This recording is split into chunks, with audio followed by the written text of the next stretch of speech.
Favorite in this one. And, you know, that bodes well, I think, for the underdog because there's nothing to lose. Nobody's expecting you to prevail, and it gives you a chance to play, I think, with a lot of freedom. So the opening lineup here for the Clippers. P.J. Tucker is out there with Kawhi Leonard. Then there's Paul George. Then it's Norman Powell. And it's Harden in at the 1. You've come to expect great passing from Harden. He's got a reputation for finding open guys. Now here's Anthony, and he buries his first look. Just taking it right to the rim, and no one was there to greet him. Well, this early, they should be showing a lot more energy on defense. It's not there. George against Isaac. Oh, rejected by Isaac. And the suffocating reach of Isaac is tough to overcome, and outshoot excels at getting up and denying shots. Harden misses. That's exactly how you have to defend him on the perimeter. You can't allow any space. The 3 from Banchero knocks down the triple. Banchero will score it in a multitude of ways. Nice jumper and rhythm there. Los Angeles has gone 1 of 2 from three-point land so far. And the bucket is good. He's somebody that's really comfortable carrying the offensive load. And so Anthony will bring it up for the Orlando Magic. Banchero passes to Suggs. And again, it's Orlando with a 3. Suggs has that kind of ability from behind the arc now. Very efficient from deep. Tucker with a screen on Isaac. Isaac against George. Outside Tucker. Pass to Leonard. Tucker with a screen on Banchero. Shot clock at 6. Leonard finds George. Lets the 3 fly, and it's blocked by Isaac. And the shot clock expires. 24-second violation. And you got to be in awe of incredible defensive efforts like this. A defensive play like that early in the game can go a long way. Establishes an attitude that you want to have during the game. Here's Banchero. Oh, Banchero throws it down. Really easy to appreciate Isaac. I mean, a solid teammate who's always ready to share the sugar. George for 3. Drops in the 3. You don't want to let him get into a rhythm from out there. For Orlando, they've gone 4 of 4 from the floor. Perfect start. Anthony with it, and it's Leonard picking him up. Anthony, the pass to Banchero. And Kawhi Leonard gets a whistle that time. That's his first foul. First team foul. Here's Banchero. He's got 5. Pass to Suggs. Oh, nice finish from the low block. That one's good. Suggs has got 5 points. Boy, that's just the toughness basket by Suggs right there. Remember now, this young man was an all-state football player in high school. George against Banchero. And George with the jam. He put a little flair on that one. Yes, he did. Man, he's a strong finisher, huh? Not when he can throw it down like that. Boom! First personal foul. Second team foul. First one falls. And when it comes to efficiency, Anthony's strongest suit is at the line. Making shots at the line. You need a good routine, and he certainly has one. Now here's George. He's got 5. 2 minutes remaining on the first. 2 minutes. Tucker with a screen. George drops. Oh, hey, how about Big that? time right there. Big time. Whoa. Yeah, you know, George really enjoys being in the air. I mean, this guy has great body control and bounce, and his slams at times can be absolutely sick. Now here's Wagner. No made baskets yet. Just 5 on the clock. Shoots. And he hits the jump shot. Sets the screen quickly, rolls to his spot. Perfectly done by Wagner. George for 3. It's hauled in by the Magic.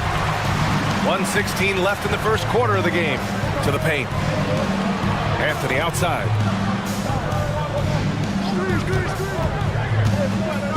Back to Wagner. On the wing, Suggs. The Magic need to put one up here. And Wagner gets it to go. Boy, good vision that time from Suggs on this play. finding the most ready shooter and fed him nicely. Here's George. Takes it inside. Oh, and the dunk by George! Now, I know he makes it look easy, but it takes incredible physical tools to pull that off. Athleticism and explosion. Yes, indeed. Let's just call him ladder climber. Here's Suggs. 5 points in the game. Back to Isaac. And the dunk by Isaac. Yeah, he's going to flush it every time when he's that close to the rim. You can't allow him to get that kind of position. Pass to Leonard from deep three-point land. Out of bounds. It'll be Orlando's ball.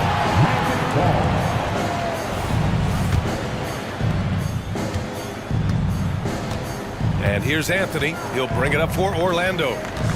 6-point game to the inside. Wagner.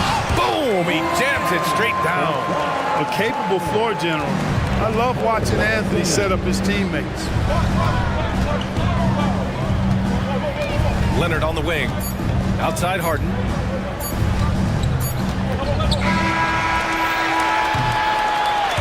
Well, we've seen some great shots in the first quarter. No shortage of offense.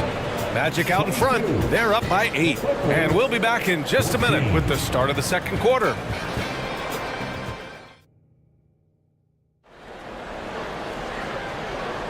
Hope you've enjoyed the broadcast so far. Halfway through the first half in this one. All right, guys, what do you think about the offensive approach we've seen so far for the Magic? Well, you got to be impressed with how selfless they've been so far. Their passing has been simply outstanding. And, you know, in no time at all, they've also started finding points inside, already taking apart that interior defense. So, on the floor for the Clippers. George out there with James Harden. Then there's P.J. Tucker. Then there's Kawhi Leonard. And it's Powell in at the small forward position. And the Clippers with the ball. The Magic making their last shot. George with the bucket. And it's really obvious that George has put a ton of time into improving his handle. I mean, you never know what he's going to do with the ball in his hands, and most times it's pretty good. And let's swing it over to the sideline and hear from Allie. Brian, Magic coach Jamal Mosley talked about the leadership of this team. He said, we're going to do it by committee. Each guy's going to have a voice on a different night.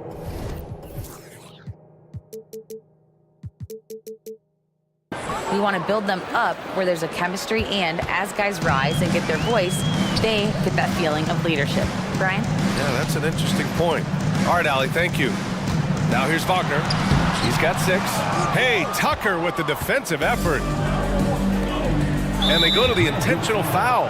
You don't want to stop the clock right there. I'm not quite sure what he was thinking. Yeah, but that's no excuse for that kind of foul. I mean, that might be an explanation for it, but certainly doesn't justify it. And even then, it's just not a good play. Up top, George. Guarded by Bankero. George, good. You know, George is unstoppable when he puts it all together like this. The Magic have got 2 of 3 shots to go in the second. Here's Wagner. Oh, and there's a one-hand jam. Nice one-handed jam. Simple and effective, B.A. Hey, with the lead, I'm surprised he didn't come up with something a little more creative. Well, I think he did plenty of damage nonetheless. I mean, it was only with one hand, but he still threw that down pretty hard. And Grant, players often looking to exaggerate contact. You like the new idea to call techs for flopping? You know, B.A., it's even better than the fines they did in the past and posting it online. I mean, with the tech, now it's hurting you on the court. So if you ask me, it's long overdue. George finds Leonard. Ooh, and Leonard throws it down. George with a fantastic look. Excellent job creating an easy opportunity for his teammate. Harden against Fultz. Down low. Here's Harris. The shot is good. Fultz making the play. And the Magic lead by 8. They're punishing those late defensive rotations, getting good looks inside throughout the half. Pass to George.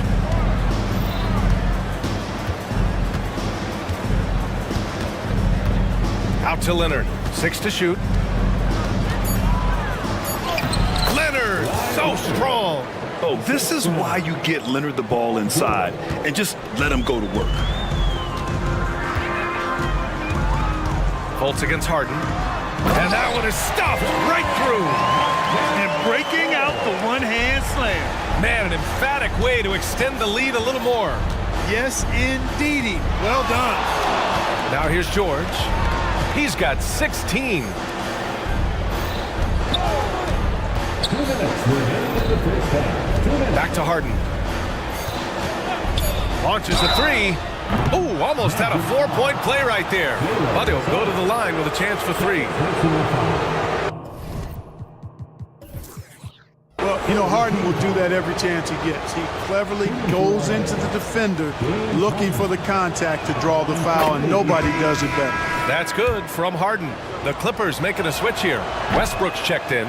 He's off on the second. And he nails the third. Nobody quite like Harden to run your offense. He knows the ins and outs like very few do. Here's Suggs. And Orlando again with the bucket. And there's 1:45 left in the second quarter. Orlando foul. Jalen Suggs. Third personal foul. First free throw is good. So for the Magic, Isaac, he's checked in for Harris, and Cole Anthony subbed in for Fultz. Time called here. The Magic decide to talk it over. They've already committed enough fouls to be in the penalty. Not good. They need to concentrate on playing good defense without fouling. Orlando making some changes. Carter, he's checked in for Banchero. Houston comes in for Wagner. And Harris is subbed in for Isaac. Tice is checked in for the Clippers. Coffey comes in for Tucker. Keeping his eyes locked in on the rim, Anthony made that hard shot look easy. Outside Harden. Pass to Coffey. Puts up a three. And it's Orlando with a rebound. Boy, I'm absolutely shocked he didn't get that one to go. Usually he's money from deep. Here's Anthony. Tice grabs the miss. Good offense squaring up against better D there. You got to appreciate that stop. Harden, the pass to Tice. Harden with it. 6 points for him. From downtown, nails it from three. Harden's got 9. Every opportunity he gets, Harden will take that. He's very efficient from range. Anthony, the pass to Suggs. Tried to answer back, but that three is off the mark. The Clippers have gotten 6 of their 7 shots to go in the second quarter. Back to Harden. There's 31 seconds left in the first half. And Harden with the slam. An aggressive move from Harden at the hoop. Really good to see him take it to the defense like that. Anthony, the pass to Carter. Carter, a screen on Harden. To the wing, right side. Here's Houston. Got a piece of it. Tipped. Here we go, one-on-one. Outside for Harden. Time called here. Los Angeles decides to talk it over. And something fans don't always get to see. Some of the closely guarded secrets that happen in that huddle. Yeah, typically there's some type of adjustment made out of a timeout. It might be major, or it could be just a slight tweak.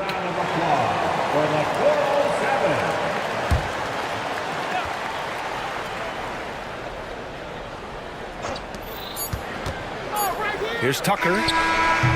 Oh, he got it up in time, but it wouldn't fall for him. And a pretty tightly contested game here as we end the first half. It's the Magic. They lead by 3. And join us right back here after the break for the start of the second half.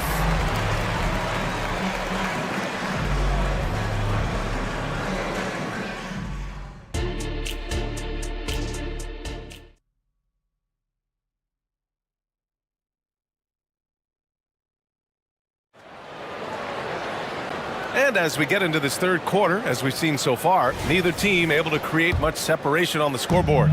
Paul George has been sensational. You just love his patience offensively in the first half. Waited until he got the looks he wanted. Well, you know what, guys? It was all about efficient offense, not rushing things, taking your time, finding the best shot on every possession. Fultz and Suggs are the backcourt. Isaac and Wagner make up the forwards. And it's Banchero in at the center position. So that's who Jamal Mosley starts the second half with. Shot clock at 5. Harden with a bucket. Harden's got 13 now. Even when you think you have Harden pinned up, he still gets a shot past you. Incredibly creative. Here's Fultz, driving in. And he just driving the stake in him there. He's a guy who just never lets up. And that's terribly demoralizing for a defense, guys. I mean, they know he's going to keep coming and coming and coming, and that they may not have an answer for it. Harden with it. Wagner picks him up. Back to Harden.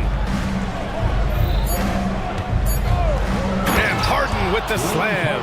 You know, Harden is so hard to deal with when he drives because you know he's looking to draw the foul, and trying to defend him without fouling is a tall task.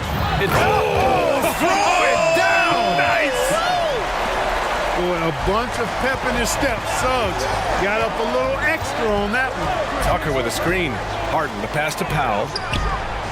Yes, and a nice assist from Harden. Powell's gotten himself going with a triple, his first basket of the game. And here's Fultz. He has 6. Banchero finds Fultz. Back to Banchero. Whoa! Emphatic finish from Banchero. Really like the quick decision-making of Fultz. They're excellent at surveying the floor for the open teammate. Powell outside. Pass to Harden. And so they choose to intentionally foul. Harris is checked in for Orlando. Anthony comes in for Fultz. And the Clippers making a change here as well. George is checked in. Banchero against Leonard. Tucker with a screen on Banchero. Leonard passes to Tucker. Just 4 to shoot.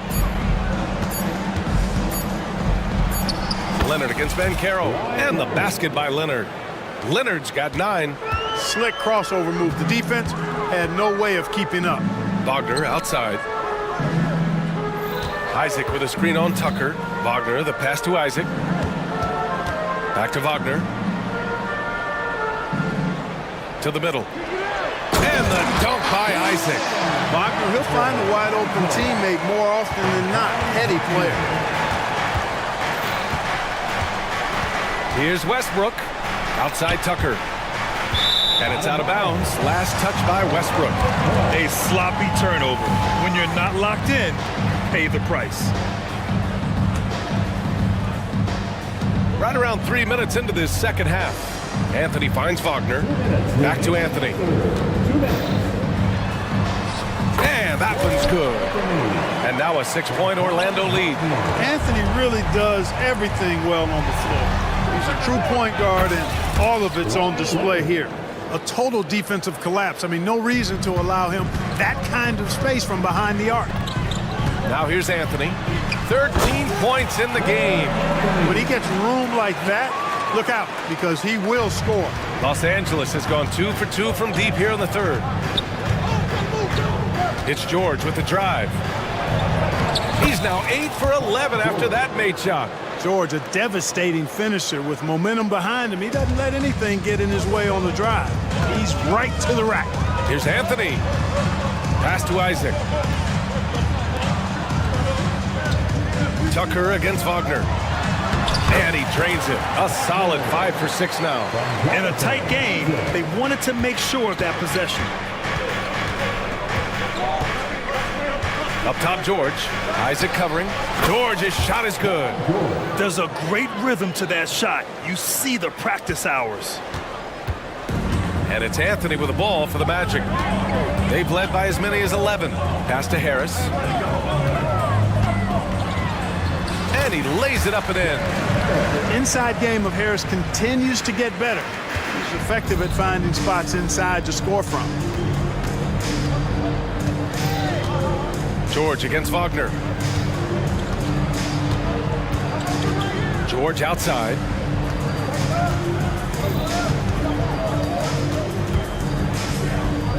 Just 5 to shoot. Time called here. Los Angeles decides to talk it over. One of the stories here, Cole Anthony. Man, is he getting it done today? They know they need to change things up and do it quickly. They cannot allow him to keep running wild.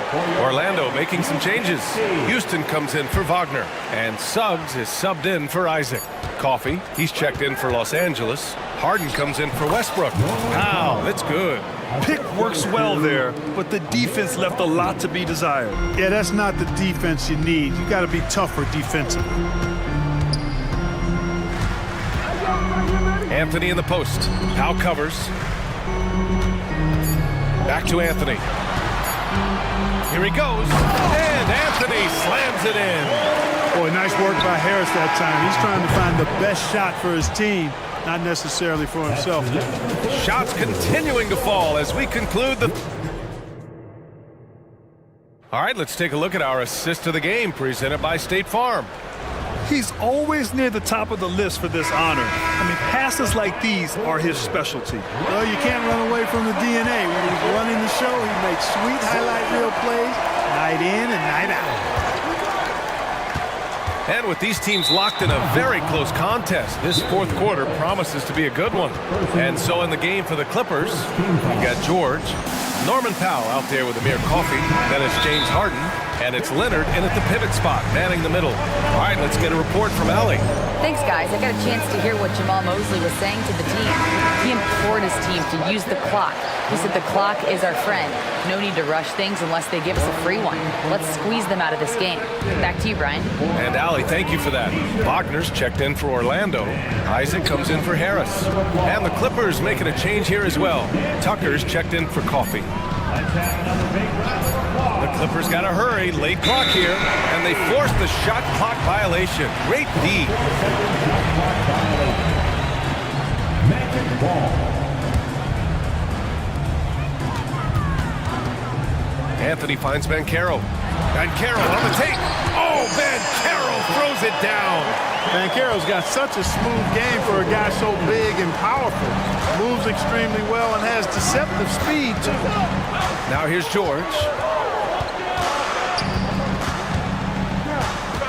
Pass to Tucker. On the wing, Harden. 6 on the shot clock.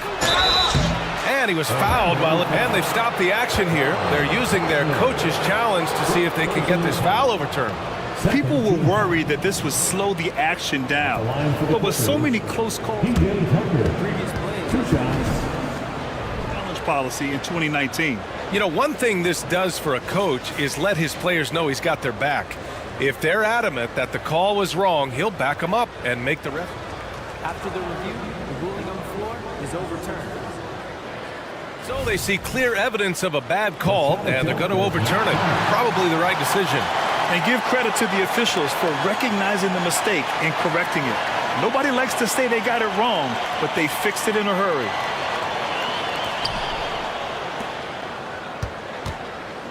One minute in now in the fourth quarter. Three-pointer, Anthony. And how about that? 8 for 9 now. When it comes to solid three-point shooting, Anthony makes them when they count the most. Here's George. Oh, and the dunk by George. B.A., forget about attempting the long-range three to cut into that lead. Just attack the rim, my man. Man, that was sweet. Exercising his authority. Here's Suggs. Banchero finds Anthony. Back to Banchero. Oh, Banchero working his magic. Banchero bully balling and overpowering on his way inside. Not to be denied. It's George on the drive. And George with the jam. Now, B.A., you know they would love for him to get more of those opportunities. Well, that would cut into the deficit quickly if he does. Well, I like the way he capped off that drive with one hand, hole punch. Yeah, really left him no choice there. He had to foul and keep him from converting the easy bucket. And a moment here to take a look at the scoring breakdown for the Magic. Well, you know, in some circles, this is an unpopular point, but there can be value in taking the mid-range shot. This team is certainly proving that tonight. Yeah, another thing, this offense came in aggressive, driving into the lane, forcing the defense to try to adjust.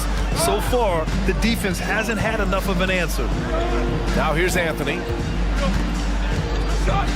Here's Isaac. Powell with a steal. In transition, here come the Clippers. And he commits the intentional foul. Second personal foul. Second team foul. Fourth quarter of play. We're about 2.5 minutes through it now. On the wing, Harden. Isaac covering. And he was fouled in the act of shoot. And they're not happy with the call here.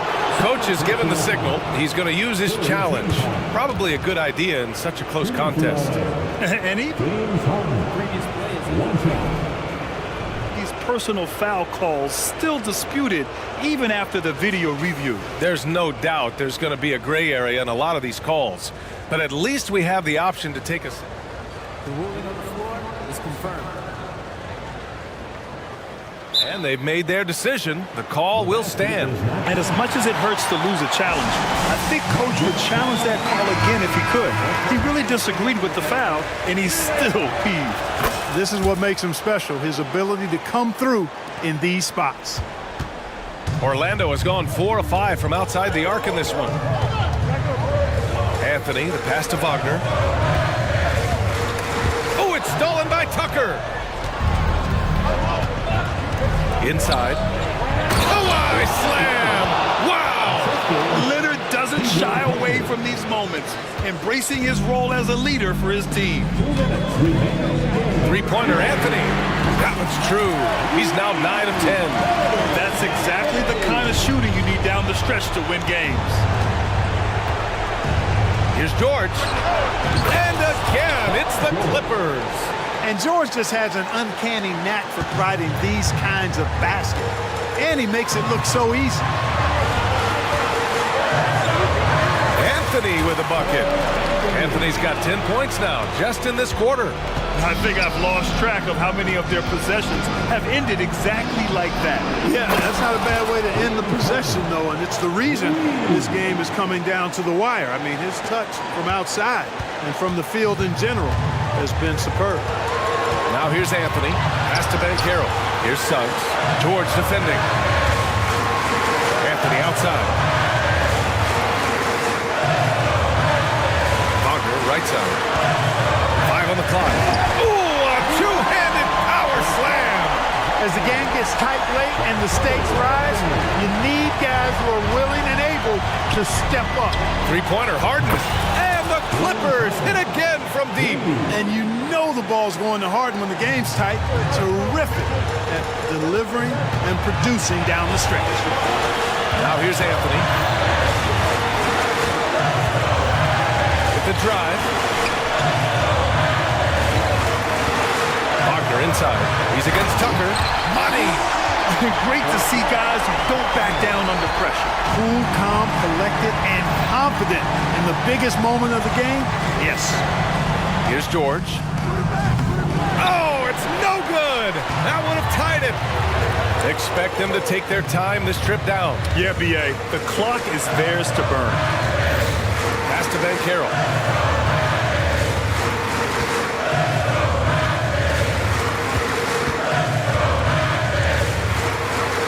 Wagner outside. Timeout called, the Magic. They lead by 3. There's 21 seconds left in the fourth quarter of this one. And the Magic making a change here. Fultz is checked in.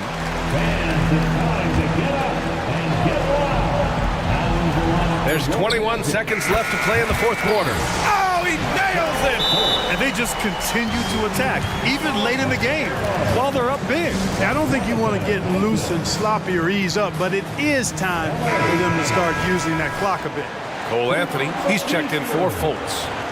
Make some noise, number 407.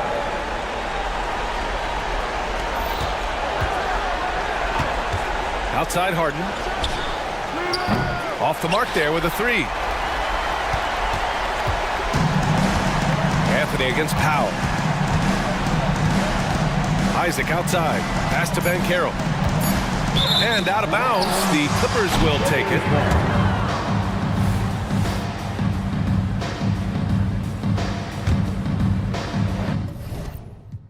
Timeout called. The Clippers. They're down by 5. Only 2 seconds left in the fourth quarter. All right, guys, what's your take? I mean, they're still battling, but this one is just about official. Well, it's not looking good for them. We both can agree to that, can't we? I mean, it's got to be a quick bucket, a quick foul, and see what happens after that.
From their front courts, what do you think about this matchup? It's going to be a great one. Each of these teams are so solid up front.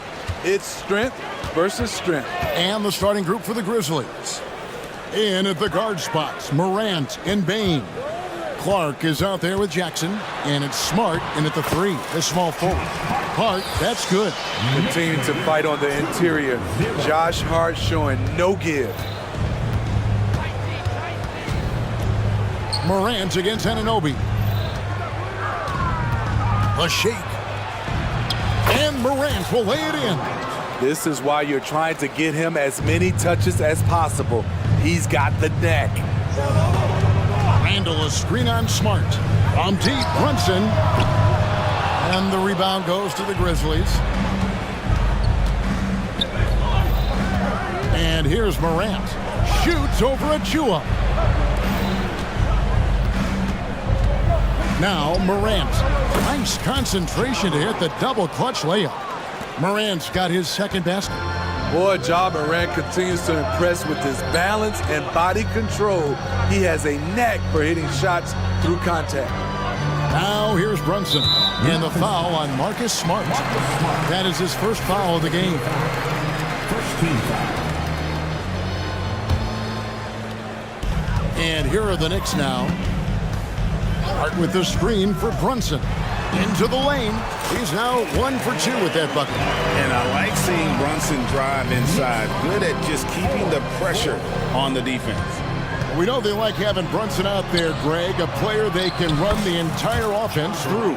No doubt. And he can be trusted on to take the keys and just run things effectively. He keeps mistakes to a minimum, and he's a solid creator for his teammates. Hart, that's good.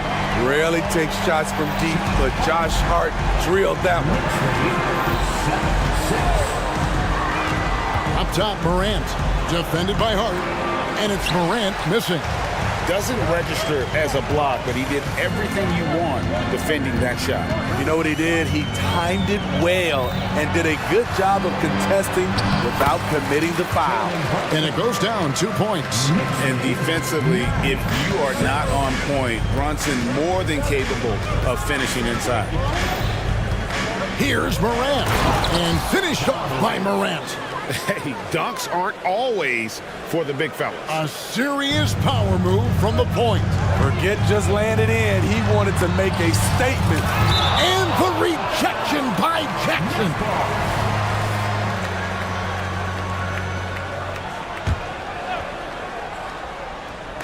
First quarter of basketball, just over 2.5 minutes play. Randall, a screen on Smart. Smart against Brunson. Clock at 6. Passes it to Achua. Stolen by Smart. And they're on the break. Here's Morant. Anunoby sends it back. What a swat from OG Anunoby. His wingspan is 7'2", and the opponents, sometimes they're surprised. The Grizzlies shooting their initial free throws of the game right here. Numbers last year for them, just about 73%, so the bottom third of the league. No good on that one. When you look at this Knicks roster, Greg, this is a team that feels it can make a deep playoff push. And they have their stars. They have tons of young talent. Developing that talent and adding a piece or two should get them where they want to go. Nice crossover to get that one. Brunson shot 6. Making the defense look hopeless. Brunson so clever with his ball handling. Morant, and then Morant slams it in. Man, oh man, one of the more advanced ball handlers we've ever seen at his age. Ja Morant able to create scoring opportunities for himself. And that one, good. 8 points for him. Man, I'll tell you, when you get your floater game going, it's a tremendous weapon. You're Smart. Good. And the nice assist from Morant. For a guy who's still working on his range, love to see Smart attacking on the interior. Brunson with it. Now defended by Bain. Anunoby, good. And he's not going to miss that sort of an opportunity from deep. The Grizzlies trail by 4. Bain for 3. Randall grabs the board. And here's Brunson. He'll bring it up for New York. Plays it up off the glass. Playing bigger than he looks. Brunson has a lot of heart. 2-for-1 chance here. Let's see if they use the clock to their advantage. And then Morant slams it in. As creative as they come, Ja Morant has a style that's specifically his. Brunson against Smart.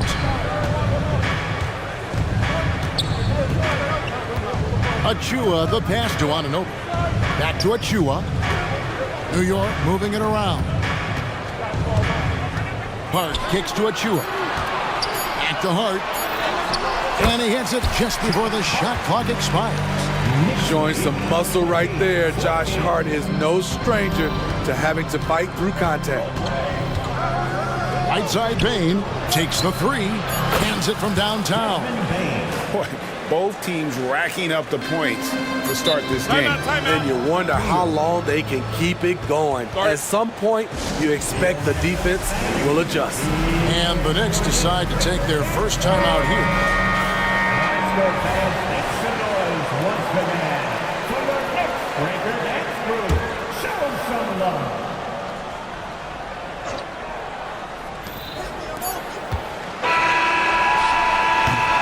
Jalen Brunson has been on display for the Knicks. He got into double digits for the quarter.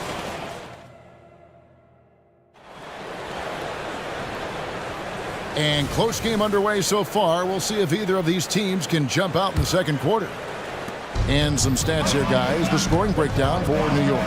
They're unselfish. They're passing the ball well, setting up teammates, playing team basketball, and their focus. You also have to admire how they challenge the defense inside, getting a lot of points in the paint. We've got Jalen Brunson. Julius Randle is out there with OG Anunoby. Then it's Josh Hart. And it's Achua in its center. They're the group New York will start the second with. Randle with a screen for Anunoby. Jacks up a three. Buries it from three-point range. Anunoby's got 6. And as OG develops the rest of his skill set, this is one thing he can rely upon, that three-point shot. And that one's good by Clark. And they've repeatedly probed inside in the first half, guys, and it's paid off. New York's gone 3 of 4 from long range in the game. Brunson the pass to Randle. Out to Brunson.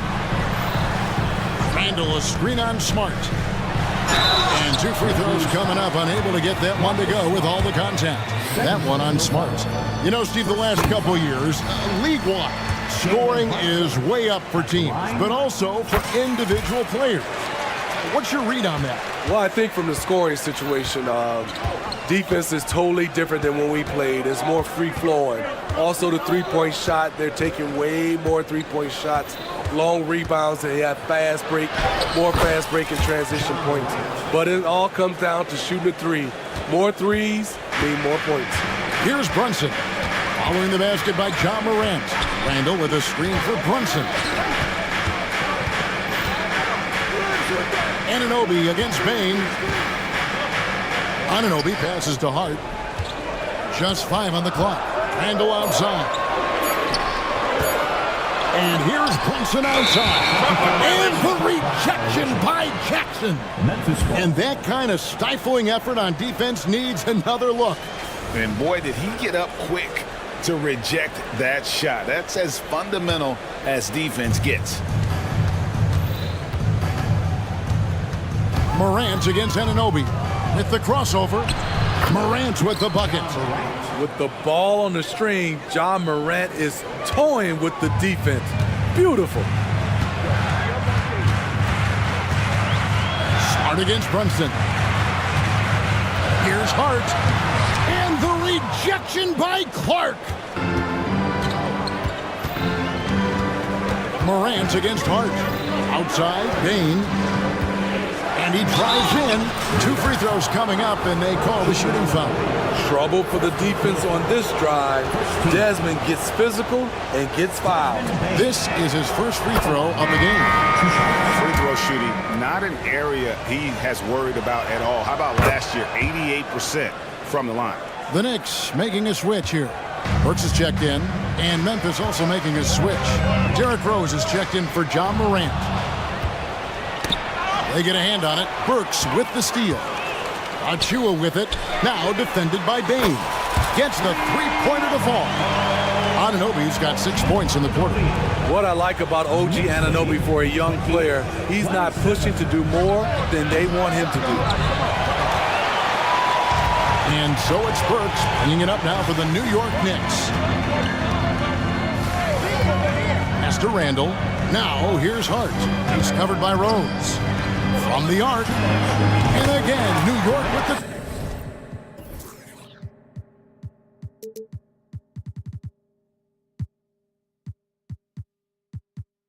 triple.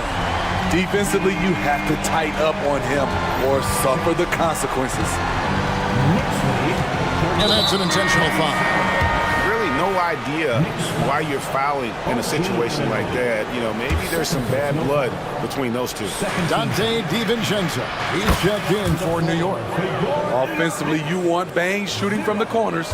New York's gone to three-point range 7 times tonight, knocked down 5 of them. And the foul on Marcus Smart. And that'll be his 3rd foul so far. Memphis foul. Marcus Smart. 3rd personal foul. And in the second quarter, a little under 3.5 minutes played already. Randall kicks to DiVincenzo. Over Rose. And again, it's New York. This is what you do when your opponent's trying to take away the 3 and the painted area. Rose looking around to the middle. Here's Bain. Oh, and that one, no question, powered it down. Derrick Rose being aggressive off the pick and roll, doing a nice job of coming off screens and finding his teammates. And that one drops. And the Knicks lead by 3. That's good planning, and that's good execution. And that's a great look. Rose passes to Bain. Jackson, a screen on Hart. Launches it. Offensive rebound. Clark left side. Goes back up. That's good. And it's Jackson with the assist that time. I like that find by Jackson. Young bigs who can see the whole floor. You don't come across them that often. To the paint. Here's Randall. And Randall throws it down. Sky high. One of his advantages as an undersized forward. We've got a 9-second difference between the shot clock and the game clock. Bain for 3. Again, the miss by Bain. The Knicks leading by 3.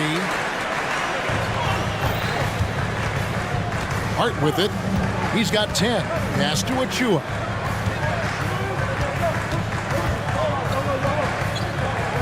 Six to shoot. Randall a screen on Rose. Burks kicks to Achua.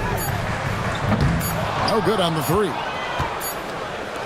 And that's it for the first half of action. What's been a very close game here. Knicks lead by 3. And now we'll send it over to David Aldridge, who is standing by courtside. David. Thanks so much, Dave, for the great interview. Don't go away, folks. We'll be back for the second half of basketball right after this.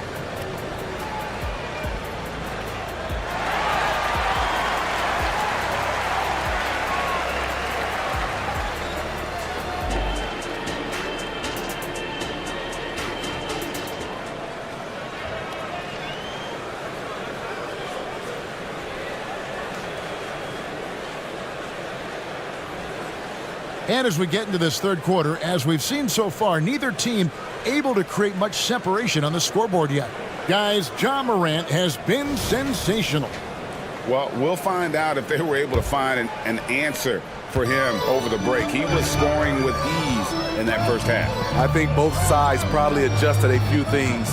The key for him is to bring the same level of energy over these last 2 quarters. Kicking off the second half, here's Taylor Jenkins's 5. They've got Marcus Smart. Jackson is out there with Brandon Clark. Then there's Derrick Rose. And it's Bain in at the 2. And here's Bogdanovich after Marcus Smart got his shot to go from deep. I like how simple Bogdanovich keeps things on offense, taking what the defense gives up. Outside, Smart. Bain looking around, and it's Clark with the jam. Assisted by... Oh, and he went for the two-hander on the slam, using some muscle. Some urgency from him there, sure. It's tipped. Hart with it, now guarded by Smart. Hart the pass to Bogdanovich. So here's Burks.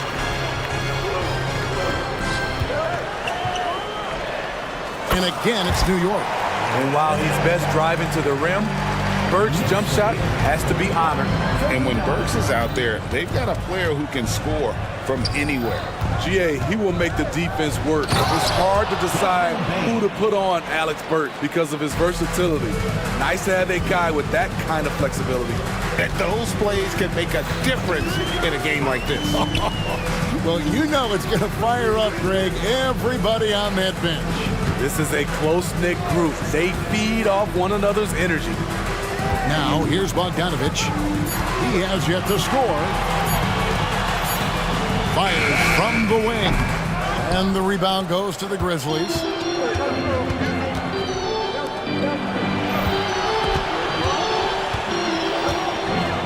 Bain against Burks. Jackson kicks to Bain. For the lead. And he gets the whistle. Folks, the coach's challenge has been initiated for a personal foul. Close game like this, and he thought it wasn't a good call. And I think when it comes to some of the action is so fast that it's really tough to catch everything in real time. The wonders of technology. We've seen replay reviews so effectively and involving the coaches. But the ruling on the floor is confirmed. And so the word is in. They've decided that the call stands as it was made on the floor. And, you know, even if a coach still feels this wasn't the right call, you got to acknowledge the effort being put in to reviewing it. They're double-checking, and the game continues on. Anunoby, he's checked in for New York. Jalen Brunson comes in for Alec Burks. The Grizzlies also making a change. Morant's checked in. And that drops, so they now lead by 1. He's perfect from the line this time. We've seen him put a lot of pressure on the defense and then cash in at the line. The pass to Hartenstein. New York moving it around.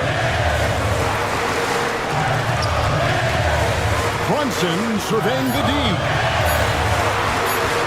It's up a 3. They get it again. And he throws it down hard with one hand. There's no bigger play in a close game than a putback slam. Oh, and that one's got them all hyped up. Wow. They're bringing the energy, the hustle, the fight, and they also didn't give up on that possession. So it's the Grizzlies now, following the score by New York. Now, here's Morant for 3. He gets that one. This is a big target coming off the pick and roll. Jaren's lethal in this set. Brunson kicks to Bogdanovich. That falls. Nice feed that time from Brunson. Brunson's got 3 assists now in this one. The drive by Bain. Uses both hands to slam it down. I love the physicality behind Bain's drive, letting the defense know he isn't changing course. Brunson with a clean look, and he's good on the 3-ball. Brunson's got 15. This game has a lot of character here in the third period. 6 changes of the lead here. Intensity is the theme for this one. Shrewd decision on the shot by Morant. Goes into the defender to make sure he gets fouled. He's 0 of 2 at the line in this one. And he shot foul shots at about a 75% clip a season ago. So for the Knicks, Achua comes in for Isaiah Hartenstein. And Randall subbed in for Bogdanovich. And Memphis also making a switch. Williams is checked in. Both free throws good from Morant. On top of being an elite athlete and inside scorer, Ja Morant has a great feel for the game. He's an excellent playmaker. I mean, if the defender is going to play off like that, then you know what's going to happen. There are going to be points put on the board. Up top, Morant. He's guarded by Anunoby. Morant reaches to Smart. Clark, the pass to Morant. Here's Smart. And he's fouled pretty hard on that shot, but he's got the chance to pick up the points at the line. That's on Jalen Brunson. As tough as they get, Smart's a bulldog out there. Does a good job of drawing contact, oftentimes by initiating it. Alec Burks checked in for Jalen Brunson. The Grizzlies also changing it up. Jackson comes in for Jaren Jackson. And it's Williams in for Brandon Clark. New York's gone 1-2 from beyond the arc since coming out of the break. A three-pointer is right on target. DiVincenzo's got his second bucket of the game to go. We'll see if they can finally hold on to a lead. It's been back and forth all night. Both teams putting forth their best efforts right now. This is the kind of game fans pay to see. Now here's Smart. 7 points in the game. Back to Morant. Jackson setting the pick here for Morant. Here he goes. It's going to be a 24-second shot clock violation. They turn it over. And those are the kinds of mistakes that are magnified when we're talking about a game down the stretch. And so it's Burks bringing it up now for the New York Knicks. A 2-point game. Randall finds Achua. Back to Randall. And Randall throws it down. If you let Julius Randle get to the rim, this is what you can expect. Whoa, that'll wake you up. He is such a great athlete. New York calls timeout. Attention fans, now on the court is your fight squad. Get loud and let them hear it. Substitution on the court.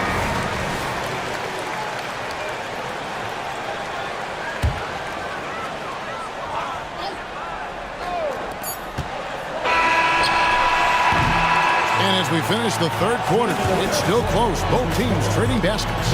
It's the Knicks. They lead by a bucket. And with 3 quarters behind us, we start the fourth quarter in what is still anybody's ballgame. Now a timeout called by Memphis. Let's check in with our reporter, David Aldridge.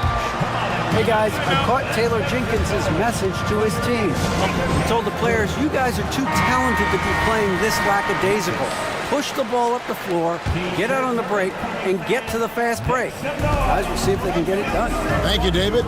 Hart is out there with Jalen Brunson. And then there's Precious Achua. Then it's Randy. And it's Anunoby in at small forward. So that's who's on the floor for the Knicks. Shot clock at 5. Out to the right wing. Randall finds Hart. Off the mark there with the three-point shot. And the foul called on Brandon Clark. That's his first foul. First team foul.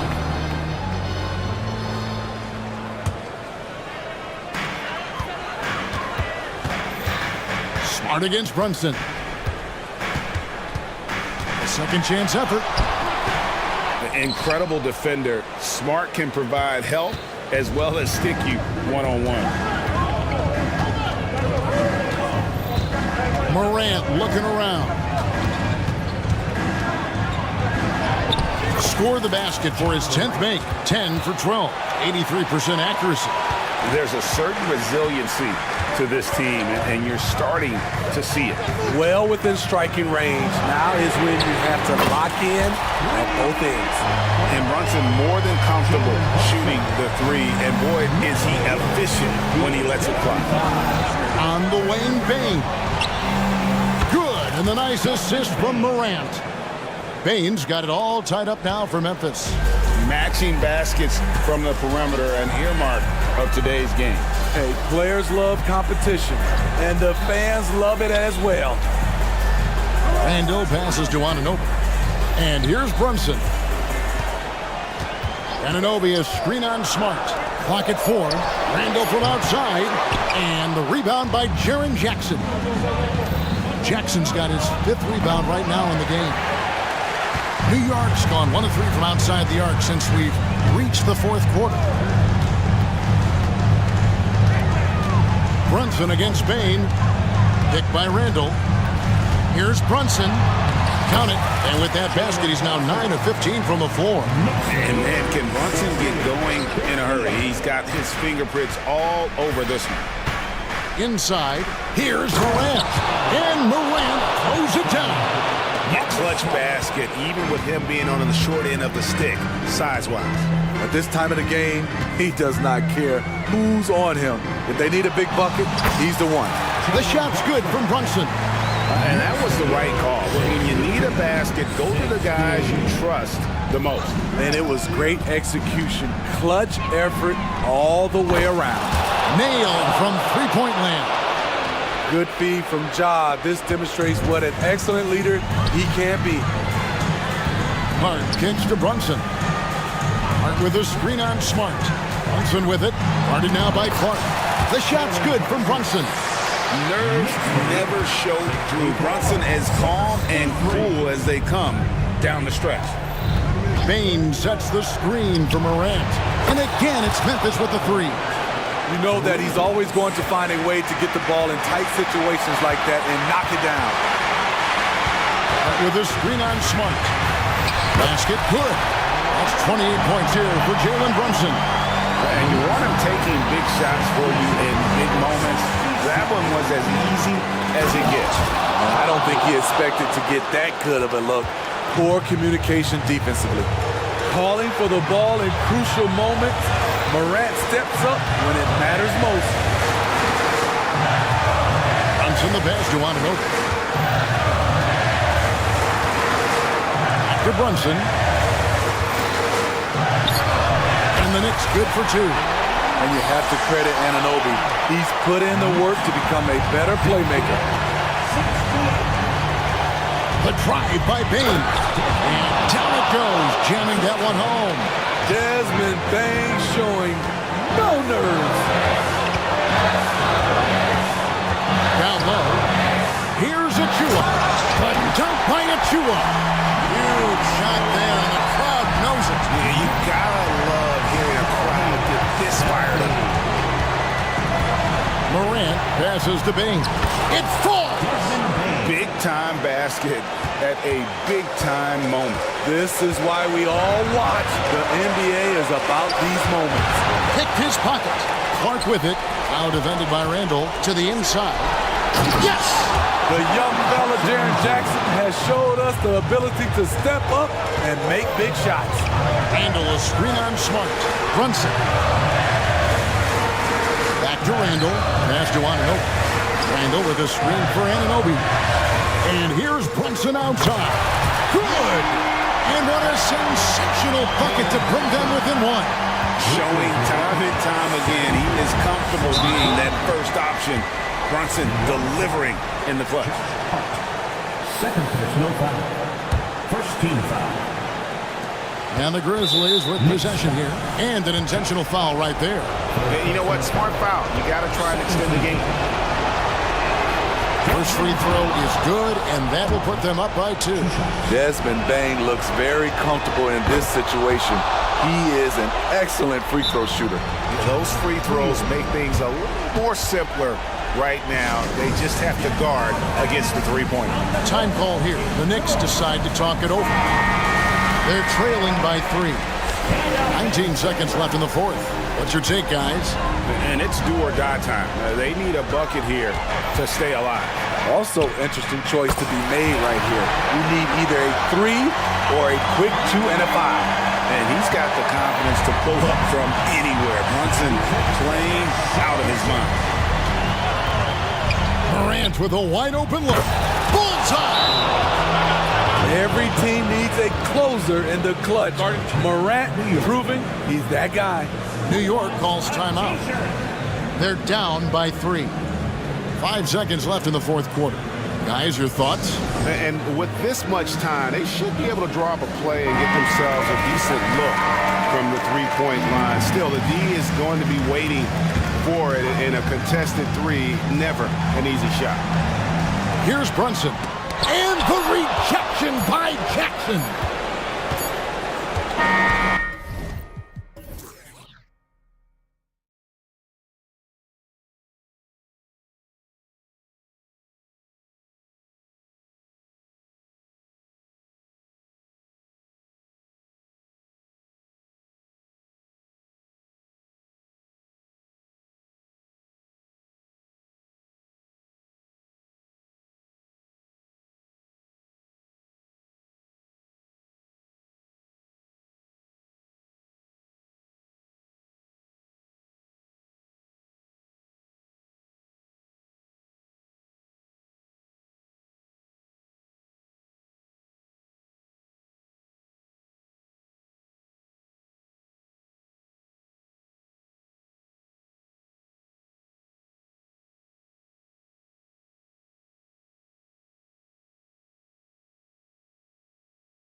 Traditionally, BA, when big guys match up, it's all about the power.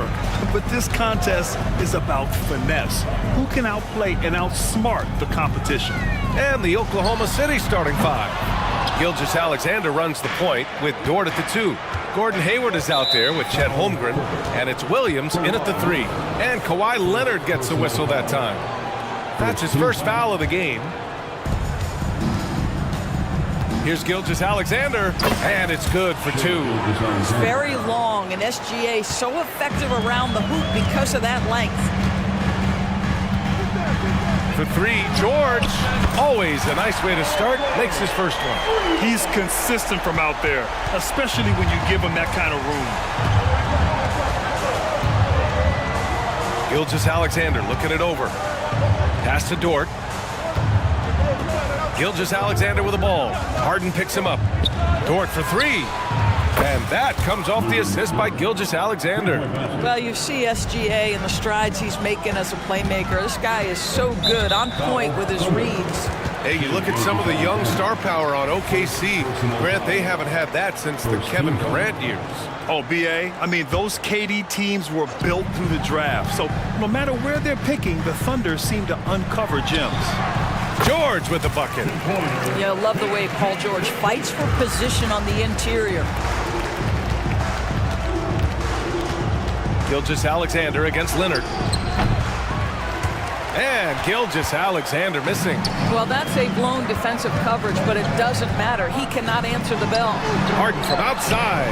And the Clippers hit again from deep. I mean, we've come to expect this from James Harden. The ability to strike quickly from beyond the three-point line is just special. Doris, how about the production we've been seeing from Shai Gilgeous-Alexander? BA, he has taken that step from star to superstar, simply stated.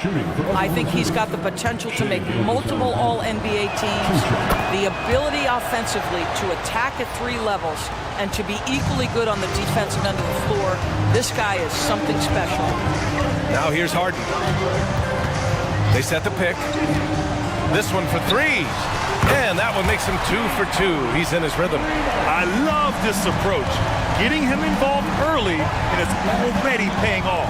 They know that if this guy goes off, their chances of winning rise exponentially. You got to move past that one. I mean, they'd want him to take that again. And they should, because it's when you start turning down that kind of look that your offense can start to bog down a bit. Time called here. Los Angeles decides to talk it over.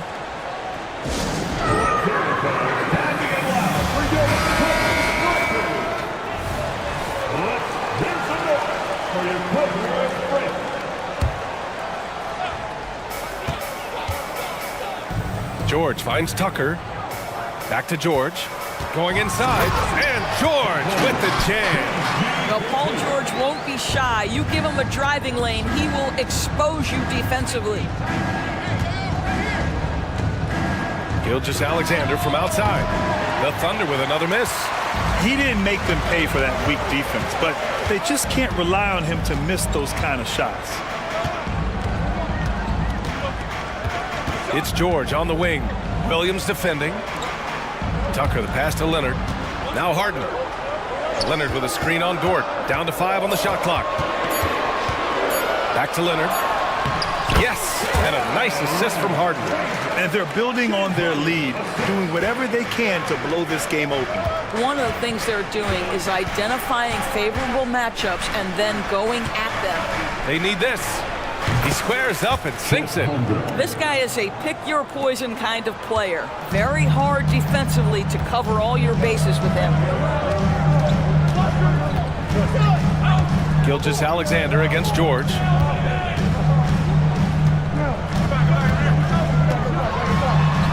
Lays it up and banks it in. George has got 9. Paul George just so fluid offensively. What a pretty move right there. Williams, a screen on Leonard. Basket's good. And setting the tempo with an assertive move. Like, where was the defense on that play? To me, that's a complete lack of communication on that side of the ball. These guys need to be talking to each other. Now here's George. 9 points in the game. Ooh, he's locked in. Drains his 5th shot in as many attempts. Good execution. They're getting some short-range looks here. Gilgeous-Alexander against Leonard. Here's Holmgren, and the big finish by Holmgren. Yeah, the defense making it way too easy for Holmgren. Gotta push him farther out than this. And that one drops for him. Leonard's got his second basket. That's what you call playing big. He just stays committed to the attack mode. Well, major height disadvantage. He recognizes that and still able to score it. The reverse slam, that was sweet. Ah, the finesse on full display. Here's George. Oh, and the dunk by George! That is Paul George, the incredible vertical and the unbelievable creativity. Oklahoma City trailing. About 3 seconds between the shot clock and the game clock. Gilgeous-Alexander against Leonard. Outside Gilgeous-Alexander. Williams controls the rebound and the putback.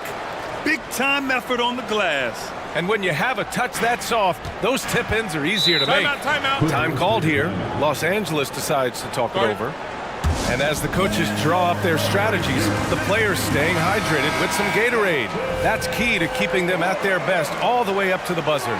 It really is. And every one of those players knows it. They're all making sure to stay hydrated. It's impossible to play your A game if you're not getting enough to drink, especially towards the end of games when the physical toll of a long contest really starts to add up. Paul George, he's feeling it tonight. He's been the driving force for the Clippers. His fingerprints were all over that quarter. 13 points, leading the charge. Back to the game after this break.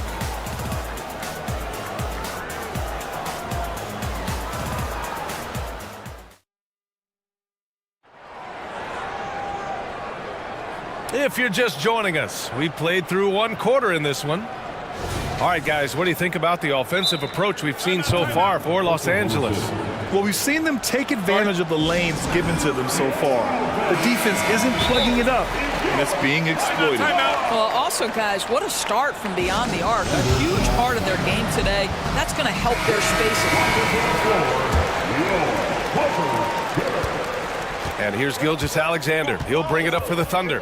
They trail by 6. P.J. Tucker is out there with Kawhi Leonard. Then there's George. Then it's James Harden. And it's Powell in at the small forward position. That's who's out there for the Clippers. Doris, with all the star power on this Clippers team, it's surprising they haven't won 50 games in a regular season in the last 6 years. BA, wow, that is such a striking indictment on the number of injuries this group has had. Load management, obviously necessary on the one hand, but boy, it affected their rhythm and consistency. Time called here. The Clippers decide to talk it over.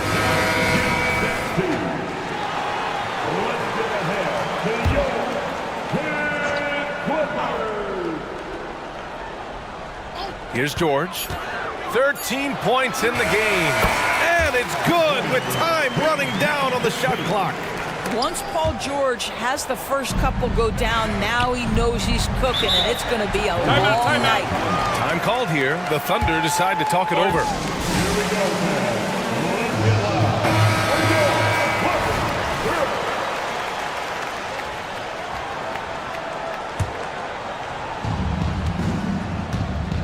Holmgren finds Hayward. Gilgeous-Alexander against Leonard. SGA using that size. Well, that's the IQ of Gordon Hayward on display. He understands what the defense is trying to take away and finds the open man. You know, Paul George with the absolute tight handle, able to navigate through traffic. That's ridiculous. Gilgeous-Alexander. And slam dunk by Gilgeous-Alexander.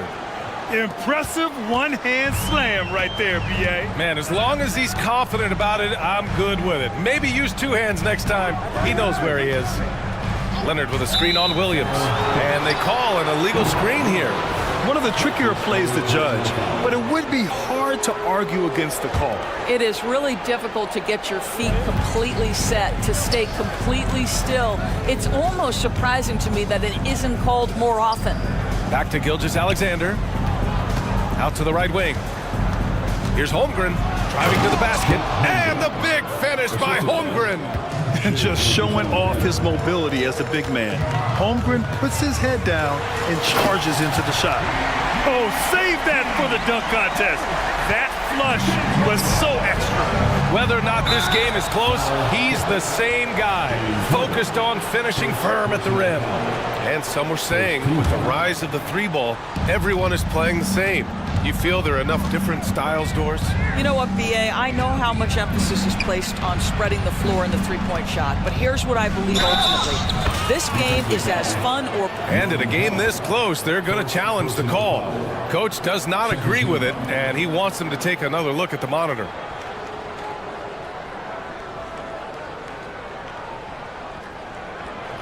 People were worried that this would slow the action down. But with so many close calls in every game, the NBA was smart to adopt. The previous play is under review. Does for a coach is let his players know he's got their back. If they're adamant that the call was wrong, he'll back them up and make the refs take another look.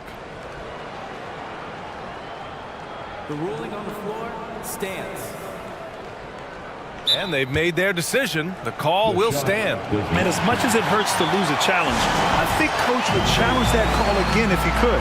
He really disagreed with the foul, and he's still peeved. After signing a huge deal with Boston in 2017, Gordon Hayward had that terrible leg injury. It's amazing, B.A., how quickly the trajectory of a career can change. It took Gordon Hayward a full year of rehabilitation after what was a gruesome injury. But I admire the work and commitment it took to get back, and now he is rebuilding and contributing to winning again. Well, with that frame and that power, James Harden leaves no doubt. Pulls it from the corner. Gilgeous-Alexander, good. Gilgeous-Alexander's got 14 points. The Clippers in the lead. George drives in. You know, over his career. And here comes the coach's challenge. He disagrees with the foul. He does not hesitate to ask for a second look. It's a pretty heated game. Every call matters. And even with the coach's challenge in place, we've seen so many of these personal foul calls still disputed, even... The previous play is under review. In a lot of these calls, but at least we have the option to take a second look, so the officials can be sure they get it right.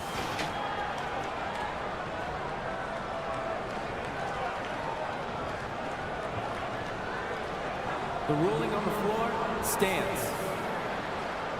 And they've made their decision. The call will stand.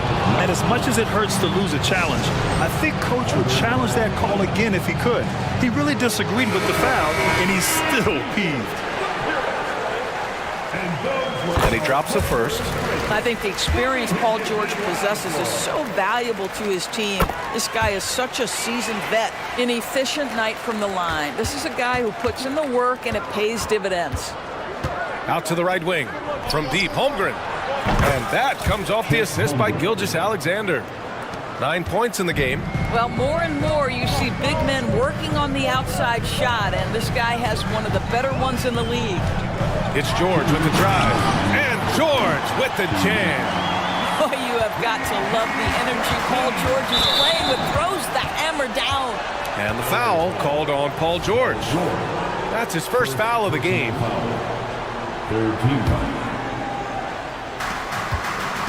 Here's Gilgeous-Alexander. SGA with the float game all day. And great awareness.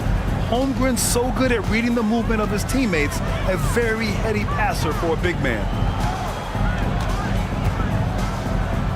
It's George on the wing. Gilgeous-Alexander defending. Back to George. Holmgren with the block. And you can't forget about Holmgren's reach, especially when he's nearby on defense. Hayward for three. And again, Oklahoma City.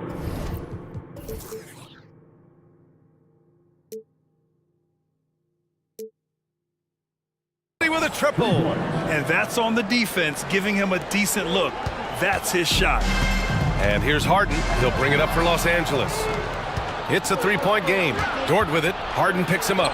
That one drops for him. So Dort's got 5 points. What an effort by Lou Dort in transition. Gets up the floor, makes himself the best option. George finds Tucker. Ooh, it's stolen by Gilgeous-Alexander.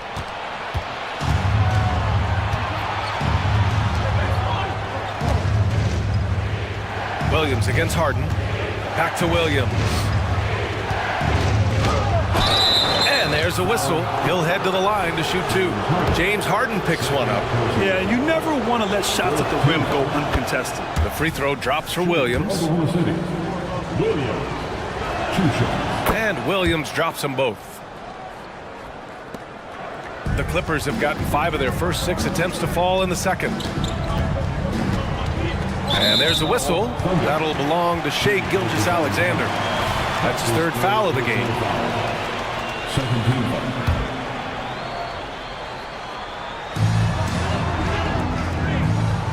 Gilgeous-Alexander against George. Oh, no good. The dry spell continues. 1 second separating the shot clock and the game clock. Hayward outside. Back to Gilgeous-Alexander. Clock at 6. Soft touch off the glass. 18 points for him. There's so many ways Shai Gilgeous-Alexander can create for this offense. He's becoming one of the top scorers in the game. Timeout called. The Clippers.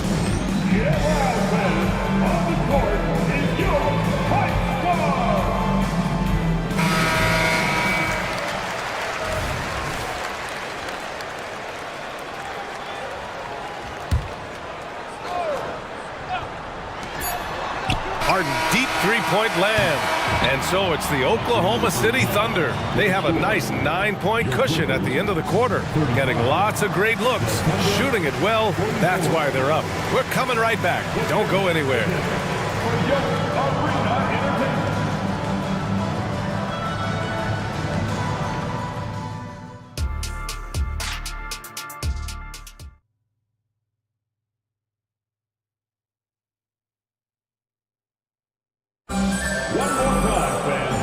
And we've got third quarter basketball here. 2 quarters in the books.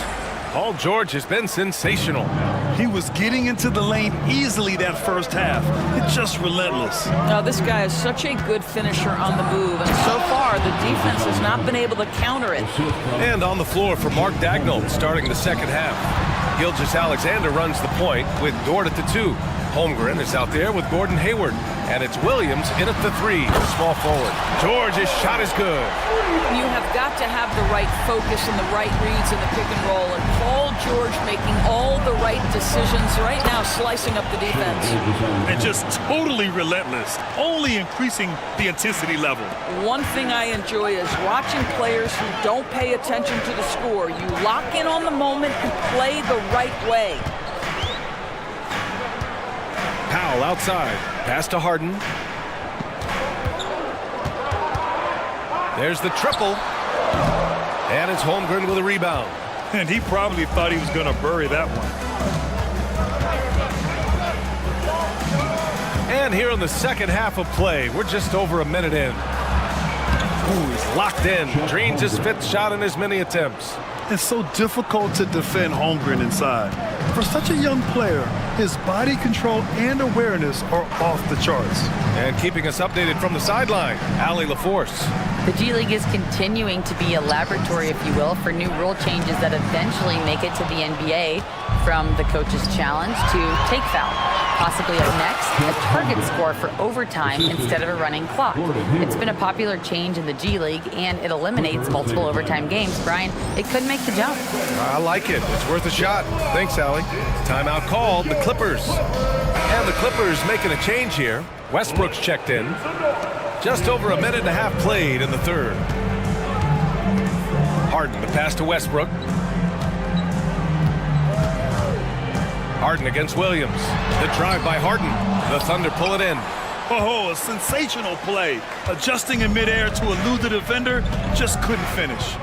Pass to Holmgren. And now we've got an intentional foul. You don't want to stop the clock right there. I'm not quite sure what he was thinking. Timeout called. The Clippers. Clippers take a timeout. Paul George, he's checked in for the Clippers.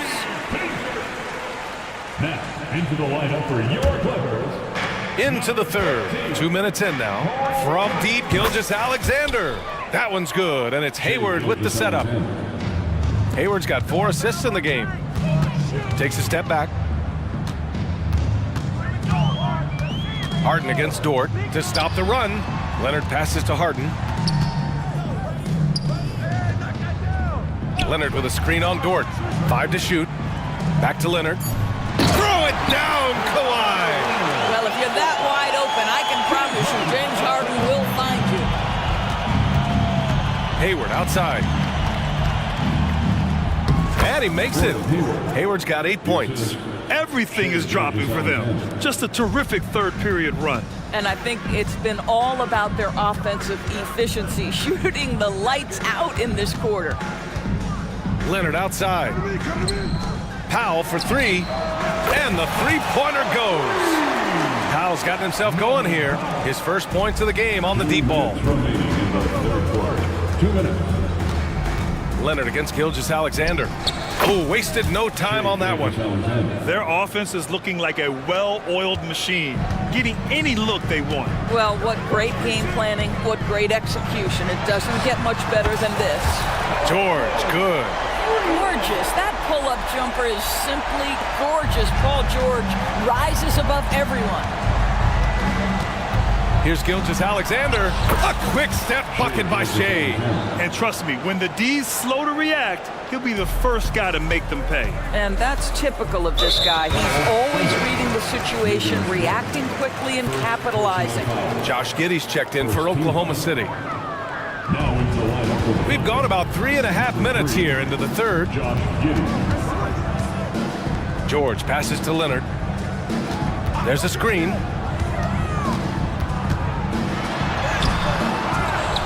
Outside Tucker. Second chance effort. Again, the Clippers score.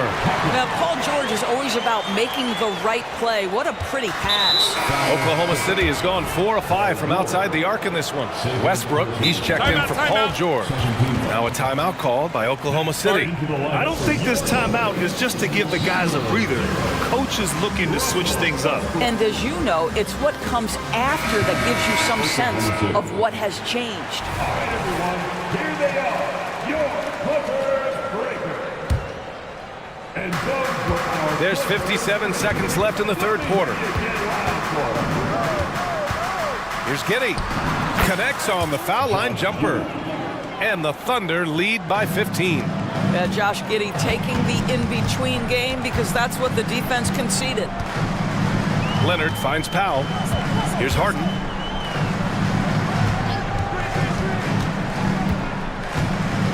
They set the pick. Leonard up top. 4 on the clock. Out to Powell. The 3. No good that time. Giddey with a defensive effort.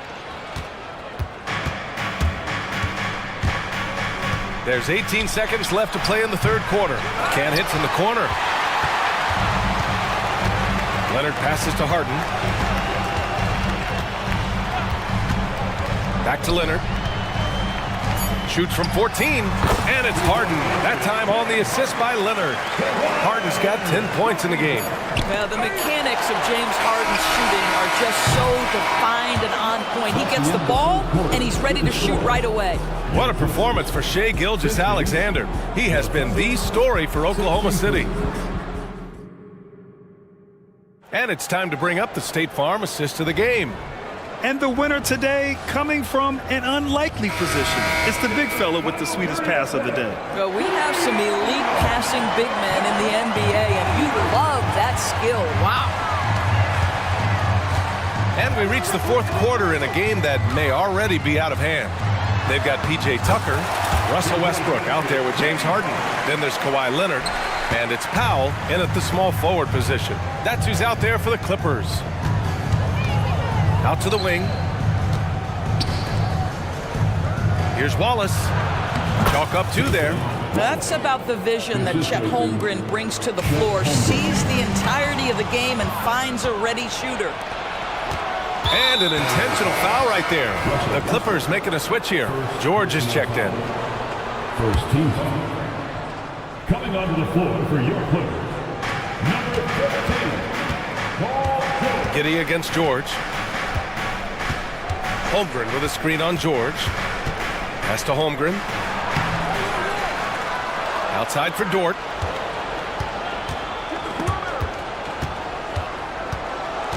To the paint. Giddey passes to Holmgren. Another shot. And yes, it's good. He's 7 for 8 now. And this is what coach wants to see from Holmgren. Outwork in the defense to get a second chance look. And now they decide to foul intentionally. Hayward, he's checked in for Oklahoma City. Shai Gilgeous-Alexander comes in for Giddey. Coming onto the floor for the Thunder. A little over a minute of the fourth quarter gone now. George passes to Leonard. Back to George. And he drives in.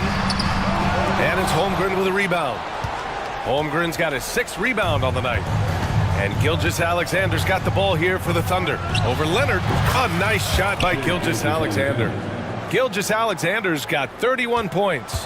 This guy is so elusive with the ball in his hands. SGA just understands how to get off the dribble drive. Leonard for 3. Gets the 3 ball to go. They are unconscious from outside. And so far, the defense has had no answer. Well, that's the whole point, isn't it? If you space the floor well enough, it's almost impossible for the defense to account for everyone. Gilgeous-Alexander's shot is good. Absolutely ruthless. He's not about to start showing mercy now. Well, when it's closing time, he's trying to lock the door. He's been going all night. All right, guys, let's get your take on the scoring breakdown for Oklahoma City. Well, picking all the low-hanging fruit. Defenses these days want to concede the mid-range, and they're happy to take it. I also like how they've played in the painted area. They've made an effort to work on the inside and convert those chances.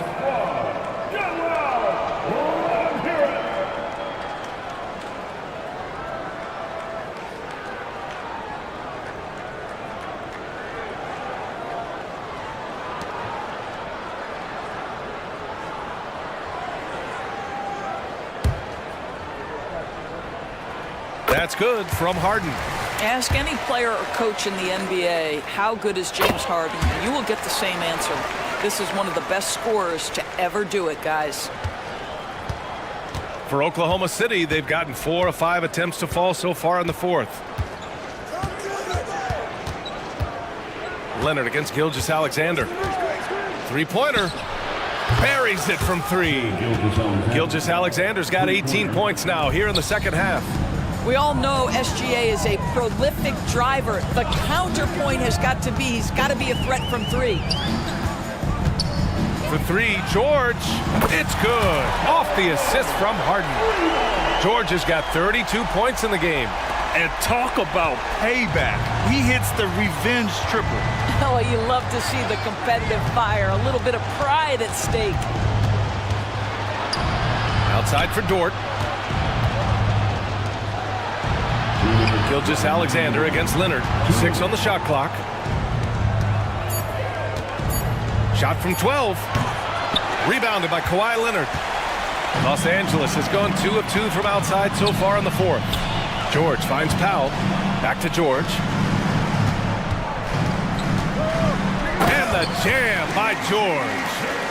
Oh, yes, sir. PJ making it look easy.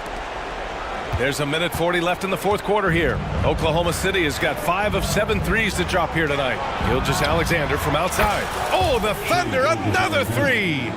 Looking to close things out. That might have been the nail in the coffin. Well, at this point, they're so far up, it would take a real collapse to give this game away at this point. Harden with it. Now guarded by Holmgren. And then Harden with the jam. One of the great NBA players one-on-one in the history of the game, James Harden, has got a rhythm, and that's trouble. Leonard against Gilgeous-Alexander. A minute 6 left in the fourth quarter here. And a nice finish on the layup. Gilgeous-Alexander's got 41. And this one hasn't been in doubt for a bit now. They came out on a mission, and you can bag up this win for the Thunder. I think it was their play in the paint that got them the win tonight. And the defense seemed powerless to stop them down low, resulting in plenty of high percentage shots for them. And as it was happening, as it was building, you knew this was a monster game for Shai Gilgeous-Alexander. The scoring effort from him, real, carrying this team. I mean, he was amazing tonight. Dort for three. And again, Oklahoma City with a triple. Finishing the game strong. This is how you shut the door on any hopes of a comeback. No question. They've got hot at exactly the right time. Clutch play on a team level. Third team foul. 30 seconds left in the final quarter. Here's George, and the jam by George. Unfortunately for them, they're still going to come up short. You wish they'd shown this kind of fight earlier. No doubt. It felt like they were a little tight for much of the evening. Now they're in a better flow, but it may be too little too late. Here's Gilgeous-Alexander. Count it. Gilgeous-Alexander's got 43 points. What a performance tonight. Getting a win like this on the road is such a boost. You've got to be able to block out all distractions in enemy territory. This team did a tremendous job staying focused on the task at hand.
Greg, young stars hungry to prove themselves.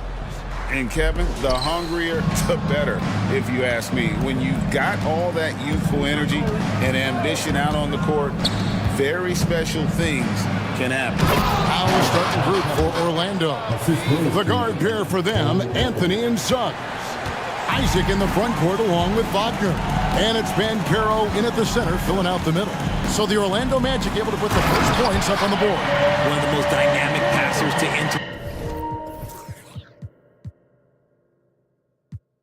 this league in a while. Morant, this man is in full control of the offense. Wagner on the wing. Drives to the hoop. Fouled in the act of shooting. Gets the bucket anyway, so a three-point play chance for him. And once he got to the 10, I think he was surprised to find himself that wide open. Easy possessions like that literally are just a gift. You just dream of them. He'll gladly take those. Now here's Morant. Outside, Bain.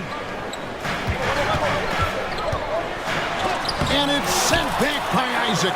Oh, how about the read from the young fellow? Isaac is dependable at anticipating when to go for the block. Gets it to fall. The bucket from Bain. Bain's got his second basket of the game. Boy, he is looking confident. Love how they're using him so far.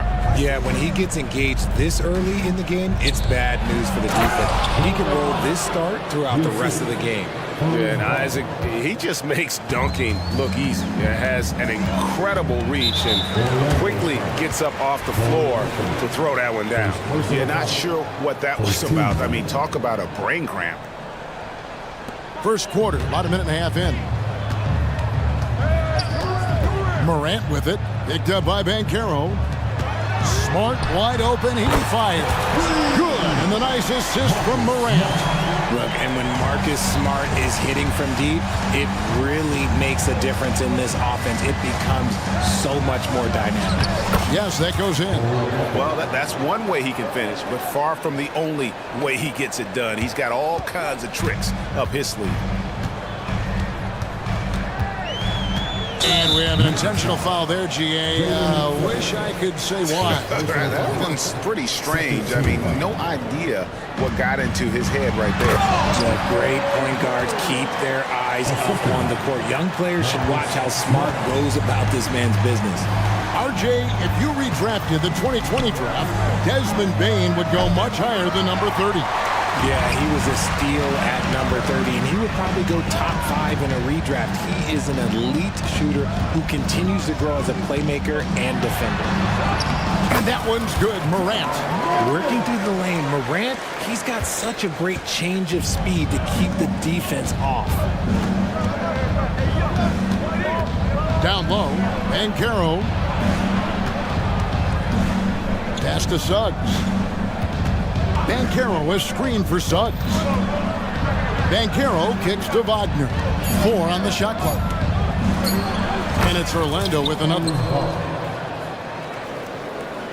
And here in the first, about 3 minutes in. And foul on the shot. He'll shoot 2 at.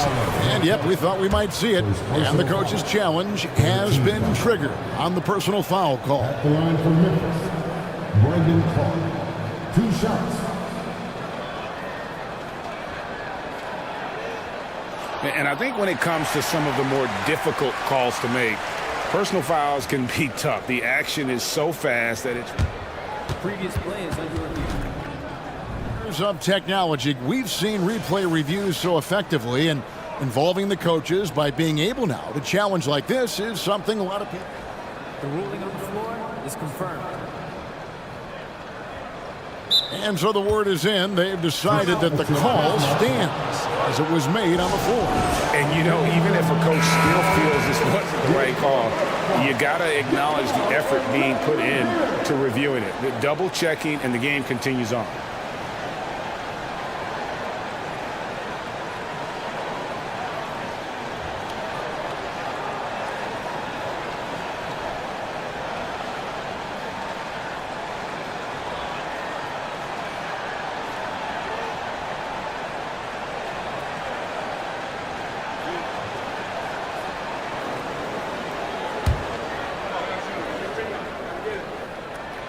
And he makes the first. That one misses, so he goes 1 for 2. And here's Banchero. He'll bring it up for the Orlando Magic. They trail by 1. Anthony, the pass to Banchero. And finished off by Banchero. And how about Banchero showing some passion there, going in hard and finishing right at the rim. Payne for 3. Good. And the nice assist from Morant. Morant's got 3 assists in the game. Anthony against Morant. A shot by Anthony, no good. I think the defense will live with him taking mid-range jumpers, but maybe just a little bit more resistance. And they double up Morant. Here's Clark. Takes it off the glass. You got to know, this is Clark's skill set at this stage of his career. He takes quality shots when he's inside. Now here's Anthony. On the wing, Isaac. Isaac with a screen for Banchero. And play stops. Whistle on what looks to be an illegal screen. When a pick like that is questionable and creates that much of an advantage for the offense, you have to blow the whistle. You gotta blow the whistle when it's that obvious. Great call there by the official. Things really clicking for him at the offensive end. They're making good decisions, not wasting these opportunities. And man, does Morant put on a show. He's got such insane athleticism. Wagner kicks to Banchero. Will it go? Driving the lane and finished off by Banchero. Oh, Kev, he put some anger behind that one. You're telling me. Now 8 seconds separating the 2 clocks. And finished off by Morant. So flashy with the rock. Morant takes pleasure in slicing and dicing the D to pieces. Morant against Anthony. 12 seconds left here in the first quarter.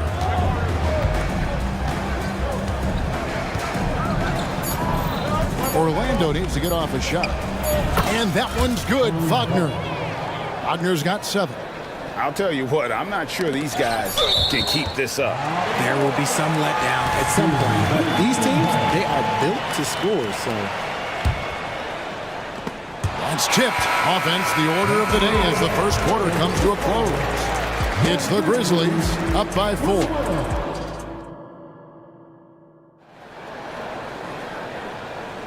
And thanks again for tuning in. If you're just joining us, we've played through 1 quarter of action so far. And a moment now to quickly take a look at the offensive approach for Memphis. The ball movement has been outstanding so far. They've come out of the gate looking for that extra pass. And I like the fact also that they're the ones that have forced the action. They've created a lot of offense by just attacking the rim. In at the guard spots, Morant and Bane. Brandon Clark is out there with Jackson, and it's Smart in at the 3 spot. That's the lineup in the game for Memphis. Isaac with a screen for Banchero. Hits the 3-point bomb. 9 points in the game so far. The way the league is now, Greg, on any given night, we sometimes see a team fall flat. Is it just luck of the draw? Sometimes players are tired, and sometimes they relax. You know, this is why leadership is so vital, setting that standard for others to follow. Banchero against Jackson. And Banchero, here we go. And look at Banchero go, taking off before the defense has a chance to load towards the ball. An intentional foul committed, but for what purpose, Greg, I'm not sure. A scene of confusion right there. I can't imagine why he thought it was a good idea to foul there. Fultz, he's checked in for Anthony. Clark with a wide open look. Good, and a nice assist from Morant. Morant's got 6 assists in the game. Banchero, a screen on Smart. And there's the whistle. Illegal screen. That's going to draw a whistle every time down the floor. Not even close to being a legal screen. That's a very avoidable turnover. You gotta focus on the details. Time now to turn to our sideline reporter, David Aldridge. David. Thank you, Kevin. The Orlando Magic is rolling out with some long and rangy athletes. They've got some size and the foundations of an identity. One scout recently said, Everyone talks about playing positionless basketball, but they're the only ones who have really said, what the heck, let's do it. Kevin? They've got a type, don't they, David? Thank you. And guys, they continue to put a lot of pressure on the interior defenders with their work down low. Fultz against Morant. The putback, it's Clark with the rebound. Memphis leading by 6. The open shot by Smart, and the Grizzlies tack on 2 more. Look, and if you're the defense, you have to honor Marcus Smart's mid-range, Jay, or else that's exactly what's going to happen. Wagner, he kicks to Fultz. Isaac passes to Suggs. Bangs home the trifecta. Suggs has got his first bucket of the game, and he's on the board for 3.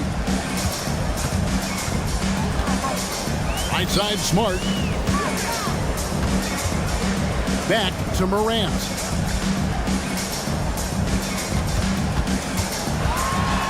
Clark outside. Shot clock at 6. Clark sets a screen for Bain.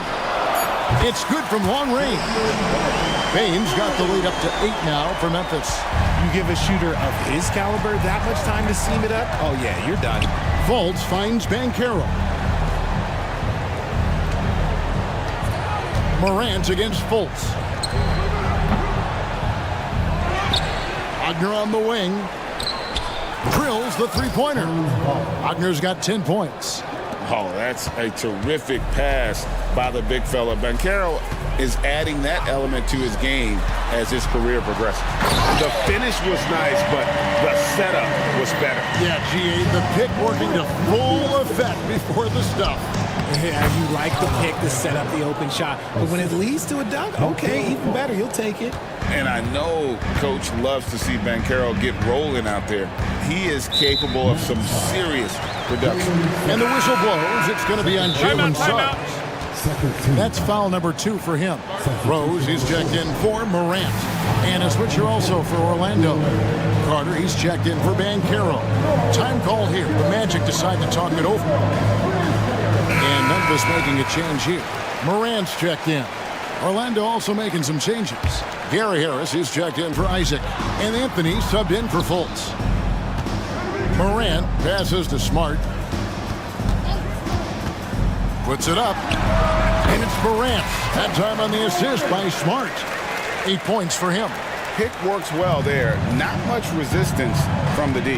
Yeah, that just comes down to a lack of effort. The defender has to do a better job fighting through the screen. And what kind of defense was that? You can't give up wide open threes like that. What are you doing? Jackson setting the pick here for Morant. Jackson dishes to Morant. Fires from deep. And again, it's the Grizzlies from deep. What a smooth move by Morant off the pick and roll, getting himself some elbow room to take a shot. Carter with it. Guarded now by Jackson. Wagner with a screen for Anthony. Passes to Wagner. Back to Anthony. It's in. It's his 3rd field goal of the game. He's 3 for 5. Love how selfless he is setting brick screens like this. Plays like that right there are what help create easy scoring opportunities. Morant outside.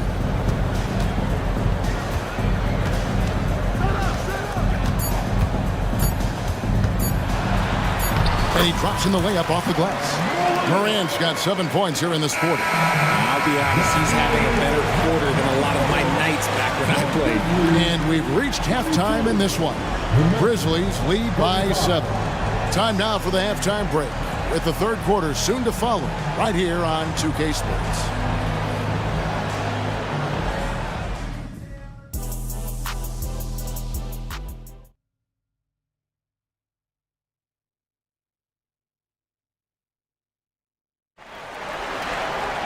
And happy you could join us. We've got 2 quarters left to go in regulation.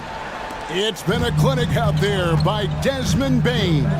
No problems fighting his way to the rim in this one. A lot of points in close.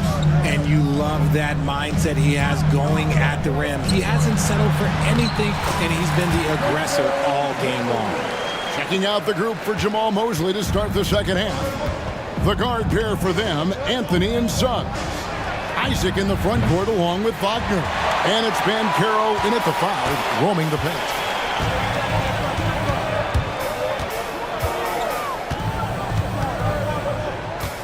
Jackson setting the pick here for Bain. The high post shot, and the Grizzlies tack on 2 more. The potential of Jaren Jackson is endless. A center who has a tremendous J. Not as good, and the Memphis lead's cut to just 9 points on the basket from Anthony. And that tells the tale here today, guys. Throughout this game, they've been able to get the ball in tight and finish. Fultz, he's checked in for Orlando. Time call here. The Magic decide to talk it over.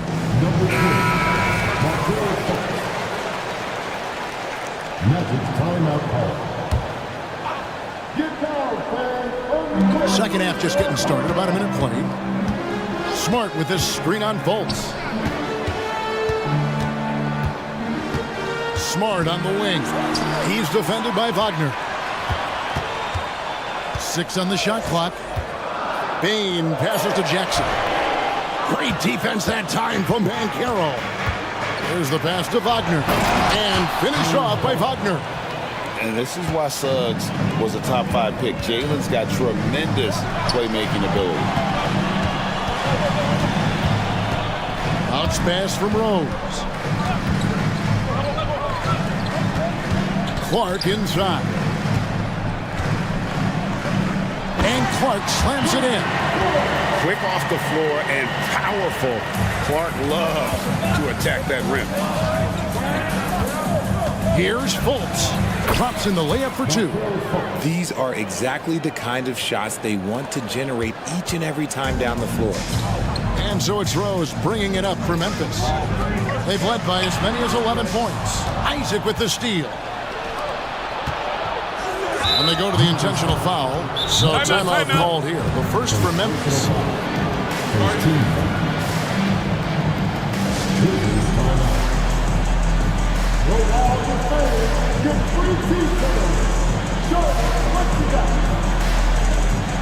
Williams, he's checked in for Memphis.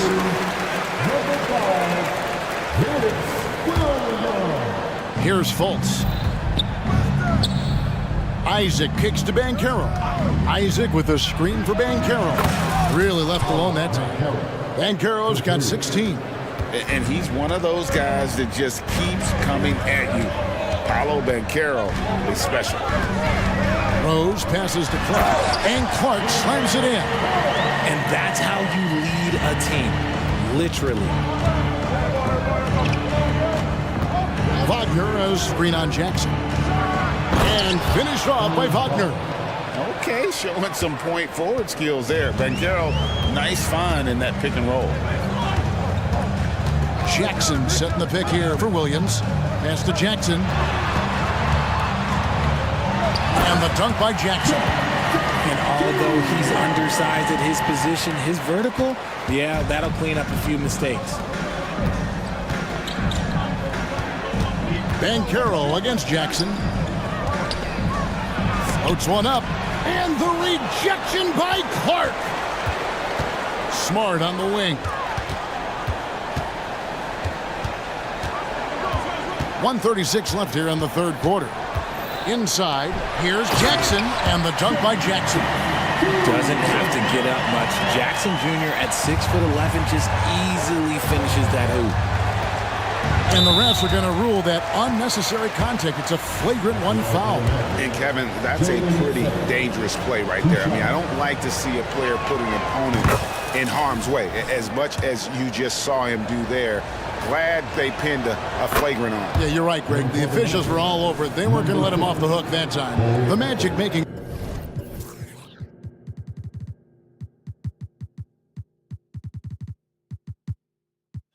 a switch here. Anthony's checked in. Now a timeout called by Memphis.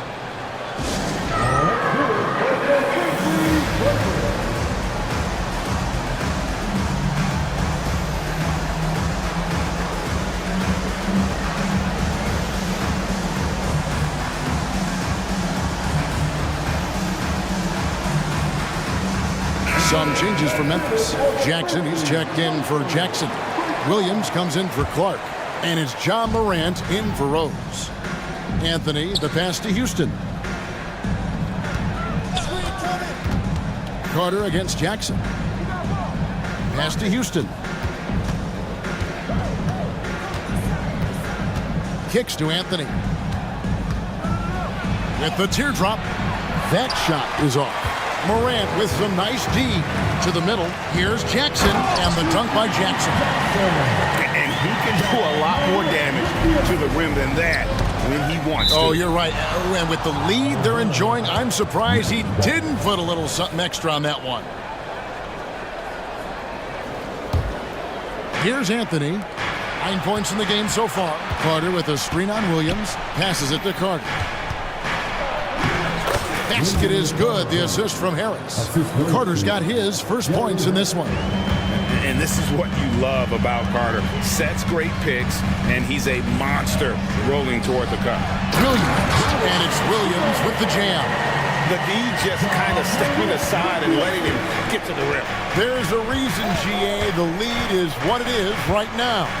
Yeah, it's going to take better rim protection than that if they're going to climb out of this hole. And that one is good from Suggs. Oh, bigger than your average guard, Suggs can score all around the floor, including down low. Memphis leading by 6. And here's Morant. 13 points in the game.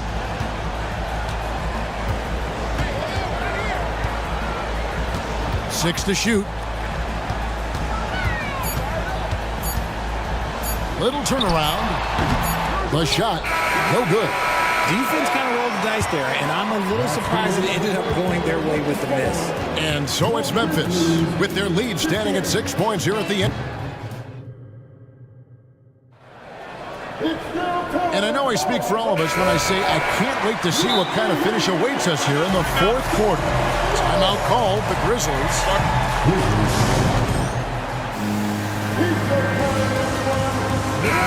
And now the latest from our reporter, David Aldridge.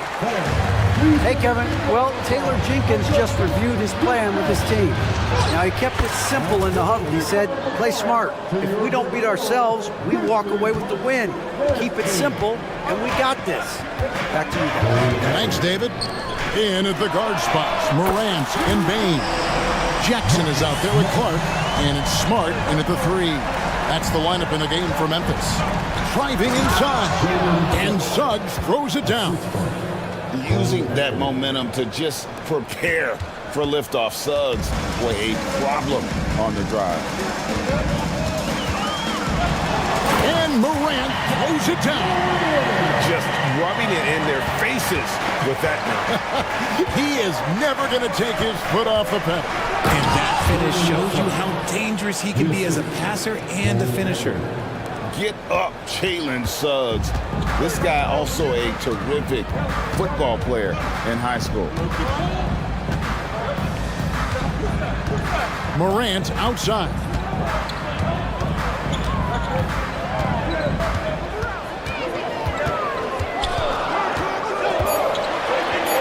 Goes up and lays it nice and easy. And the Grizzlies lead by 7. Still a little bit of a streak shooter. Morant has been deadly accurate tonight. Man. Back to Anthony. Banchero, a screen for Anthony. And he goes big with the top right over John Morant.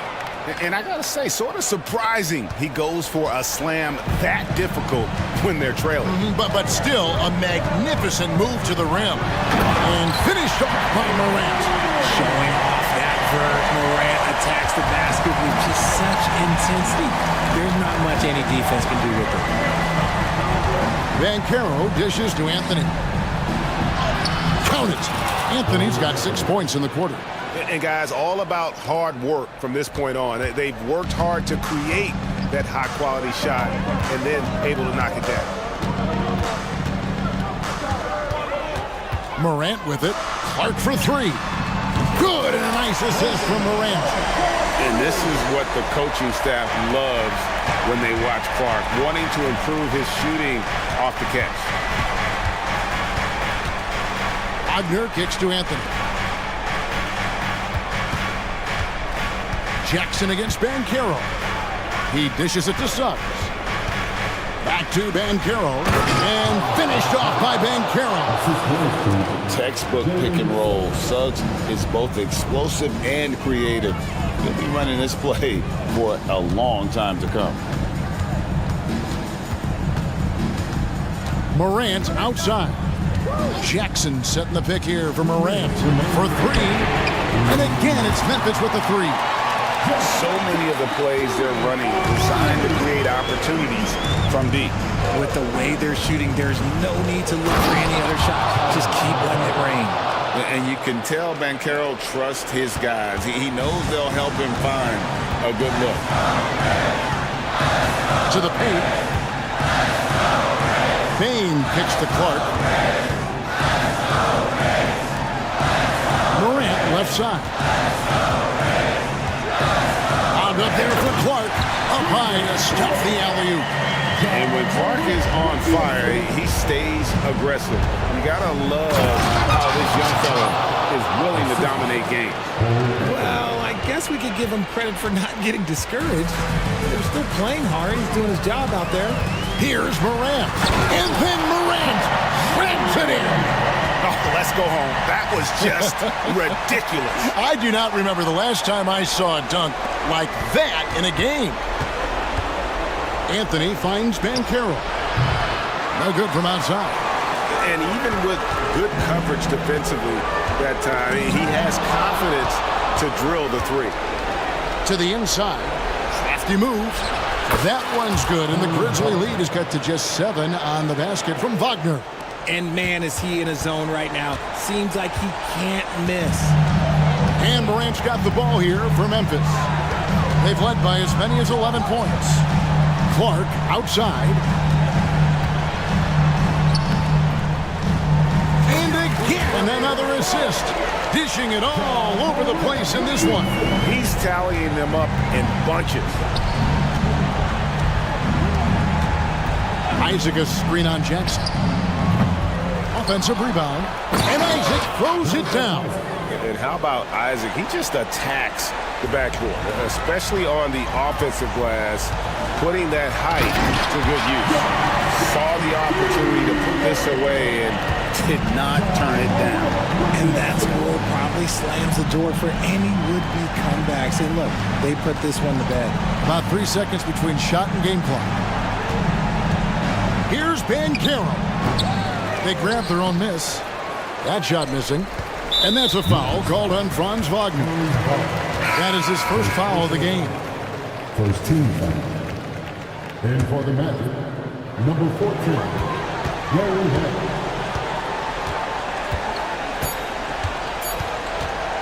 Here's Morant.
What do you think both should be looking to do here tonight?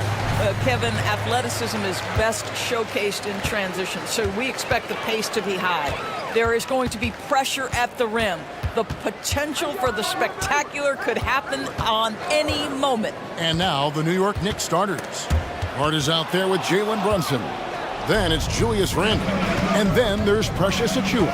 And it's Anunoby in at the small forward position. Achiuwa kicks to Brunson. And there's the drive. Count that one. Boy, Jalen Brunson just reads what the defense concedes, and on that one, it's a drive. Here's Gilgeous-Alexander. And the dunk by Gilgeous-Alexander. Gives the team such a great element having a one guard who can get to the 10. Certainly something every team wants to have. Well, you love it. Fearless, aggressive, leaving no doubt whatsoever. During the summer of 2019, DB, Oklahoma City traded Paul George to the Clippers. They got Shai Gilgeous-Alexander in that trade, who goes on to become an all-NBA selection and looks like his future is like all-star level every year. Not only that, you got a boatload of picks, one of which was Jalen Williams, who's a big-time upside player in this league.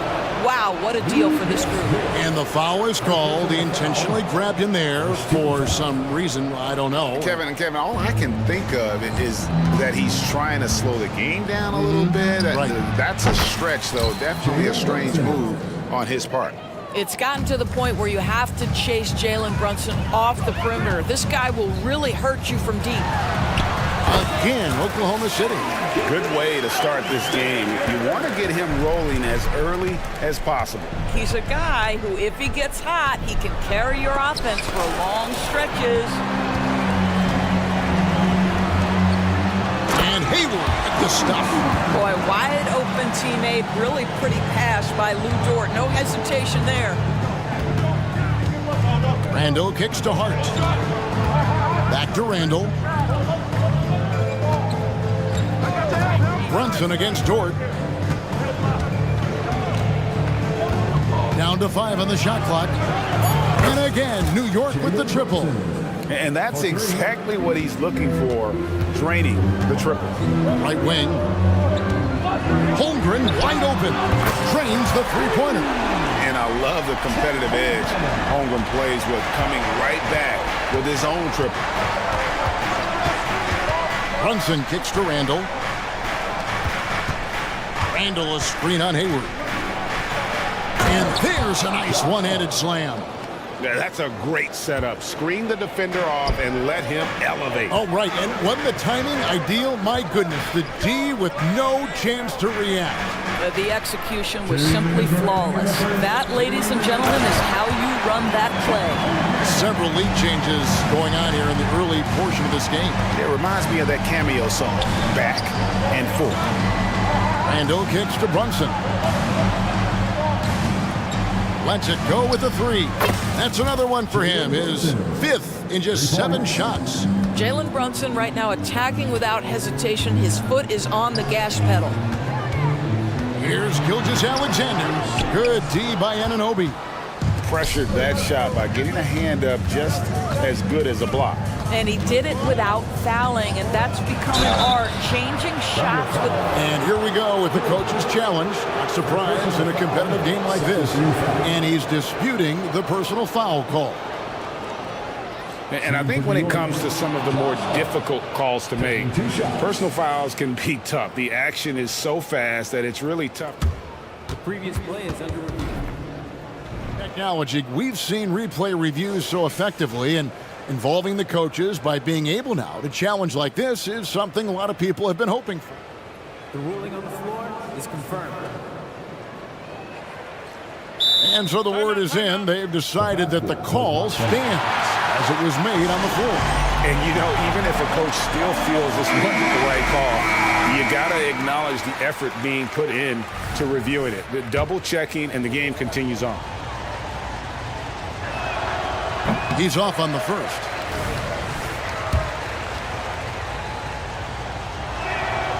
And he's good on the second. And we're just over 3.5 minutes into the first quarter. Here's Gilgeous-Alexander.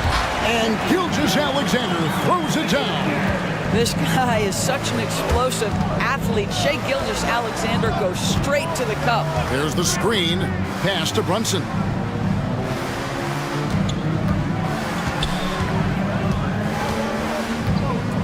Randall with a screen for Brunson. Pass to Achua.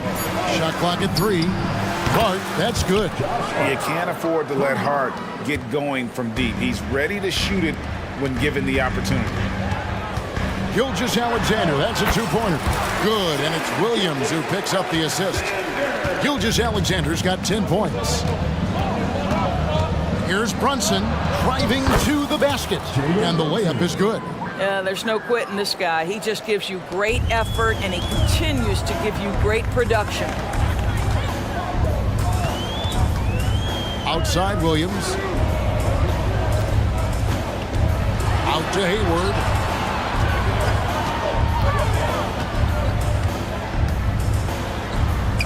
And the shot goes down. How about the quick first step of Gordon Hayward? Exceptional at gliding past the defense on his way to the bucket. Brunson finds Anunoby. From outside the arc. And the Knicks hit again from deep. And offensively right now, each team getting what it wants. Yeah, this is already a high-scoring game, but we knew that was a possibility coming into this one.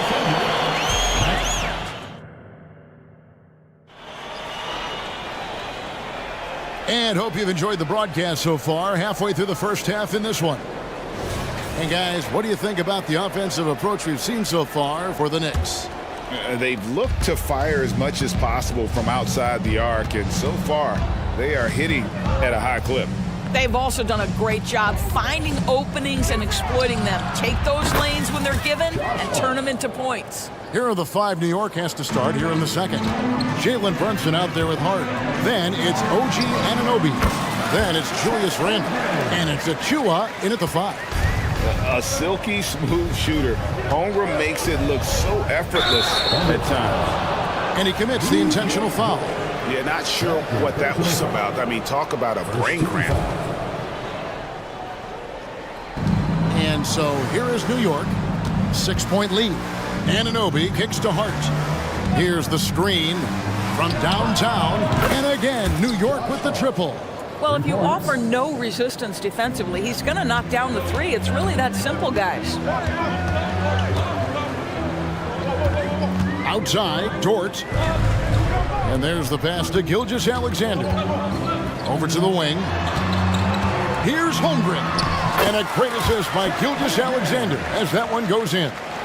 Holmgren's got 9. Doors, we're in the age of podcasts and social media, and we hear more than ever from the players, even right after game. Kevin, I think that's probably the only danger, right, when emotions are running high. But I actually love the new age of league media. The reason being, the players can now be in charge of their own narrative. They have content, and they know how valuable that is. Hard against Gilgeous-Alexander. It's good. Now he's shooting 6 for 7. There's so many ways Shai Gilgeous-Alexander can create for this offense. He's becoming one of the top scorers in the game. Brunson the pass to Randall. Brunson against Dort. The shot's good from Brunson. 17 points in the game. And he has his fingerprints all over this first half. He is just shooting it so efficiently.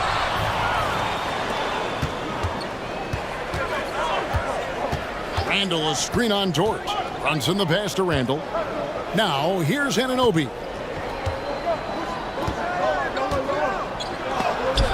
And the rejection by Holmgren. Long 7-1 with that 7'6" wingspan. Holmgren can alter a block just about every shot in his vicinity. Just 4 to shoot. Here's Brunson. And a missed layup. Boy, if you're going up against this guy in this close a range, you've got to defend with everything you've got. A tremendous job defensively. Holmgren kicks to Dort. one's in. His first shot this game. Oh, nice job there from Holmgren. His guys appreciate when they're open, he gets them the ball. Passes it to Randall. And Randall throws it down. Yeah, I mean, maybe could have tried for a more memorable dunk than that one. And we know he's capable of those memorable ones. You know, Doris, something to admire about Julius Randle is the joy, the pure joy he takes in this game. Well, joy obviously comes when we're successful at something. And Julius Randle has become consistently successful at NBA basketball. He's worked hard to make that perimeter game as dangerous as his dribble drive game. And that kind of balance leads to great success. Here's Brunson. Fouled on the shot and picks up 2 points. So one free throw coming up. One of Jalen Brunson's specialties, the and one, just being aggressive. The Knicks have shot 2 free throws, and they're 1 of 2 so far. And going back a season ago, they were a pretty average team at the line, about 76% altogether. Near the three-point line, it's Holmgren. And a great assist by Gilgeous-Alexander as that one goes in. Gilgeous-Alexander's got 5 assists in the game. Hart. Hayward with some nice D. Under trailing by 8. Dort passes to Holmgren, and the bucket is good. 3-point play chance here for him. Yeah, I mean, take that. Holmgren, he knows defenses want to rough him up a little bit, and he welcomes the challenge. Greg, you spent your first 4 seasons playing in New York. What's that like? When the Knicks are winning, Kevin, there is no place you'd rather be. The fans are incredibly smart, loyal, and they'll treat you like a king. But no doubt that media pressure is for real. You know, 2 things happen there. Excellent coverage on the shot, and then finish the possession securing the boards. Good on the bucket. And now just a 3-point New York lead. Guys, this is what you call a generational talent. Holmgren is bound to fill up the highlight reel every night he plays. Here's Brunson going inside, and he uses the glass on the layup. Brunson's got 7 points for the quarter. Well, defensively, to me, you've got to do a better job communicating once the screen comes. 6 seconds separating the shot and game clocks. Gilgeous-Alexander, good. The Shea Gilgeous-Alexander, so dangerous in pick and roll. He's going to keep you off balance because he can score it or facilitate. Randall down low, working on Williams. Anunoby finds Randall. Back to Anunoby to the right side. Inside, and Anunoby slams it in. Well, as always, Jalen Brunson making the right play. This guy loves to set up his teammates. Timeout. Now a timeout called by Oklahoma City. As the teams head into this timeout, a chance for the coaches now to map out some plays for the next few minutes and a chance for the players to rehydrate with some Gatorade. That's important if they want to make sure they don't wear down later in the game. Absolutely. Over the course of a game, you have to stay hydrated. And a wide open look for... Oh, and he just knocked down the buzzer beater. And a huge 3 there to chop the lead. Thank you, David. And we'll be back after halftime as the third quarter gets underway.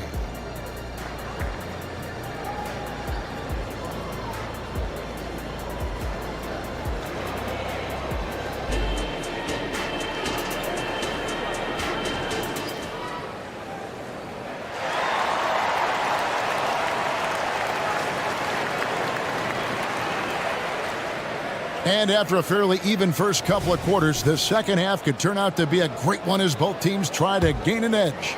You know, Jalen Brunson has been exceptional here, guys. Wow. He had a fast pass to the lane that first half. Got inside on demand. Now, this guy is such a good finisher on the move, and so far, the defense has not been able to counter it. Gilgeous-Alexander runs things with Dort to his side. Williams is out there with Hayward. And it's Holmgren in at the 5 down low. It's the lineup in the game for Oklahoma City. With the drive, and so they foul intentionally. Second personal foul. First team foul. Here's Bogdanovich. Pass to Anunoby. Bogdanovich with a screen on Dort. Burks. And such a nice move to make the basket work. Burks has got 5 points now this quarter. You give Alec Burks a little daylight, this guy is ready to fire. Dort passes to Holmgren. It's good for his 8th consecutive basket in only 8 tries. Wow. Terrific play call to give him a clean look at the rim. That's how you want to start the second half. Well, there is nothing better than catching a rhythm as early as possible, and boy, that's a terrific start right there. And here's Gilgeous-Alexander outside. Launches a 3. Holmgren can't hit. And close to making the defense pay for the lax coverage that time. Here's Hartenstein. It's stolen by Dort. And now in transition, here's Williams. Here we go. The putback controls the rebound and puts it back up and in. I mean, length and skill. And Holmgren has a lot of both. Burks for 3. And again, New York with the triple. Well, overall, they're the team getting the better looks here in this second half. And I think what's happening is they're getting their shots within the flow of their offense, and you can clearly see the difference. And an eye for an eye. Both teams working to stretch the floor. Well, that three-point shot just gives you so much room to operate on the offensive end. Bogdanovich against Hayward. Shot clock at 6. There's the 3. Burks on the wing. Fires the 3. And out of bounds as the Thunder gain possession. And right now, let's watch that terrific swat. And that block might serve as a spark for this team. We'll see if it can ignite them. Not quite 2.5 minutes played here in the second half. Holmgren in the corner. Hayward on the wing. Back to Holmgren. And the foul called on Bojan Bogdanovich. That's his first foul. First personal foul. First team foul. Hayward with a screen for Dort. Up again. Great positioning on the putback. Now just a 3-point Knicks lead. Yeah, I mean, listen, Gordon Hayward may not have the biggest frame in the NBA, but this guy will make up for it with aggressiveness. Burks kicks to Anunoby. Takes it inside. Plays it up and makes it in. Anunoby's got 7 points in the game. And here's Gilgeous-Alexander. He'll bring it up for Oklahoma City. And you look at the evolution of Anunoby's game, Doris, he's much more than a 3-and-D guy. You know, Kevin, here's a young man who does a little bit of everything. He can score and defend in a variety of ways, cross-positional defensively between 1 and 4, and an offensive game that continues to grow. He can get out and put pressure on transition, a little bit of a streaky shooter, but there's so much to like. Oh, boy, how slippery is SGA on the triple drive. Just so difficult to stay in front of him. An intentional foul committed, but for what purpose, Greg? I'm not sure. A scene of confusion right there. I can't imagine why he thought it was a good idea to foul there. And the Thunder making a change here. Giddey's checked in, and the Knicks decide to take their first timeout here. And the Thunder making a switch here. Wallace is checked in. The Knicks also changing it up. Achua, he's checked in for Hartenstein. Randall comes in for Bogdanovich. And it's Josh Hart in for OG Anunoby. Here's Burks. That one is good. He's only missed 1 shot of his 6 taken on the floor. Well, you love the cleverness of Alec Burks. My goodness, how remarkable is that into the lane and finish? Pass to Holmgren.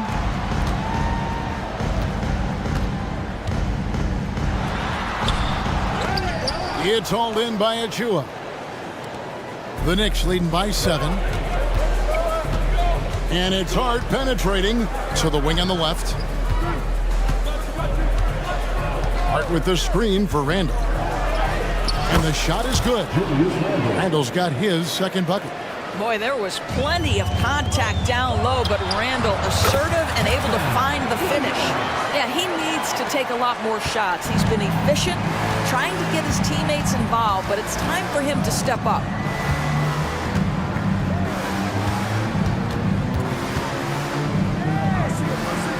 On the wing, DiVincenzo. Ball is covered. Well, if the basket is within reach, Julius Randle understands how to finish. Thunder trailing by 9. Here's Giddey. And that one clearly a foul. Gets the whistle, and 2 shots coming up. I mean, even from over here, you could see that one pretty clearly. The Thunder shooting their second and third shots at the line right here. And the second free throw, good. Well, Josh Giddey has proven that he will have some triple-doubles in his career because he can score it, he can board it, and he can certainly find his teammates. Now it's about being consistent and efficient. Dort against Burks. Handle a screen on George. He takes it in. Yeah, if you see Burks with a lane to the rim, he's going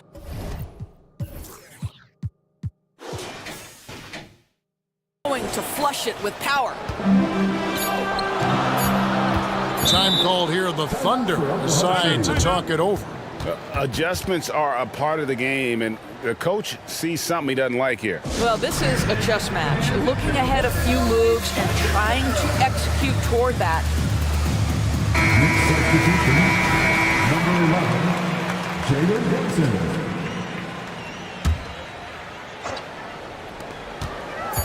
Got it off in time. And so it's the New York Knicks with a 10-point lead. Some breathing room heading into the break. And a worthy candidate tonight as we take a look at our State Farm assist of the game. Yeah, and I like the fact we get to see this pass one more time. A magnificent feed, and you love to see your off guard taking over the playmaking duties with this much skill. Love the unselfishness, finding the best look, and it doesn't matter who's taking it. And this is it. Glad to have you along for this fourth and final quarter. And let's head over to the sideline and catch up with David Aldridge. Thanks, guys. I was able to hear Mark Dagnall talking to his team during the break. He told the players, you guys are too talented to be playing this lackadaisical. Push the ball up the floor, get out on the break, and get to the fast break. Guys, we'll see if they can get it done. Thank you, David. Setting the floor for the Knicks. OG Anunoby is out there with Randall. Then it's Jalen Brunson. Then it's Josh Hart. And it's Achua in at the pivot spot, manning the middle.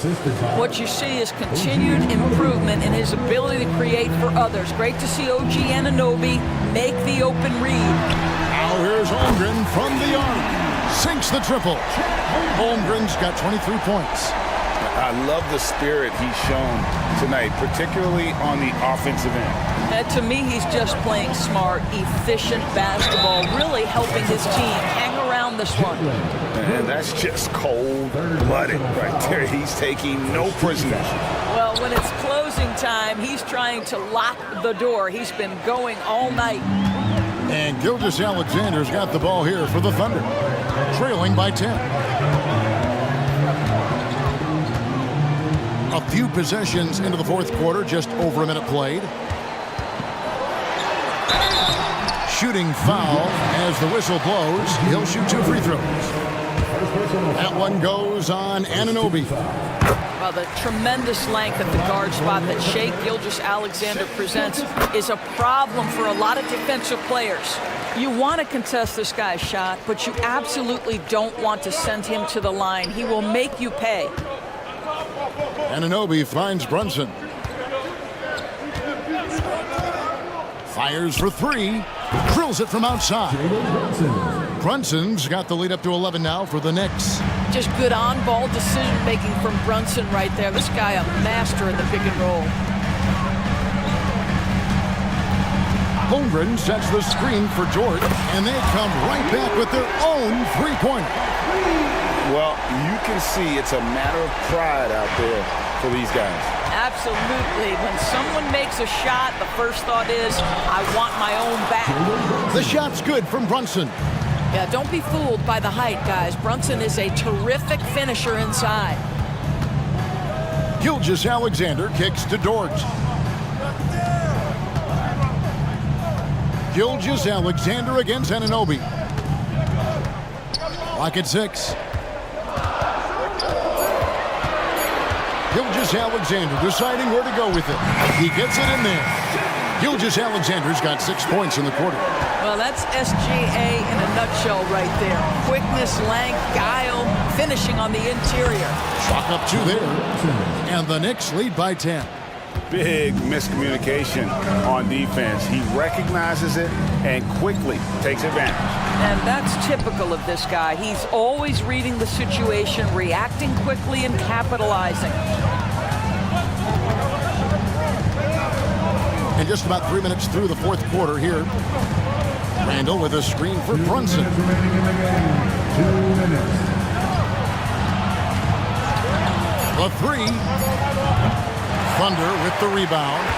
Well, the defense clearly was not interested in guarding him from downtown. They're very fortunate he missed.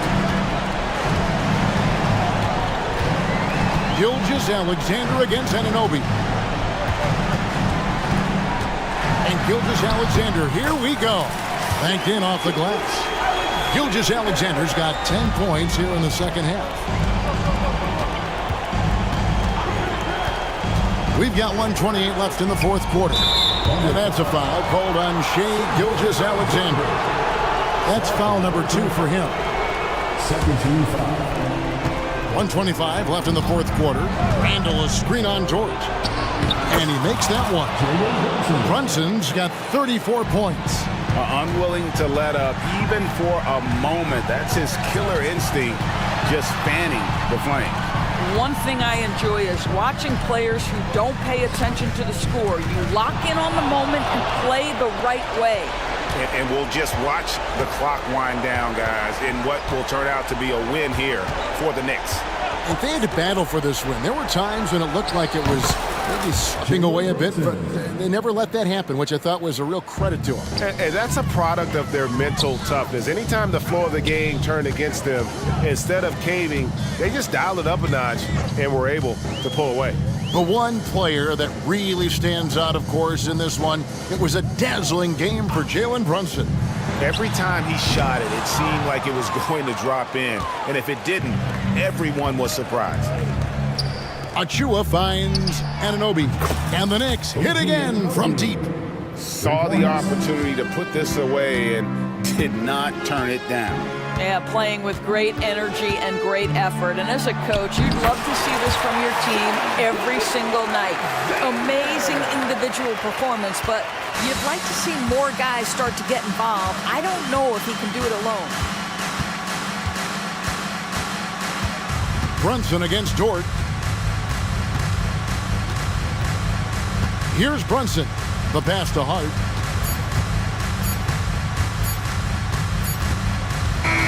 So no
At it. Feels like we may be going back the first 65 or 70 years of the NBA, BA. I mean, we've become a three-ball dominant league in terms of style of play. Tonight, you'll see what basketball used to be, a game dominated by the centers.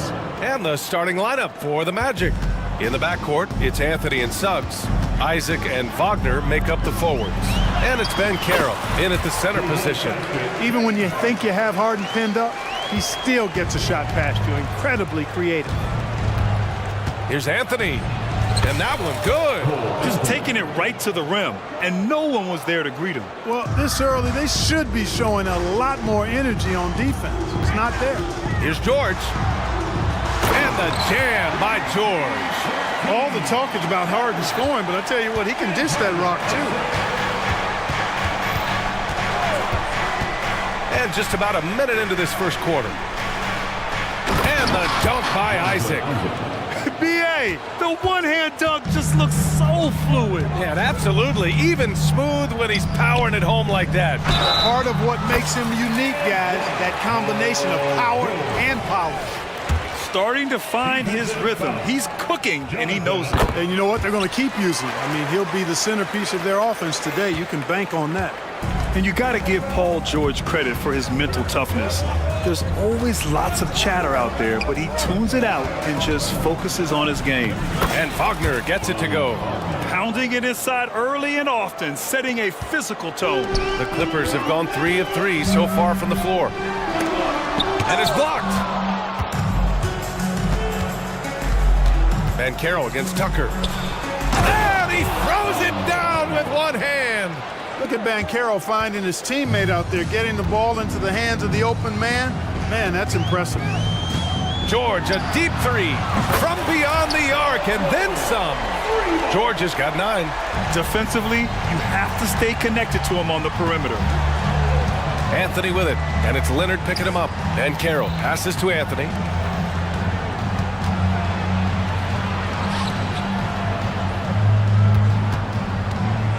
Pass to Isaac. Just 5 on the clock. Here's Wagner. Goes back up. Oh, and he got fouled on his way up. And they're not happy with the call here. Coach has given the signal. He's going to use his challenge. Probably a good idea in such a close contest. Franz Wagner, shooting 2. People were worried that this would slow the action down. But with so many close calls in every game, the NBA was smart to adopt. The previous play is under review. Does for a coach is let his players know he's got their back. If they're adamant that the call was wrong, he'll back them up and make the refs take another look.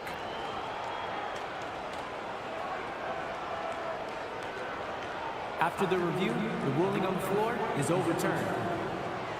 So they see clear evidence of a bad call, and they're going to overturn it. Probably the right decision. And give credit to the officials for recognizing the mistake and correcting it. Nobody likes to say they got it wrong, but they fixed it in a hurry. And it's the Magic with the ball.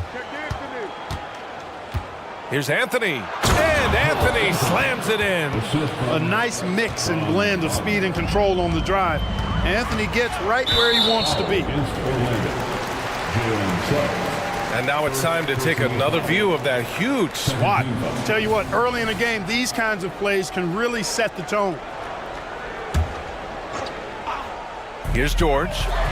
He's got 9. Leonard for 3. Wagner takes a lot of pride in trying to make a defensive impact and does a good job contesting the shot there. George passes to Leonard. 4 on the clock. Second shot opportunity, and it's rejected. In transition, the Magic on the run.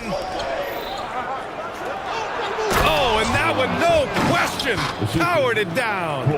What a finish. I mean, he just took over himself. What a show of power right there from the point guard. Man, sweet. And you know, guys, and in a game this close, they're going to challenge the call. Coach does not agree with it, and he wants them to take another look at the monitor. People were worried that this would slow the action down. He was smart to adopt this challenge policy in 2019. You know, one thing this does for a coach is let his players know he's got their back. The ruling on the floor stands. And they've made their decision. The call will stand. And as much as it hurts to lose a challenge, I think Coach would challenge that call again if he could. He really disagreed with the foul, and he's still peeved. And the first one at the line is good. And you know, guys, I mean, he is a solid free throw shooter. And, of course, Leonard has everything in his game. And here's Wagner. He'll bring it up for Orlando. Suggs. And he drops it in from the low post. He's been playing great, unselfish basketball, really putting the rock in the hands of the right shooters. He is delivering a lot of room service times tonight. One sweet one after another. Harden hits them both. Already a very confident player. Knocking down those free throws only fuels that. Powell against Anthony. It's good. Anthony's got 6. Kept moving and found an opening, staying active. Anthony grinding for that bucket in tight. George finds Leonard on the take, and the dunk by Leonard. And they keep trading punches. Both teams in a groove early. Hey guys, this is going to be fun now. I mean, we've got ourselves a shootout on tap here. Wagner with a screen.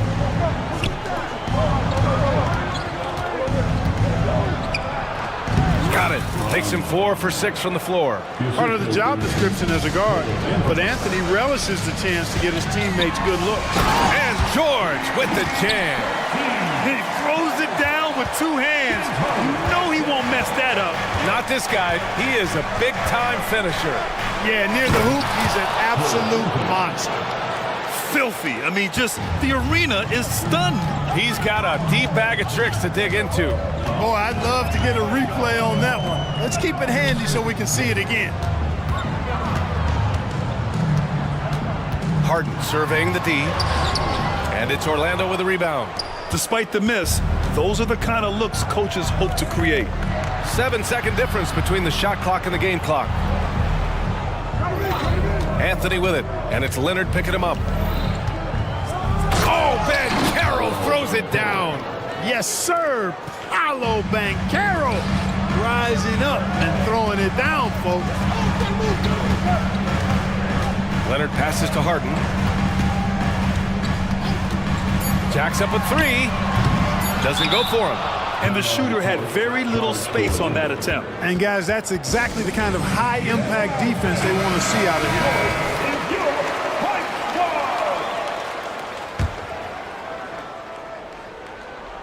Orlando calls timeout. Yeah, coach no doubt wants to use this timeout to review the matchups and maybe make some adjustments as well. And I agree. I think there's going to be a new wrinkle in their game plan when they come out of this timeout. Houston. Three-pointer, Anthony. It's good! It counts at the buzzer! And just nails the 3.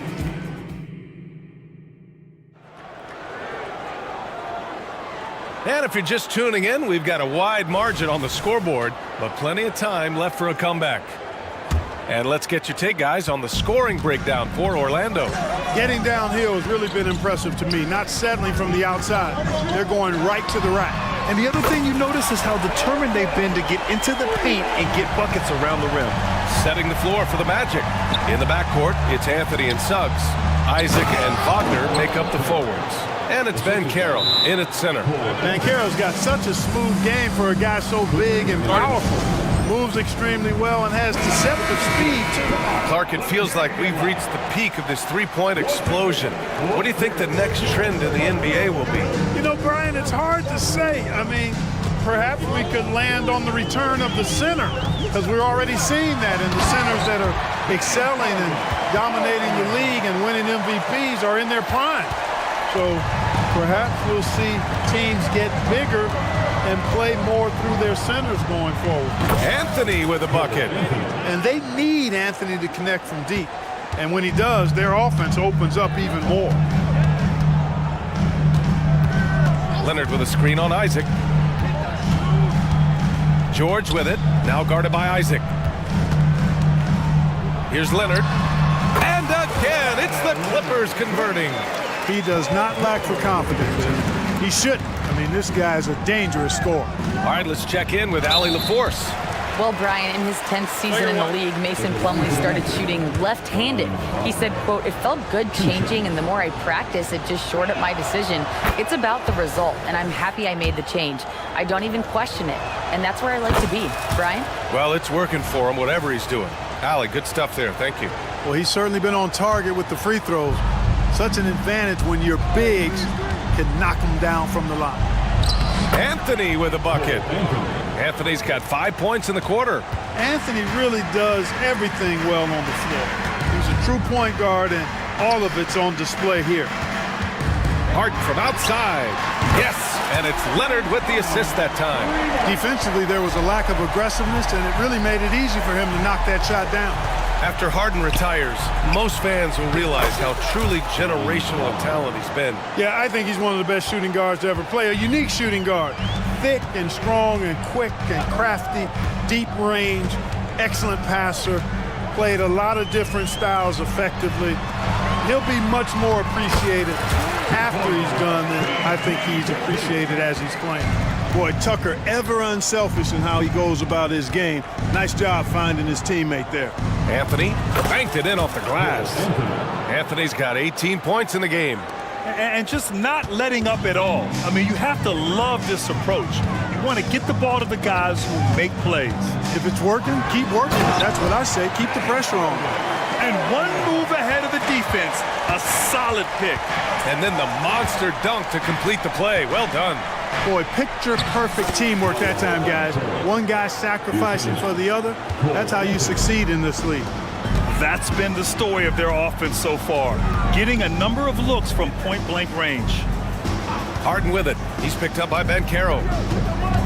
Harden, the pass to George. 5 on the clock. Tucker with a screen. Leonard for 3. It's rebounded by Wagner. Wagner's got 4 rebounds now. Anthony in the post, working on Powell, and Anthony slams it in. Anthony going up top. Don't let his size fool you, folks. Cole's got some hops. And there's a pick. Harden, the pass to Leonard. Leonard doesn't hold back. That's a textbook example of how to move the ball. Boy, you gotta love that action. Here's Banchero. Oh, Banchero throws it down. Having a scorer's mindset, but Anthony also has to keep others involved. That's a really good pass there. George against Isaac. George drives in. Nice move.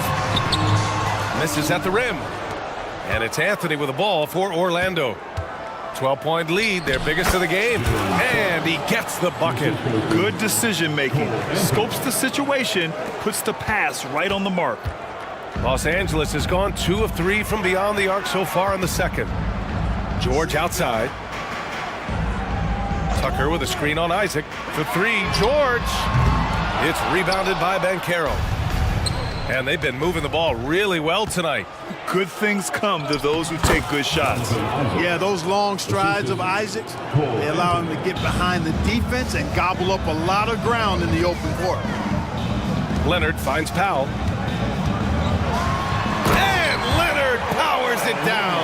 And, you know, we can't measure heart. I mean, he's not as big as the other power forwards, but his jumping ability and mindset is incredible. And a foul called on the way up. So he'll take 2.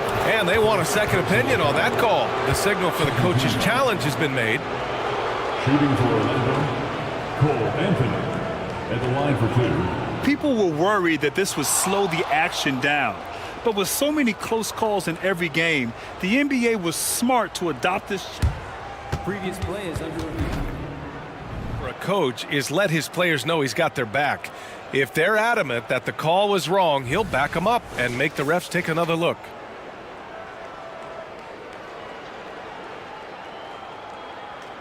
After the review, the ruling on the floor is overturned.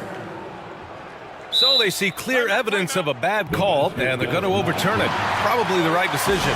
And give credit to the officials for recognizing the mistake and correcting it. Nobody likes to say they got it wrong, but they fixed it in a hurry. So it's Orlando now. 6-second difference between the shot clock and game clock. Pass to Wagner. Back to Anthony. He takes it in. And Anthony slams it in. Not just the move from Anthony, but he also follows the good move up with the bucket. Here's George. Oh, and then...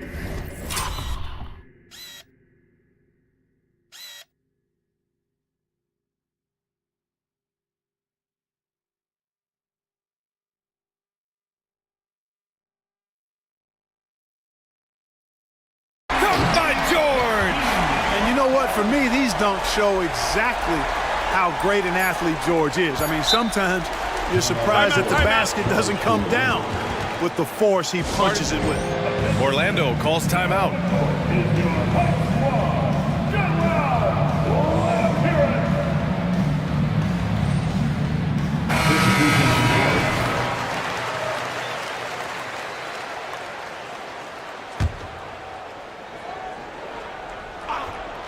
With one on the clock. What a play! He drains it at the buzzer! Great job ending the quarter on a high note. Nothing like knocking down that last possession of a quarter to give you a little feel-good momentum. And through one half, it hasn't even been close. It's the Magic up by 16. And we'll see you back here after the break. Third quarter action in just a bit.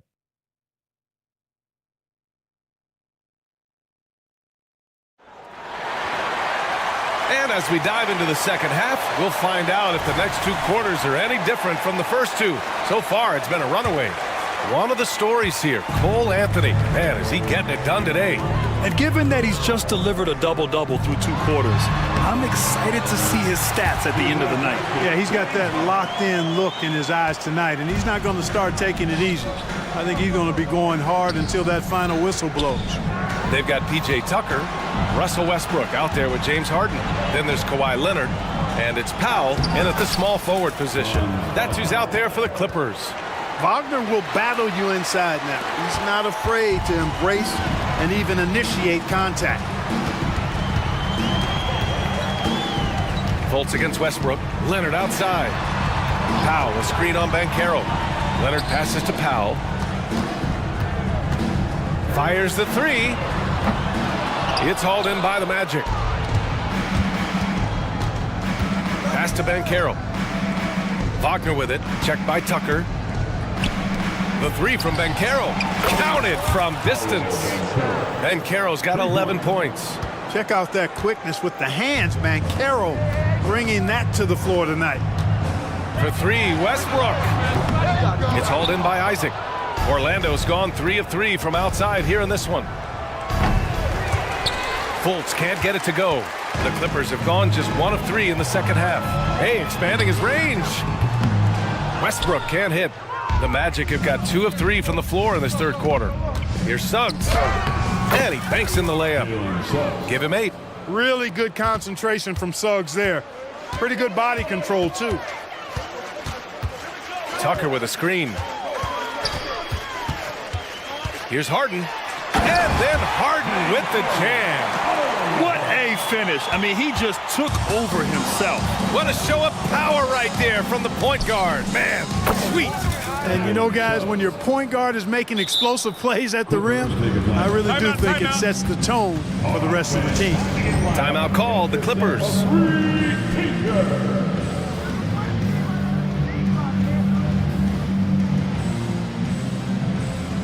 For the Clippers, Coffey, he's checked in for Tucker, and it's Paul George in for James Harden. George scanning the floor. And the jam by George. Because of his incredible scoring ability, many consider George to still be a star. Banchero outside.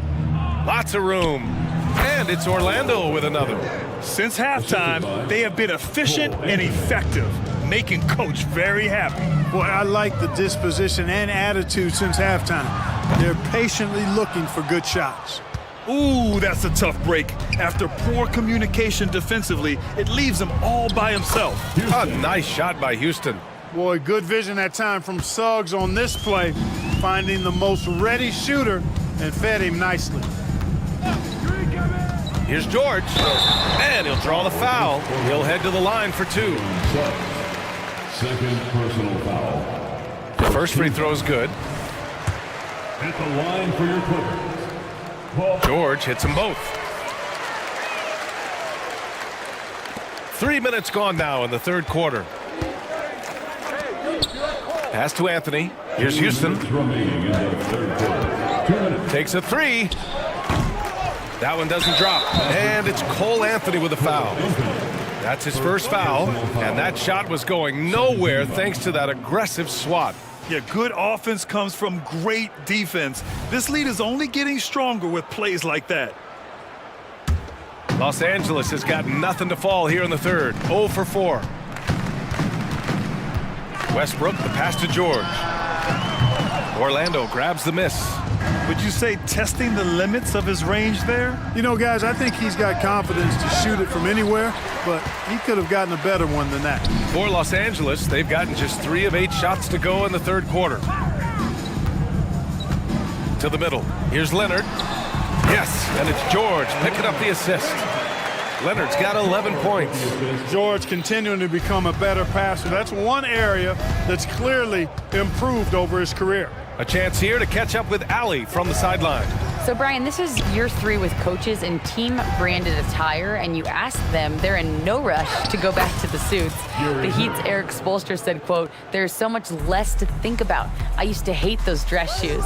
The Pistons' Monty Williams said, quote, "None of us can dress. That dry cleaning bill is gone, and you can pack in one bag." Brian? Hey, that sounds pretty good, Allie. Thank you. And it's Westbrook off the drive. 6 to shoot.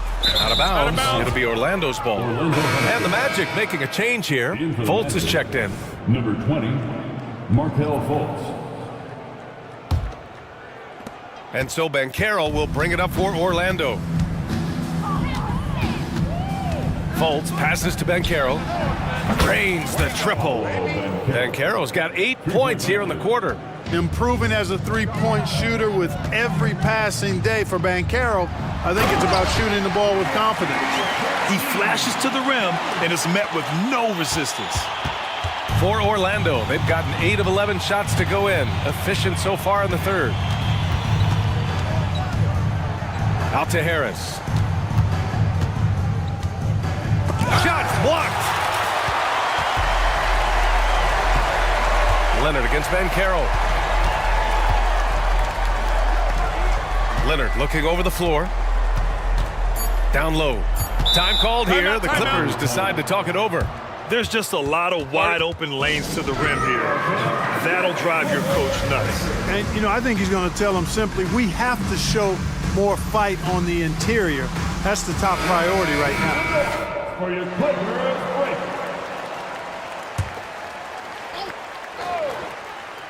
Three-pointer, Harden. Boy, that is great defense from Suggs. He's got all the tools to lock you down and lock you up. And so it's the Orlando. And it's time now to bring you our State Farm assist of the game. You have to love his unselfishness and ability to make those around him better. Well, clearly he's the guy that stirs the drink for him, and that's how he does it, with his dynamite passing skills. And there have been 2 very different performances from these teams today as we get going in quarter number 4. Setting the floor for the Magic.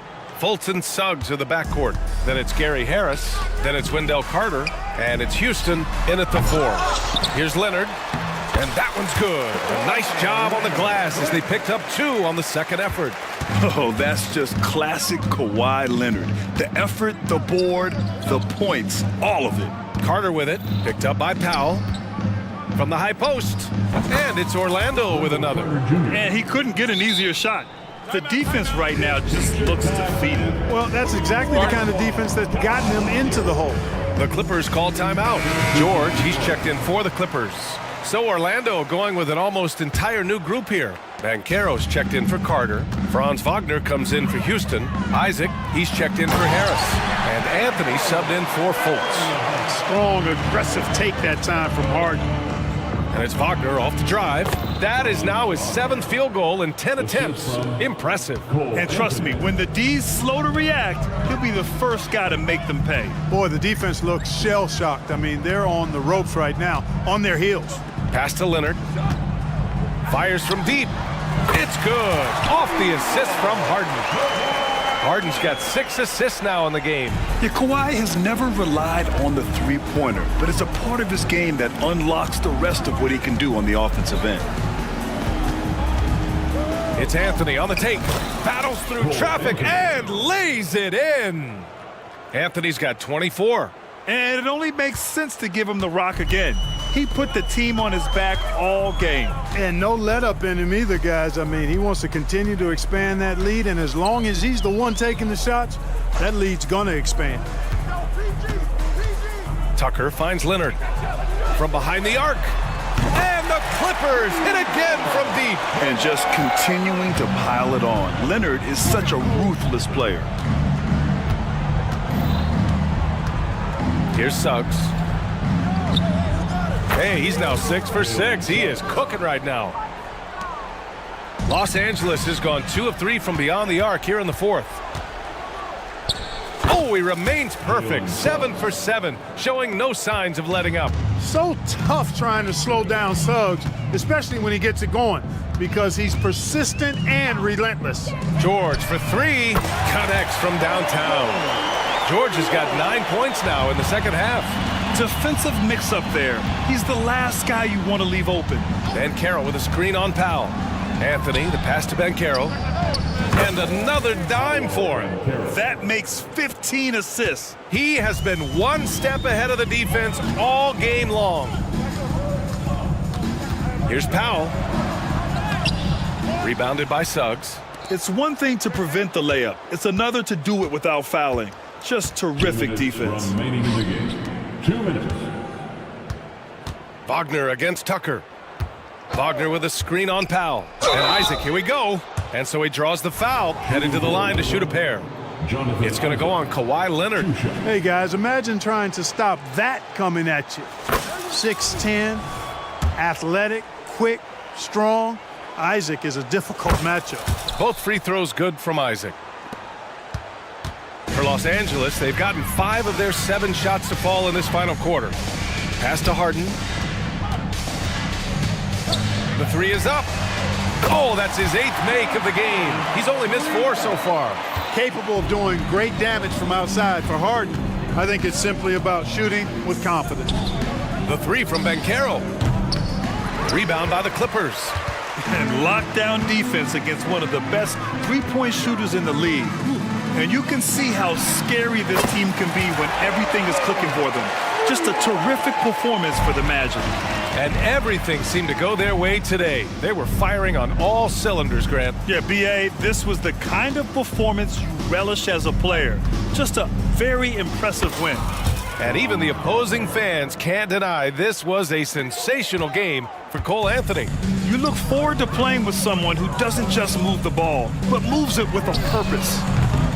George, no good. Orlando's gone 7 of 11 from outside the arc. Nice percentage from distance so far. Wagner up top, checked by Tucker. Here's Suggs. Oh, he's on fire. 8 for 8 and just looking relentless. This is what winning is all about.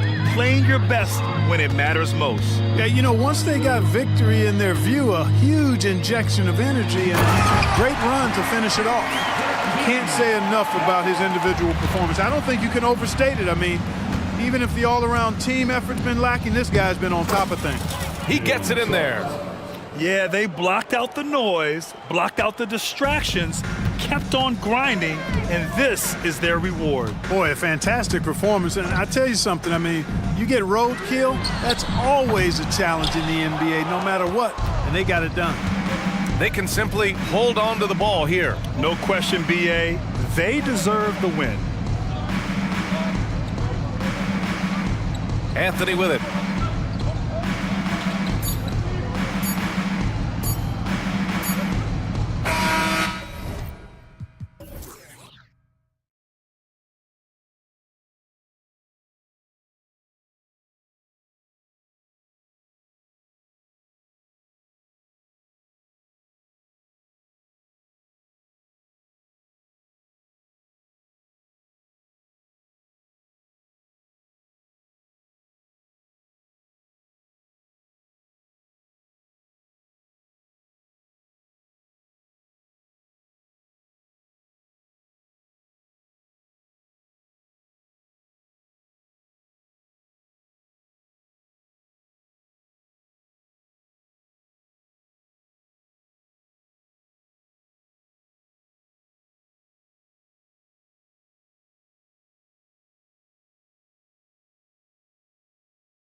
Steve, from these two pass-first teams, it should be fun.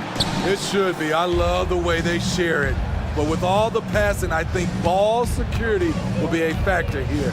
More movement means more opportunities for a steal. And now the New York Knicks starters. We've got Jalen Brunson.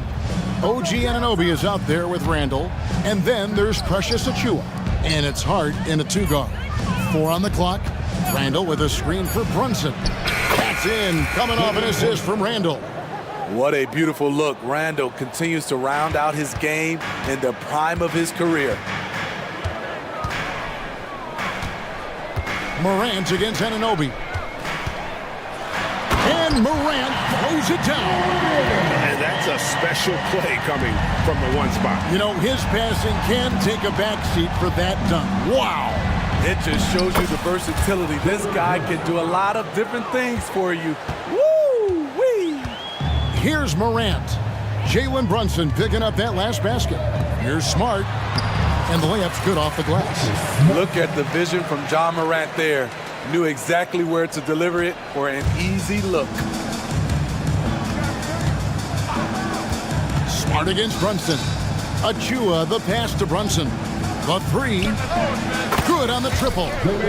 Brunson's got 7. And that pick takes the D totally out of the equation. Hey, if you're not going to fight over, you're essentially giving the shooter the look he wants. Yeah, easy call. The Grizzlies shooting their first free throws of the game. First team foul. At the line for First one falls for. The shooting of Desmond Bane, it's special. Knocking down threes as good as anyone in the game. And that's the norm for him. He's pretty much automatic when he's at the line. Now here's Brunson. He has 7. Anunoby is screen on Smart. Here's Hart. Anunoby against Bane. Brunson surveying the D. Randall with a screen for Brunson. And again, it's New York. Brunson doesn't need a lot of space to get his shot off. He has the ultimate confidence in that jumper. And Morant's got the ball here for the Memphis Grizzlies. They trail by 3. Jackson with it. Now defended by Randall. Jackson kicks to Bane. Floats it up there for Morant. And Morant throws it down. What body control from Morant. Able to take the hit and power through it all. Pass to Achiuwa. Anunoby with it. They set the screen. Knocks down the 3 ball. And he likes to get in a rhythm early. Nice triple. And Morant's got the ball here for the Grizzlies. 4-point game. And there's Bane. That's good on the assist by Morant. Great footwork from Bane, finding his opening. 2 minutes remaining in the fight. 2 minutes. Brunson against Smart. The shot's good from Brunson. And once he got to the 10, I think he was surprised to find himself that wide open. Wow, that's a defensive breakdown. Can't do that against good scores. Man, did you see John Morant fly through the air on that play? On deep, Brunson, and another 3 for New York. Talented, driven, he puts constant pressure on your defense. The Grizzlies trail by 5. Bane passes to Clark. The Knicks pull it in. Out of character for him to miss that shot. Maybe just a little too casual there. Hart, that's good. Doesn't let the contact faze him. The whistle isn't guaranteed, and Josh Hart knows it. Bane kicks to Morant. Outside for Jackson. Bane with the screen on Anunoby. Morant uses the glass to finish the layup. Morant's got 8 points. Bread and butter play. Morant and screen and roll. He'll typically make you pay. Tries from 16. Out to the right wing. Achiuwa finds Anunoby. Randall with a screen for Anunoby.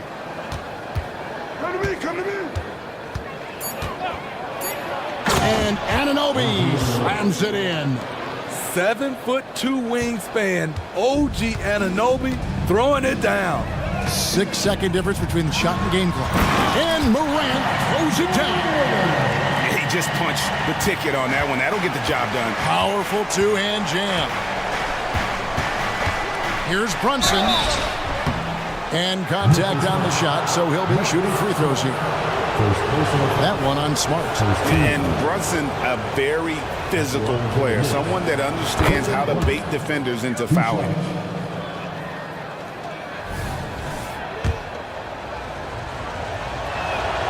And both free throws good for Brunson. The Grizzlies trail by 7. Jackson, a screen on Anunoby. Now here's Morant for 3. Randall grabs the board. And Brunson, here we go. It could go. Oh, and the buzzer beater's good. One eye on the rim, one eye on the clock. Nice job. And what I love, there was no panic on his part. That's the steady pulse you want in that situation. A free-flowing first quarter. Great scoring through 1. Knicks lead by 9. Live from the FedEx Forum, you're watching 2K Sports.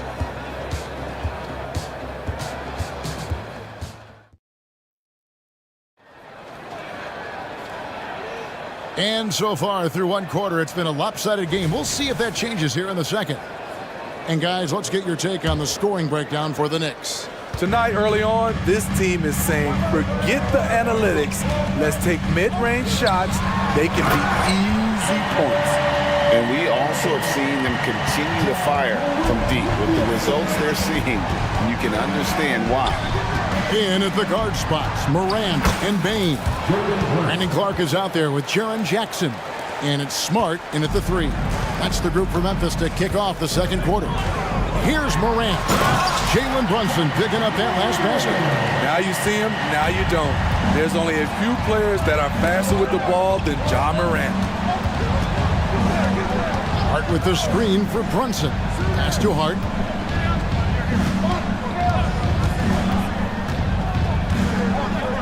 Back to Brunson. Count it, and he's now 8 of 9 from the floor. And that's terrific balance from Brunson. He does not skip leg day. Here's Morant. It's rebounded by Anunoby. What a defensive play. Gets the stop and does it without fouling. And with the move to positionless basketball, wing players with the size and strength of OG Anunoby tremendously in demand. You need a guy who can hang with all the superstar wings defensively. And OG has a better shot than most. Now, here's Anunoby. They lead by their biggest margin of the game, 9. When Desmond is on you, be careful because he's capable of blocking your shot. And his competitiveness showing through. That's an aggressive finish. He is just unwilling to settle. He gets right to the rim and makes sure they come away with points. Brunson against Smart. Brunson the pass to Hart. Count the basket. And the Knicks lead by 9. Oh, that's a nice read from Brunson out of the pick and roll.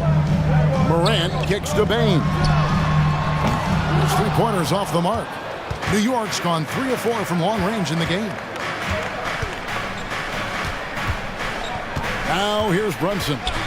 He's got 20. Laid in with a nice touch off the glass. Brunson's got the lead up to 11 now for New York. Making the defense look hopeless. Brunson so clever with his ball handling. Morant against Anunoby. Here's Jackson. Good, and a nice assist from Morant. Jackson's got his first basket. And they keep hammering away at him inside, forcing the ball into the paint. Brunson, that's a 2-pointer. And again, it's New York. And you can tell Brunson has been well coached. He knows just when to call for that pick and roll. Strong move to the 10, trying to get his guys going. Hard not to get motivated, GA, right when your teammate makes that kind of play. The problem is your opponent is making big plays as well. I'll be curious to see the response. The shot's good from Brunson.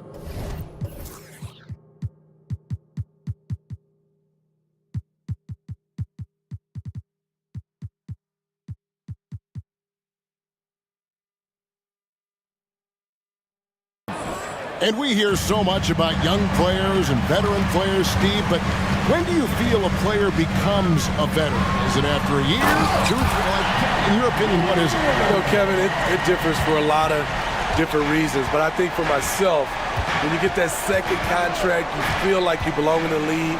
I think when you get over 7 years in the league, that's kind of cut off to be 7 years or more, you're definitely a vet.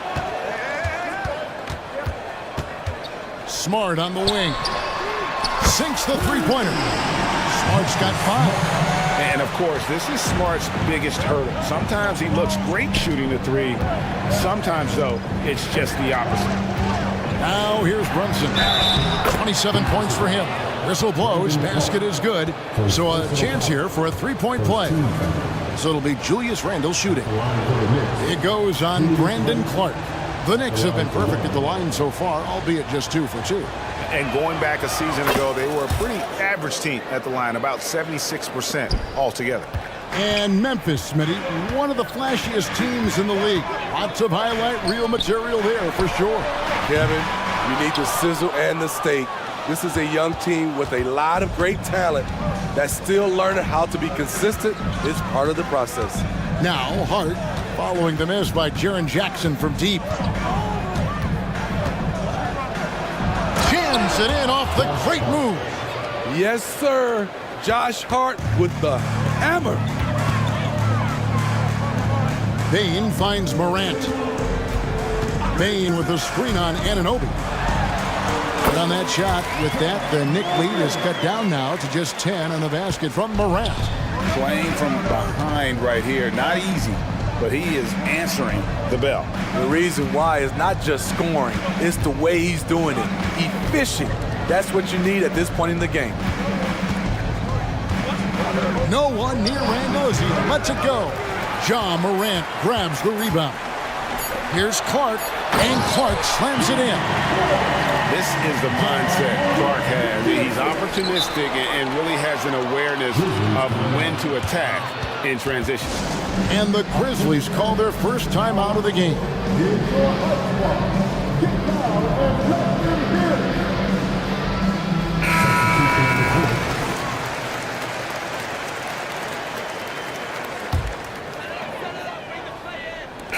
There's the steal. Jalen Brunson has been on display for the New York Knicks. He comes away with 11 points in the quarter and is showing no signs of fatigue. And now let's catch up with David Aldridge. Thank you, David, for that interview, and we'll see you back here after the break for third quarter basketball.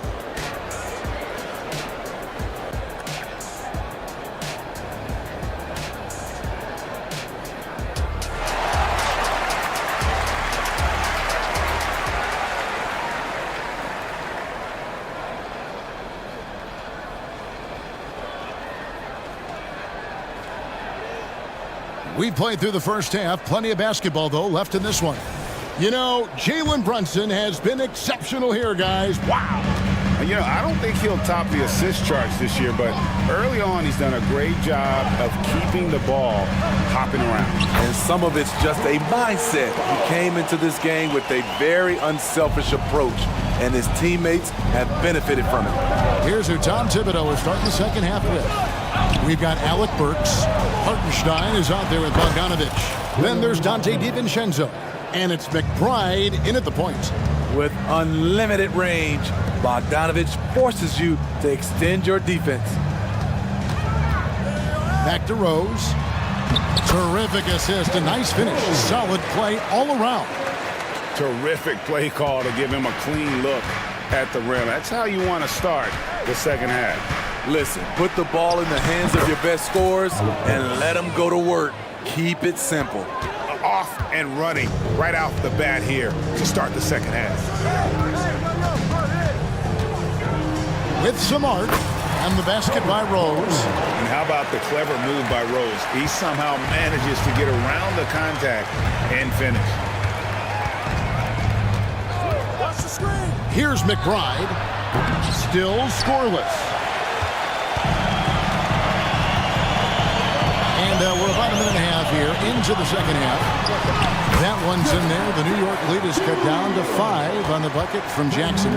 Love the shot selection Jaren Jackson has, especially from the interior. It's why he's so efficient. There's a screen. Bogdanovich against Clark. And blocked. That one goes careening off the glass. Pass to Jackson. And now they decide to foul intentionally. Jackson, he's checked in for Memphis. 2 minutes gone in this third quarter now. DiVincenzo against Rose. Basket counts. Smart's got 7 points. Great court awareness by Derrick Rose, reading every inch of the floor so well. Burks the pass to Hartenstein. Here's McBride. He's covered by Rose. They set the pick. There's the drive. And McBride gets it to go. McBride's got his first points of the game. Beautiful call that time up the floor. The hard screen frees him up for the bunny. And it's Isaiah Hartenstein with the foul. That is his first foul of the game. Just over 2.5 minutes gone by here in the second half. Jackson has the open look. Yes, and it's Rose with the assist that time. Rose has got 3 assists in the game. Now the pass to Bogdanovich.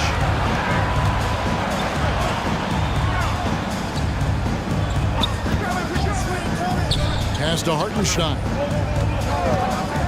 DiVincenzo with it, and Rose picks him up defensively.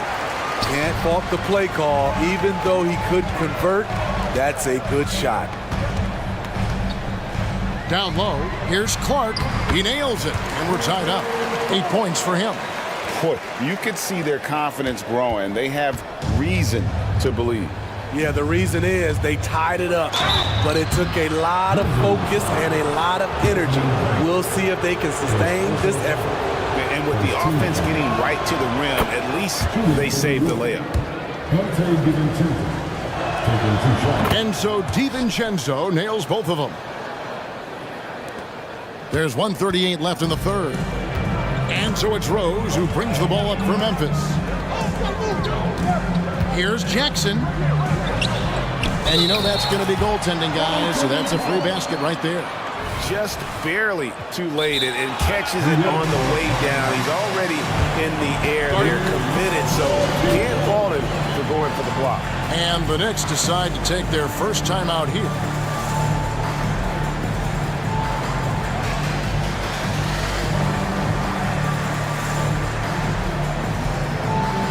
Some changes for Memphis.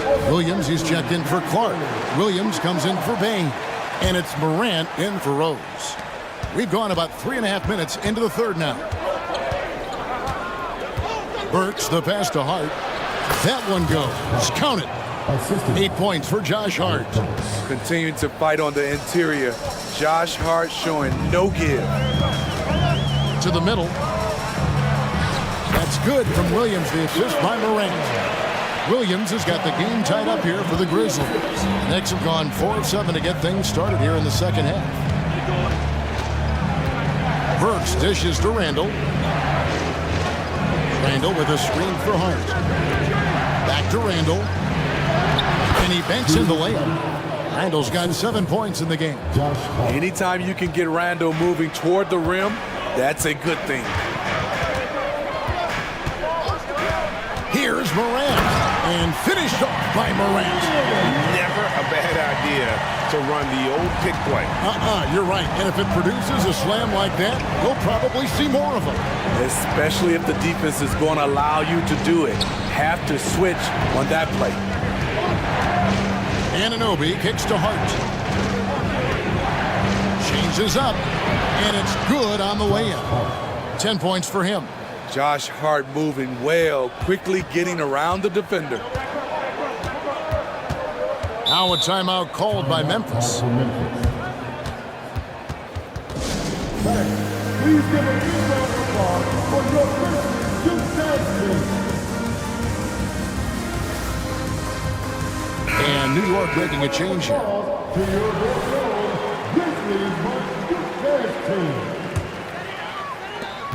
We've got 13 seconds left in the third quarter. Smart on the wing. Taken away. From deep, Brunson. No good on the last second attempt there. And we've reached the end of the third quarter. Just a terrific game so far. And a chance right now to show you our State Farm assist of the game. And how about the floor generalship right here? I mean, showing us why they're always in good hands when he's the man in charge. So many good point guards in this league. So much responsibility comes with that position. That was a smart play. We've reached the fourth quarter, and what has been a very competitive game should be an exciting finish. Kennard is out there with Morant. Then there's Smart. Then it's Williams. And it's Jackson in at the 5 spot. That's the lineup of the game for Memphis. One of those guys that can take over a game. Ja Morant proven to be the difference. And he's going to get whistled for that foul, G. That was intentional, but not exactly logical. How about pointless to foul there? I mean, I don't know where his head is, but it's not in the game. Looking at who's out there now for the Grizzlies. Jackson, he's checked in for Jackson. Clark comes in for Williams. And it's Bain in for Luke Kennard. Well, great feed there by Jalen Brunson, a terrific facilitator. And there it is for him. Morant's got 4 points now in the quarter. And that was the right call. When you need a basket, go to the guys you trust the most. And it was great execution. Clutch effort all the way around. Counted good. And Brunson recognizes how to execute inside. The D must be more physical with it. Nifty move. Morant makes a fantastic move and nails the shot. Morant's got 24. Yeah, that's careless defense, though. I mean, he's one player you could ill afford to let run free. He just loves to be a money player in the fourth quarter. And how about the grit and determination in the post? I mean, essential qualities to have late in a close game. Here's Morant, and finished off by Morant. That's too easy for Ja Morant. Where was the defense? Here's Brunson. Count the basket and the foul. That one on Smart. Well, you wonder why we're seeing so many points tonight. Just look at the D. And late in the game here, it's just as important to get stops. We'll see if either side is up to the task. And Morant throws it down. Just the kind of play they need in a game this close. You know, that's the kind of aggression they want from their floor leader. But not every point guard can give you that, the ability to finish with that level of authority. Here's Anunoby. Randall kicks to Achua. And Brunson, here we go. Tries again. Just 2 to shoot. Driving in. And Randall throws it down. You want to talk about bully ball? Randall at 250 pounds, overpowering the field. Bain for 3. Connects from three-point range. You know that he's always going to find a way to get the ball in tight situations like that and knock it down. Picked by Randall.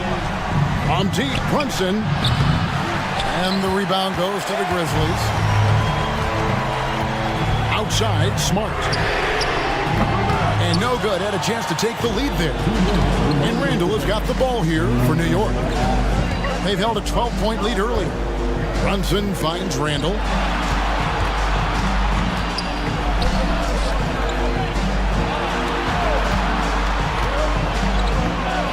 And again, it's New York. Dating back to his days at Kentucky, Randall can be counted on for big buckets. Outside Bain.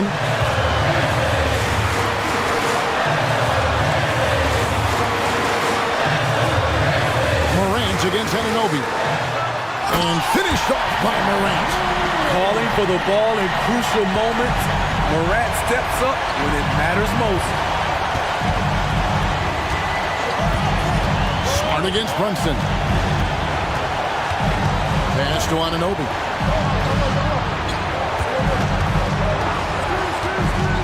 over Bain. And again, it's New York. What a game. Tight score, pressure's on, and Anunoby showing no fear. Here's Bain. Nice move. Got it. And he has brought them to within 2 points. Big-time basket at a big-time moment. This is why we all watch. The NBA is about these moments. There's the pick. Brunson kicks to Anunoby.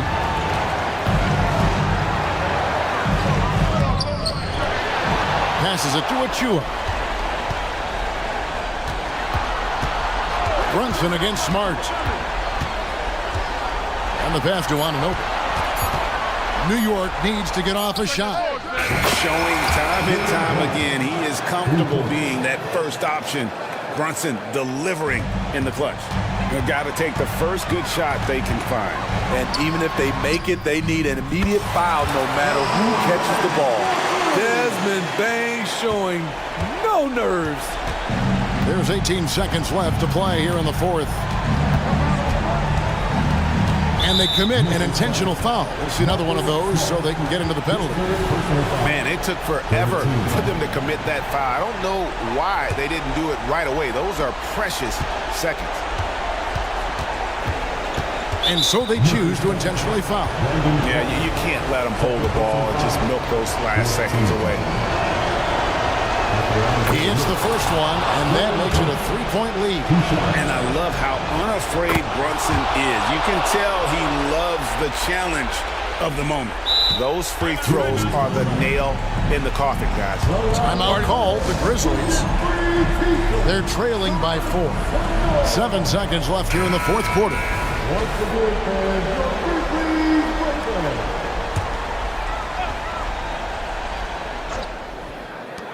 7 seconds left to play in the final quarter. It counts. Shooters shoot. Once Desmond has the ball, he's into his motion. And an intentional foul there stops the clock. So the first one drops, and that makes it a 3-point lead. Second one is good. Getting both at the line, and it's a 4-point ballgame. Now a timeout called by Memphis. They trail by 4. Just 4 seconds left in the game. What do you think, guys? Yeah, pure desperation right now. Do you think there's enough time?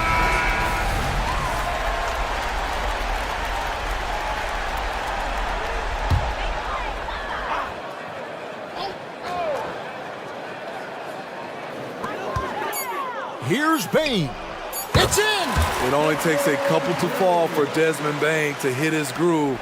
Then after that, he is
closer look at the center position. Well, for the over 60 crowd, this is a fun one, BA. It's not often that we highlight the center position as being the key matchup, but the big men on these teams, they deserve attention. It's going to be great watching them tonight.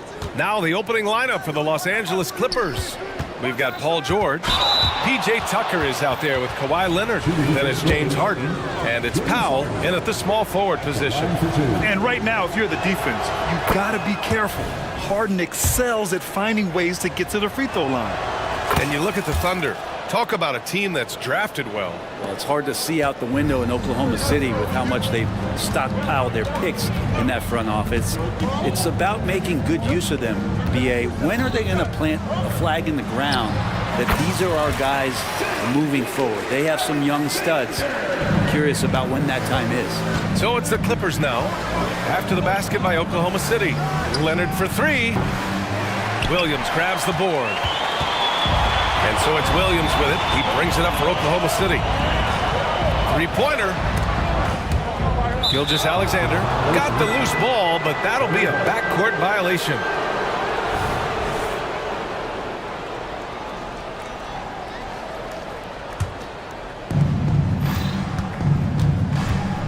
Harden against Dort. Harden drives in, and then Harden with the jam.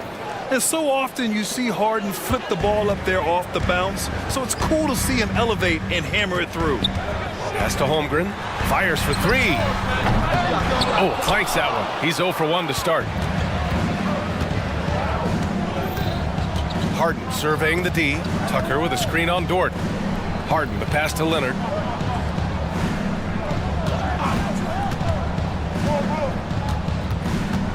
Back to Harden. Shot clock at 6. To the inside. And the basket by Leonard. And Tucker, great job reading the floor and finding a way to set up a ready shooter. Gilgeous-Alexander passes to Hayward. Hey, the slam by Hayward. Oh, that was nasty. A two-hand mega slam. Man, I don't think anyone was going to stop him there.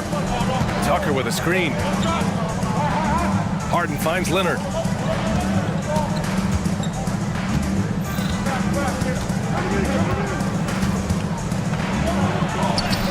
Gets it to go. That makes him 2 for 3 in this game. And a little BUMP. Leonard says, that doesn't bother me whatsoever. So poised. Gilgeous-Alexander with the ball. Picked up by Tucker. The putback. Great positioning on the putback. Great at using his body and finding his feet in positions on the boards where he can get up, get to it, get an extra possession. And so they foul intentionally. You don't want to stop the clock right there. I'm not quite sure what he was thinking. And a little over 2.5 minutes gone here in the first. And that's the kind of in-your-face defense that's setting the tone for SGA and the rest of this team. You know, Brent, something that really stands out about Lou Dort is his razor-sharp defense. Well, he puts a ton of pressure on shooters and will lock up star players. And the reason why, BA, he's got this low center of gravity. He gets up underneath guys, and he continues to be a pest for every minute that he's defending. Three-pointer, no good. Los Angeles has gone 1 for 3 from beyond the arc. George passes to Tucker. Ooh, it's stolen by Gilgeous-Alexander. There's a minute 47 left in the first. Here's Hayward. Hey, the slam by Hayward.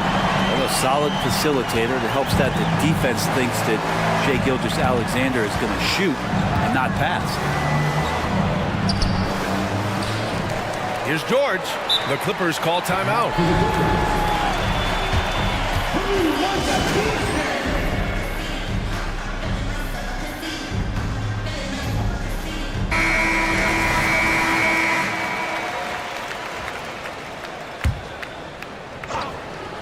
Just over 3.5 minutes gone here in the first. Leonard with a screen on Gilgeous-Alexander. 6 on the shot clock. And the foul called on Chet Holmgren. That's his first foul of the game.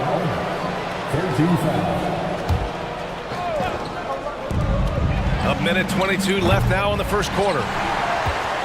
For Oklahoma City, they've gone 4 of 7, shooting a solid percentage.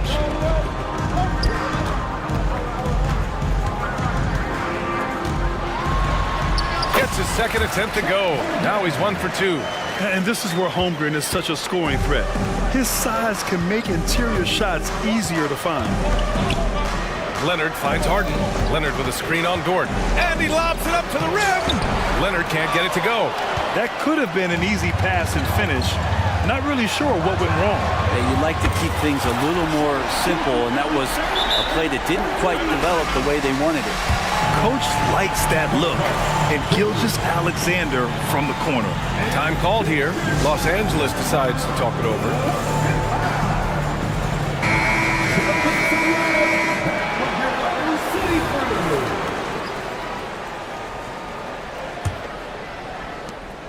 There's 45 seconds left in the first. Pass to Leonard.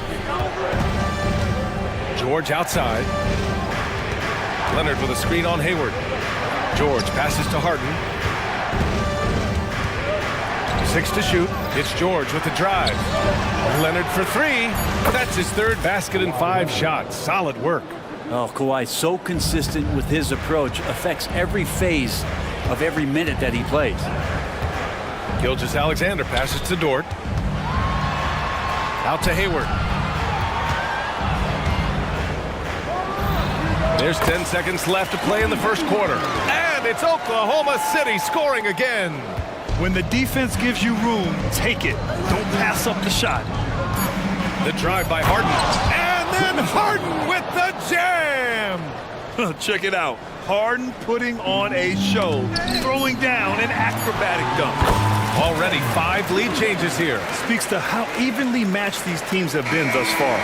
And so, lots of scoring in a competitive first quarter. Thunder out in front, leading by 1. Let's take a quick break, and then it's on to the second quarter after this.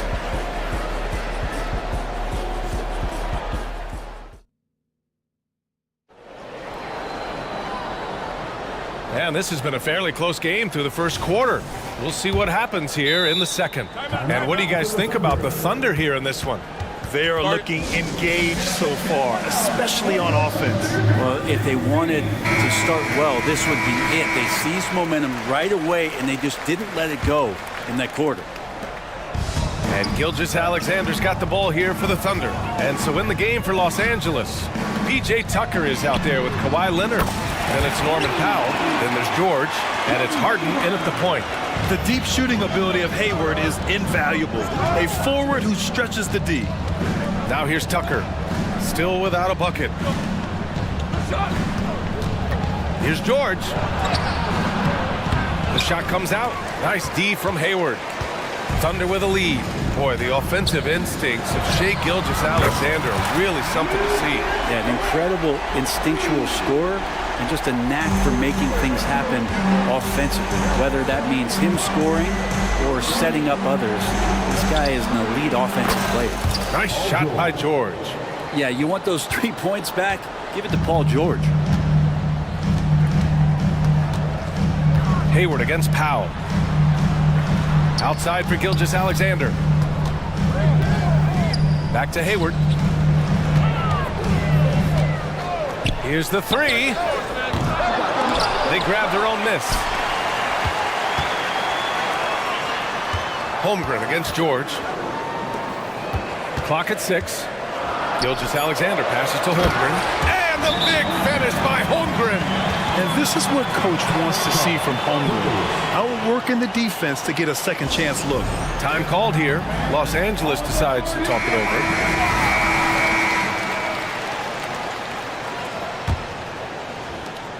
The Clippers trail. Let's go now to the sideline and catch up with Allie LaForce. Well, some have called Kawhi Leonard a cyborg, but he said, quote, a coach can't put a battery in your back and tell you to play harder to go win games. You have to have the mindset, and you have to train your body to reach the level that you want to play at, guys. No doubt, he is always locked in. Thanks, Allie. Shot clock at 2. Shot by Leonard, no good. And even though he couldn't send the shot back at him, he certainly altered it. Yeah, that's the kind of energy that you want to see on every possession throughout the game. Now here's Holmgren. Releases. Again, Oklahoma City. He's a go-to guy for them because he's that consistent. Time and time again, he delivers. Here's Leonard. And it's going to be out of bounds. The Clippers will retain possession.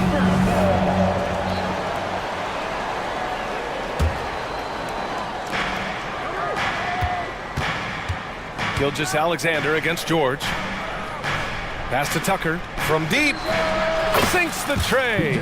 Tucker's got his first bucket of the game, and he's on the board for 3. Well, Brent, something that can get overlooked.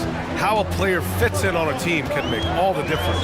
Well, that fit, BA, depends on where your team is in the arc of your competitiveness. So if you need one guy to put you over the top and you're a team winning 50 games, then you've got to get the right fit. Otherwise, really teams and rosters are exploring talent, developing talent, until they get to that point where fit becomes the foundation for what they're going to do for something special. Now here's George. And the Clippers hit again from deep. Anytime George gets the chance from 3, if he's in a rhythm, he's going to knock it down. Gilgeous-Alexander against Leonard. And Kawhi Leonard gets a whistle that time. That's his first foul. First team foul.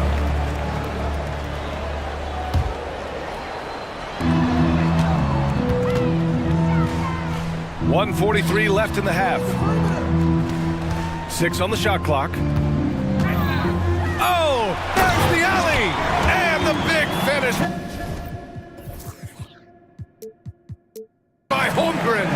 And timing like this will serve Holmgren well, leaping at the exact right moment for the alley-oop. Here's George. That shot missing. Ooh, some solid defense from Gilgeous-Alexander. Dort finds Hayward. The 3 ball. The putback. It's good on the putback. And now it's a 6-point Oklahoma City lead. And he's become a master putback artist. Holmgren doesn't let his second chance opportunities get away. Now a timeout called by the Clippers.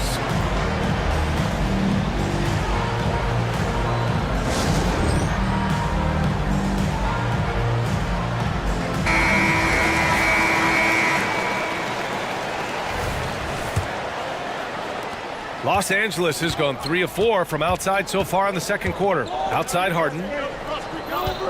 Leonard with a screen on Dort. Harden against Holmgren. Leonard passes to Tucker. 6 to shoot. Leonard left side. Tucker, no good.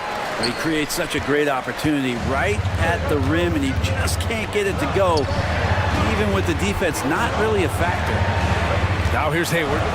He's got 9. Misses the 3. 3 seconds separating the shot and game clocks. Gilgeous-Alexander against Harden. Takes the 3. He's got it. 4 for 4 now. He's automatic. A consistent and standout scorer. It's really no surprise to see Harden making a big impact out there. And Hayward gets it to go on the assist from Gilgeous-Alexander. Gilgeous-Alexander's got 6 assists now in the game. Goes up on the baseline. No good on the buzzer beater. Look at Powell giving great effort here defensively. And so a close game as we wrap up the first half of play. Thunder out in front. They lead by 5. And we'll be right back after halftime to get the third quarter underway.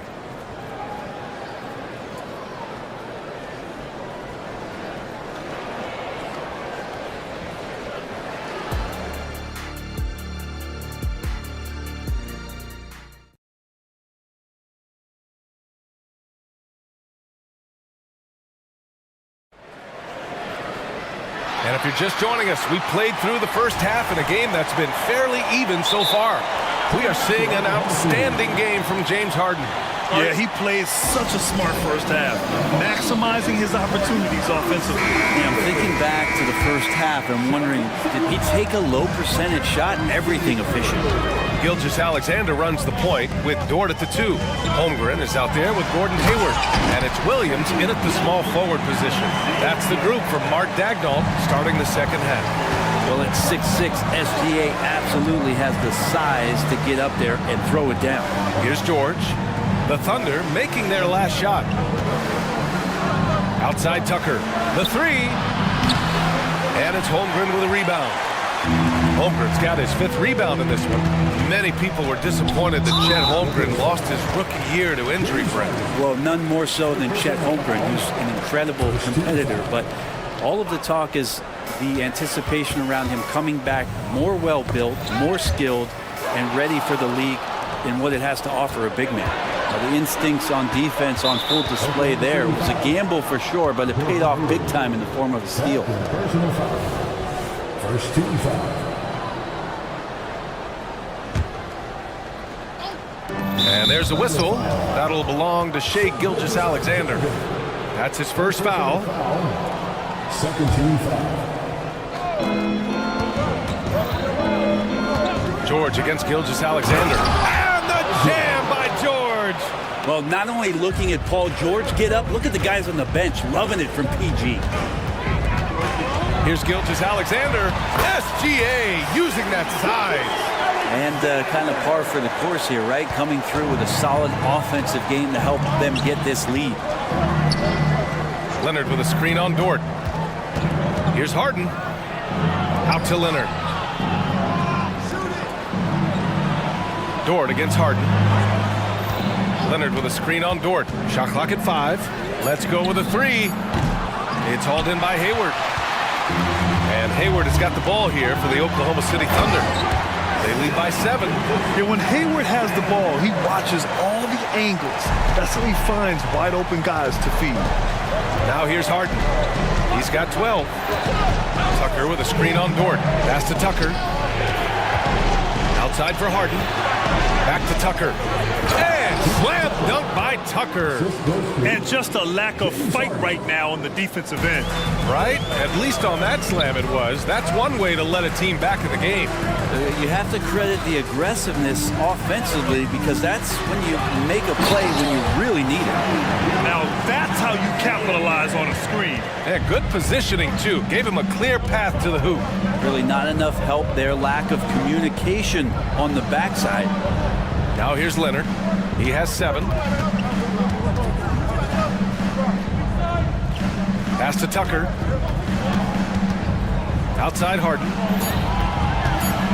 The Clippers got to hurry. Late clock here. Leonard doesn't hold back. And Kawhi is certainly one of the strongest players in the league at that position, just doing damage. Holmgren finds Williams. Puts up a deep 3 from the arc. And it's Holmgren missing. Los Angeles has gone 6 for 12 from deep so far in this game. For 3, George. Oh my, came close to a 4-point play. He'll head to the line for 3 free throws. Paul George entering the league in 2010. I mean, he's been as good as any two-way wing in the league, cementing himself as an all-NBA level player. And he nails the 3rd. Well, a great player on a great role at the charity stripe. He has got to be careful about being too aggressive on him and sending him back for freebies. Now a timeout called by Oklahoma City. And the Clippers making a change here. Westbrook's checked in.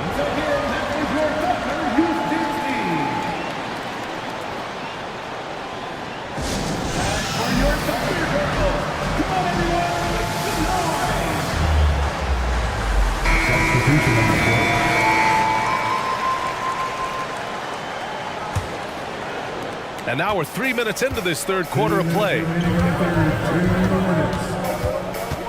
Pass to Holmgren. And the big finish by Holmgren.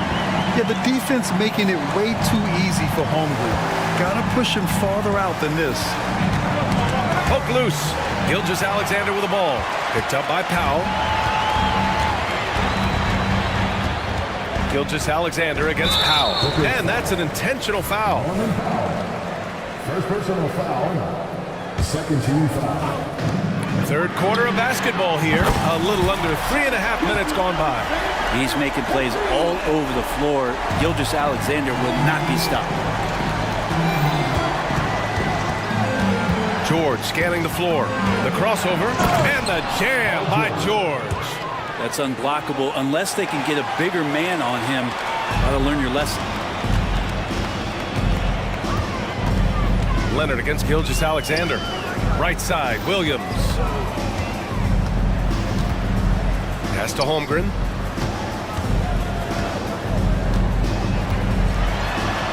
Softly drops in the floater. Holmgren's got 14 points. How many young 7-footers have a floater game? I mean, Holmgren is just unreal. Leonard with a screen on Dort. Leonard outside. Kicks it to George. Shot clock at 6. Holmgren with the block. Here's Leonard. Wow, I mean, the 7'6" wingspan coming in handy. Holmgren loves swatting away shots just like this. And what a phenomenal replay of that impressive rejection. You know, you can't ask for any better defense than that. He responded so fast to the shooter, and it stifled him. 7-second difference between the shot clock and the game clock.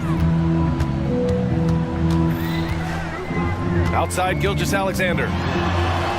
Ooh, tough finish inside by Gilgeous-Alexander. Good poise there from the young Gilgeous-Alexander, not allowing himself to get rattled. For 3, George. They get it back. Westbrook out to Leonard.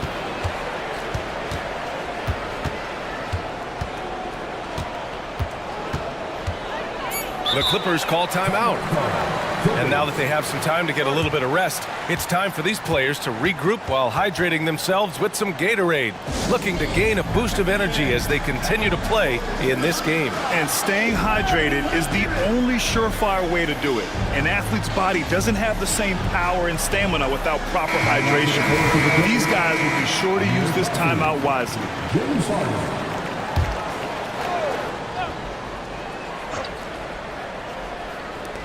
Shot clock at 3. A 3 off the inbound. He can't get it to go. What a performance for Shai Gilgeous-Alexander. He has been the story for the Thunder. His fingerprints were all over that quarter. 13 points, leading the charge. All right, we'll get back to the action after this break.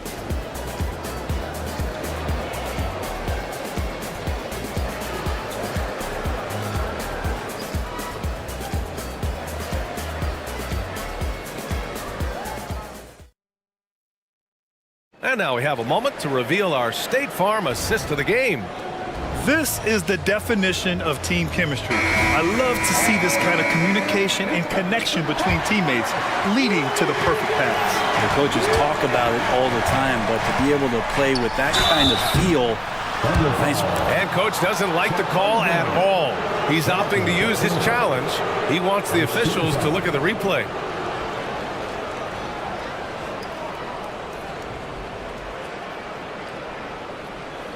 And even with the coach's challenge in place, we've seen so many of these personal foul calls still disputed.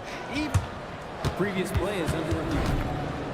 The area and a lot of these calls, but at least we have the option to take a second look, so the officials can be sure they get it right.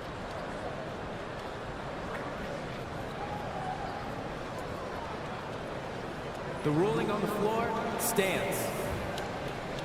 And they've made their decision. The call will stand.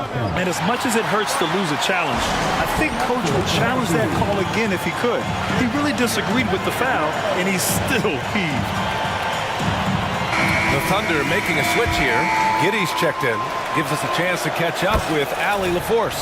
Thanks, guys. Mark Dagnall had some words for his team over the last break. He told his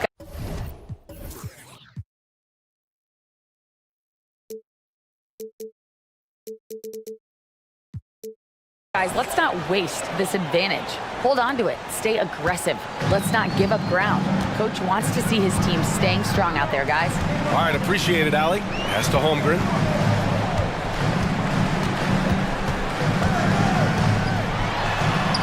Here's Wallace.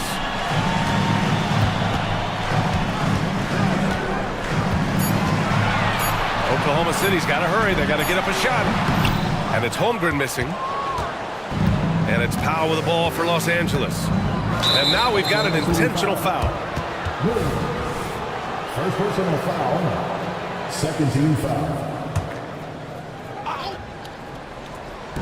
And the Clippers with the ball. 9-point game. Outside Harden. Hey, in 6 attempts, he's made 5. Talk about efficiency.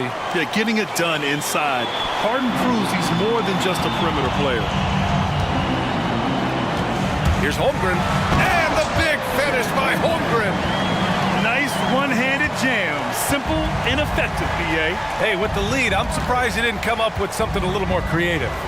Pass to Harden. Back to George. Yes, and a nice assist from Harden. Harden's got 3 assists in the game. And remember, James Harden is usually a front runner in the league in assists. He has great vision. To the right side. Here's Wallace. Here's Dort, defended by Harden. Here's the pick. Ooh, and he took a hard foul on the shot. So he'll head to the line to shoot a pair. James Harden picks one up. Dort has that great compact fire hydrant type of build, and he'll take that kind of contact.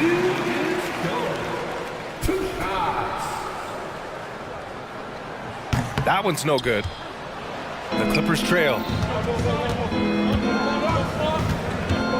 Three-pointer, Harden. Can't get it to fall. Now 5 of 7. Over to the wing. And the big finish by Holmgren. There aren't many 7-footers who can attack guys off the dribble as well as Holmgren. He'll make you pay if you're too aggressive. Outside Harden.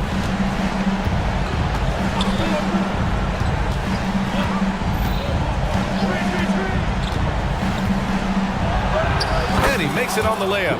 That play never gets old. The pick and roll will still be an offensive staple 100 years from now. Trust me.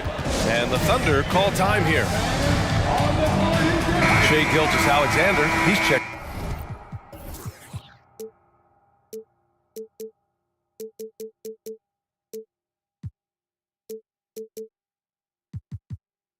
In for Giddey.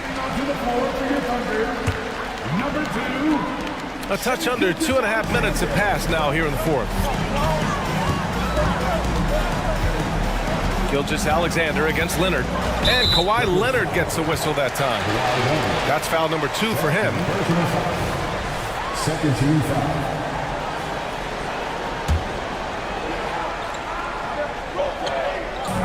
On defense, the Clippers. Trailing by 8.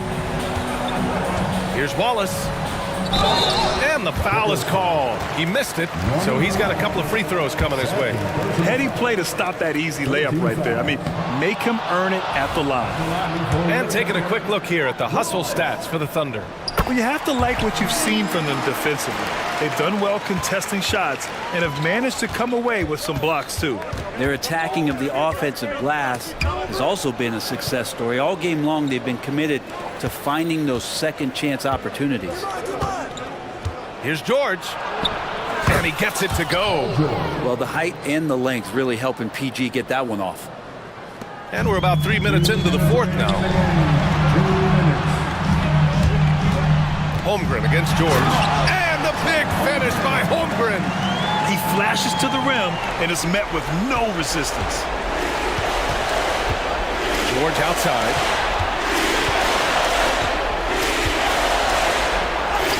Count that one. George has got 19 points. Just tough shots just don't bother Paul George. So smooth with it when he gets into his motion. Outside, Williams. Gilgeous-Alexander feeling it out a bit. Oh, the Thunder tack on 2 more. Great movement in the pick and roll. Gilgeous-Alexander so decisive in that kind of set. Harden against Dort. Harden, the pass to Leonard. Outside Harden. Leonard with a screen on Dort. Just 5 to shoot. Here's Tucker. And the 3 off target. for Oklahoma City. They've gotten 4 of 5 attempts to fall so far in the fourth. Dort for 3, and that comes off the assist by Gilgeous-Alexander. And it's a 12-point Oklahoma City lead. And a comfortable win for them here. Game is out of reach. Time for the fans now to celebrate a win for the Thunder. Tonight, they got everybody in on the scoring. Had nice passing, which led to good looks. Just solid play by these guys. And when you look at the game, the one thing that helped fuel this team to victory was the efficiency for Chet Holmgren. I just love the defense. He took pride in swatting away a bunch of shots tonight and made his impact felt. Harden with it, now guarded by Holmgren. Leonard for 3, knocks it down from distance. The playmaking of Harden just continues to evolve. He's so crafty with his passes. It's a 4-second differential between the shot clock and game clock. Right wing. Here's Holmgren. Again, Oklahoma City. Showing us that killer instinct right now. No letting the foot off the gas for them. Yeah, up until that point, a competitive game, but once they broke through that barrier, it was all them. Complete control. Leonard passes to George. Lets it go from deep. Oh, and another 3 for the Clippers. Always a formidable scorer. George just doing what he does. Williams from long range. Misses the shot, and so the Thunder...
Mismatch, but on any given night, I mean, you just never know. That's exactly it, Kevin. And while the underdog is extra motivated, the better teams sometimes let their guard down. That's a recipe for disaster. And the starting group for the Grizzlies. In at the guard spots, Morant and Bain. Smart is out there with Clark, and it's Jackson in at the center position. And it's sent back by Isaac. And that long wingspan of Isaac aids him there in turning away shots, but it's also the timing he displays when he attacks the shooter. Now here's Anthony. Off to a good start as he hits his first shot attempt. And once he got to the 10, I think he was surprised to find himself that wide open. Easy possessions like that literally are just a gift. You just dream of them. He'll gladly take those. Here's Morant. Clark outside. Got a hand on it. Morant against Anthony with the drive. Misses from close range. Defense pulled out all the stops to shut him down there. And a wide open look for Bain. Drops in the tray. And this is part of Morant's role. As a guard, he's responsible for finding the open man. Anthony taking his time here. And he slams it down right on top of Brandon Clark. Oh, that's an old-fashioned rim wrap. Just a remarkable jam. These fans' jaws are on the ground right now. Jackson misses. Shocking that he just bricked that one. The defense got real lucky there. And Caro outside. Wagner outside. Good ball movement here by the Magic. And Caro passes to Isaac. Isaac a screen on Jackson. And Caro, a three-pointer, no good. Definitely a situation you want to make sure you don't give him too good of a look. And the foul is called. He intentionally grabbed him there for some reason. I don't know. Kevin, all I can think of is that he's trying to slow the game down a little bit. Right. That's a stretch, though. Definitely a strange move on his part. Now here's Morant. And now we've got the intentional foul. Second personal foul. Second team foul. And so the ball's out of bounds. Wagner touched it last.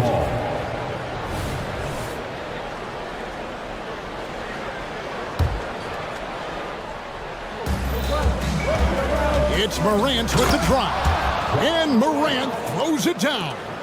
This is what you pay to see. Morant doing what he does, exploding right to the rim off the drive. Wow. Now, here's Wagner. There's a good screen. Outside Anthony, just 5 to shoot. Passes it to Isaac. Drains it from beyond the arc. And you just can't let Isaac get that much room to shoot it from deep. He's a very consistent three-point shooter with a fluid shooting form. Smart. And foul on the shot, so he'll get a chance at the line. It's on Paolo Banchero. First trip to the free throw line for him in this one. And his percentage at the line last season, right at the 75% mark.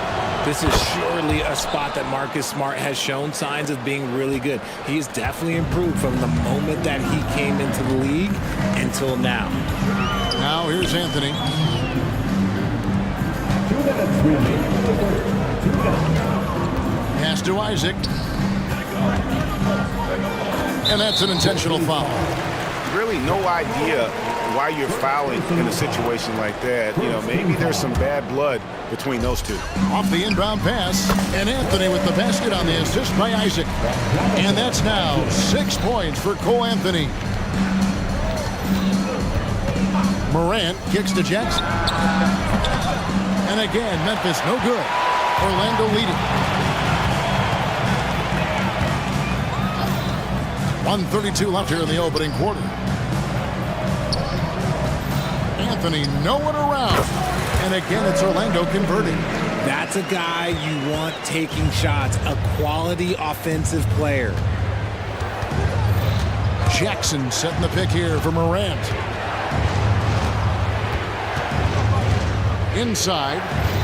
And Jackson Jackson throws it down. Putting on a show. Jackson Jr. showing you what a big man can do at the rim.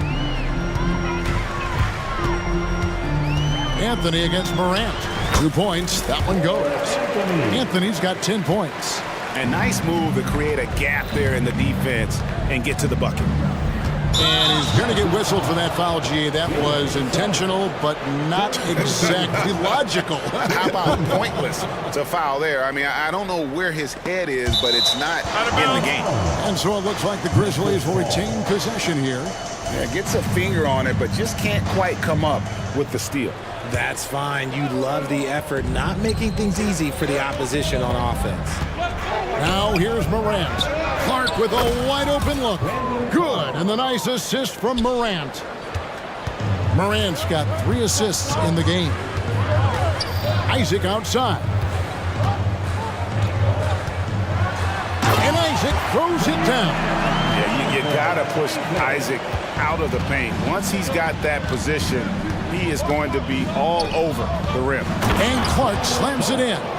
Just no chance there for the defense. Major size disadvantage. He's got no business trying to stop that slam. Just get out of the way.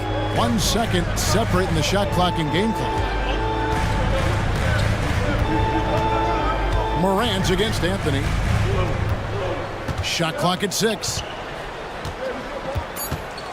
To the inside. And Carroll. And the rejection by Jackson. Cole Anthony has been on display for the Magic.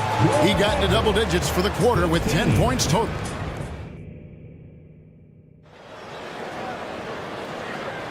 And some good action in the books as we get back to the game that's been pretty close here so far. And some stats here, guys. The scoring breakdown for the Magic. They've made a point to take what's given to them in the mid-range. The jumpers are falling for them so far.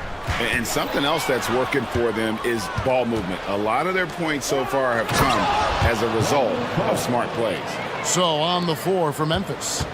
In at the guard spots, Morant and Bain. Jaren Jackson is out there with Clark, and it's Smart in at the 3 spot. Morant scanning the floor, so they take the lead. Morant's got the lead up to 2 now for Memphis. Just focusing on the task at hand, that's all you can do. Yeah, when the game is up for grabs like this one has been, it's all about the attention to detail. And what can you say about Suggs? A natural-born leader, very unselfish and great vision. Here's Morant. Clark left side. Good, and a nice assist from Morant. Clark's got 5 points now this quarter. And this is what the coaching staff loves when they watch Clark, wanting to improve his shooting off the catch.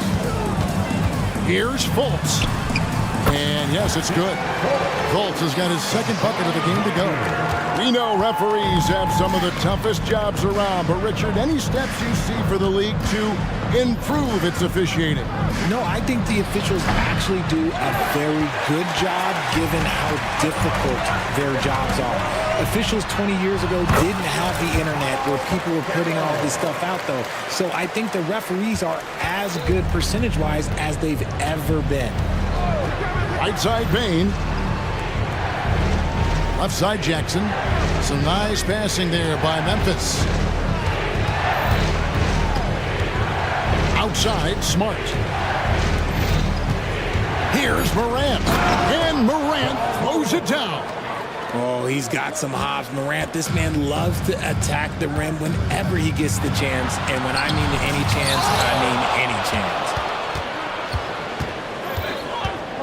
Pass to Clark. And for those of you just joining us, we're almost 2.5 minutes into the 2nd quarter. And let's get your guys' take now on the hustle stats for the Grizzlies. The enthusiasm they've brought to their defense so far is something else. Going after shooters and really hustling to get their hands on shots. And so far, just a great job forcing turnovers and creating opportunities in the open floor. The defense at the heart of that. Here's Morant. Rebound by the Magic. Now here's Fultz. The pass to Banchero. Fultz kicks to Wagner. Banchero outside. Passes to Isaac. Banchero is screen for Isaac. Frames the three, and yes, he'll go to the line for one more. It's going to be on Desmond Bain. The Magic making a switch here. Anthony's checked in, and he'll be shooting his first free throw of the game here. And the overall skill set that Isaac possesses really off the charts. A big man who can run the floor, but also with that wingspan can defend the rim. Good on that shot, and with that, the Magic lead is cut down to 1 on the bucket from Bain. Banchero a screen on Morant. To the paint. And Bain pulls it down. Look, I'll give him an A for effort for trying to dunk through the defense, but maybe he should ease up on that one just a little bit. Well, guys, this first half has been about as tightly contested as you could hope for. There have been a lot of lead changes. My goodness. Here's Isaac. Here he goes. And look how fluid Isaac moves. It's like watching a guard. Terrific at penetrating and using those long strides to get to the rim. Clark outside. Good, and a nice assist from Morant. Clark's got a couple of three-pointers in the second for the Grizzlies. And so it's Anthony bringing it up for Orlando. It's a three-point game. Isaac kicks to Anthony. Isaac a screen on Morant. Anthony, the pass to Isaac. Anthony down low. He's against Clark, and he could not get that one to go. A lot of contact, and he'll go to the line for 2. For Orlando, they have made their only other free throw attempt today in an earlier trip to the line. And Memphis making a change here. Rose is checked in. And what an advantage. You really feel like you can always trust him when he's at the line. Pass to Bain.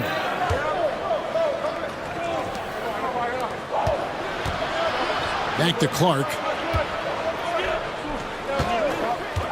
Down low. And the dunk by Jackson. And guys, we talk all the time about making the extra pass. Clark there proving how important that concept is. And it'll be Orlando with their first time out of the game right here.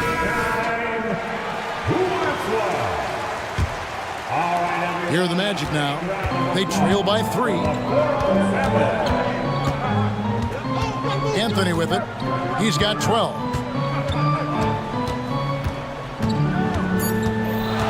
To the paint. And Isaac throws it down. And amazing to watch Isaac when he gets going. Just demonstrates he has all the tools to become a dominant force offensively. And that'll do it for the first half. A competitive game so far. Grizzlies lead by 1. And don't go away. After the break, we'll see you right back here for the start of the third quarter.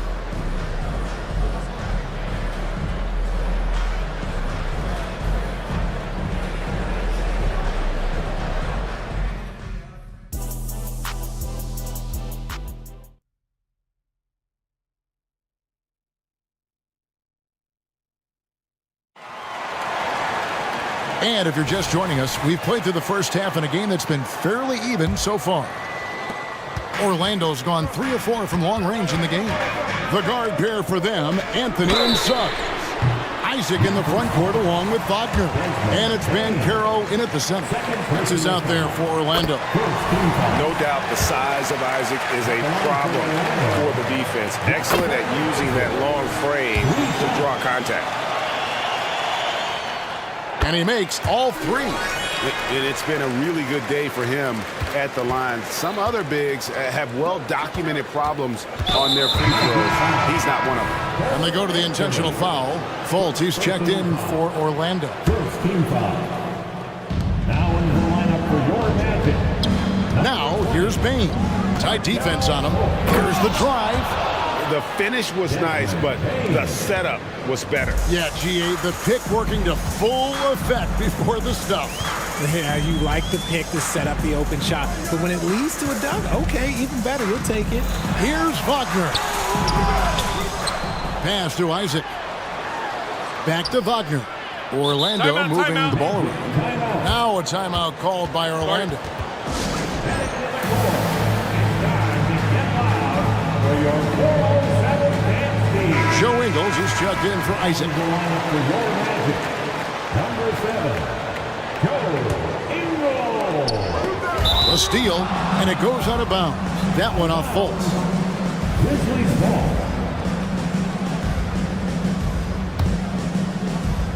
Here's Rose.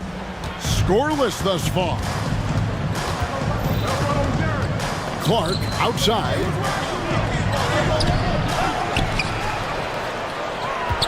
The pass to Bain. Fires the three. And again, it's the Grizzlies from deep. He's found his rhythm from deep, and you can see the confidence. And, of course, it helps space the floor, which gives this offense more room to operate. Ingles with the screen for Fultz. It's good. 6 points for Markelle Fultz. How about the confidence level with which Fultz plays? When he's close to the basket, he keeps his eyes focused on the rim at all times. Outside, Bain. 5 on the clock. Over Suggs. It's hauled in by the Magic. I'm trying to think of the last time I saw him miss a shot like that. It's been a while. And we have an intentional foul there, GA. I wish I could say why. It's pretty strange. I mean, no idea what got into his head right there. And the Grizzlies call their first time out of the game. Attention fans, now on the court is your hype squad. Get loud and let's For the Magic, Isaac comes in for Joe Ingles. And Anthony subbed in for Fultz. Memphis also making some changes. Williams, he's checked in for Desmond Bain. And it's Morant in for Rose. Isaac finds Banchero. And he uses the glass on the layup. Banchero's got 7. I love watching Isaac find the open teammate. Has great floor awareness out there and just knows when one of his guys has a clean look. Here's Morant. And he makes good on the layup.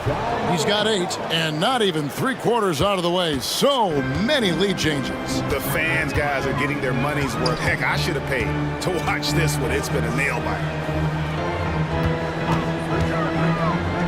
Wagner outside.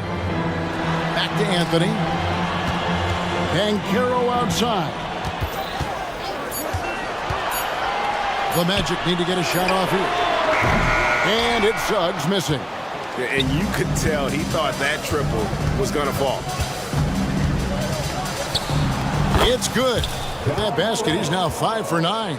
Shows great imagination offensively. Morant, so many tricks up his sleeve. Anthony's shot is off. And the Grizzlies leading by 3. And now we're 3 minutes into the third quarter of play. And finished off by Morant. Just rubbing it in their faces with that dunk. He is never going to take his foot off the pedal. And that finish shows you how dangerous he can be as a passer and a finisher. Anthony, the pass to Wagner. Suggs in the corner. To the inside. Here's Isaac. And Isaac throws it down. Such quick thinking from the crafty forward. I love seeing Isaac cut like that after delivering the screen. Memphis has gone 6 of 10 from three-point range, up over 50% for the ball game. Now here's Morant. He's guarded closely. Slides through for his 7th basket in 11 tries. Still a little bit of a streak shooter. Morant has been deadly accurate tonight. Man. Now a timeout called by Orlando.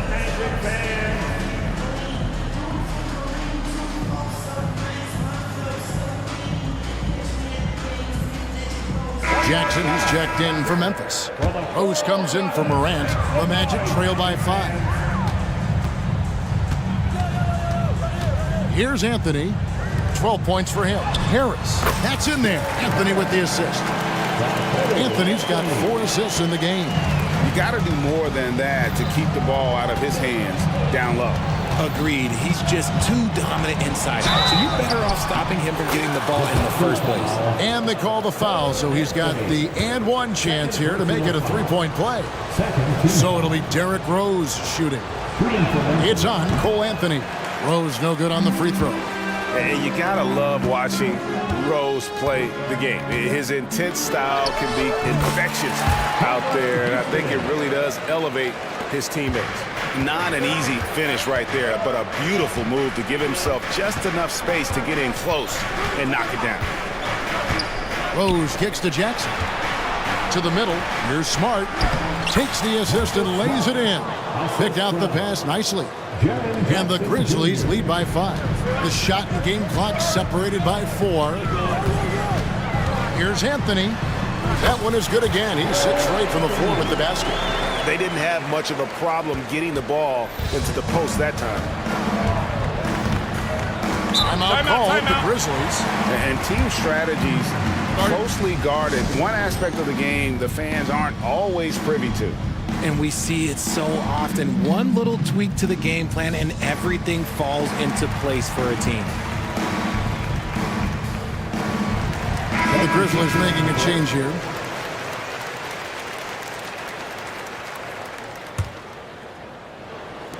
There's 14 seconds left to play here in the third. Rose looking around. Now Kennard. Timeout called the Grizzlies.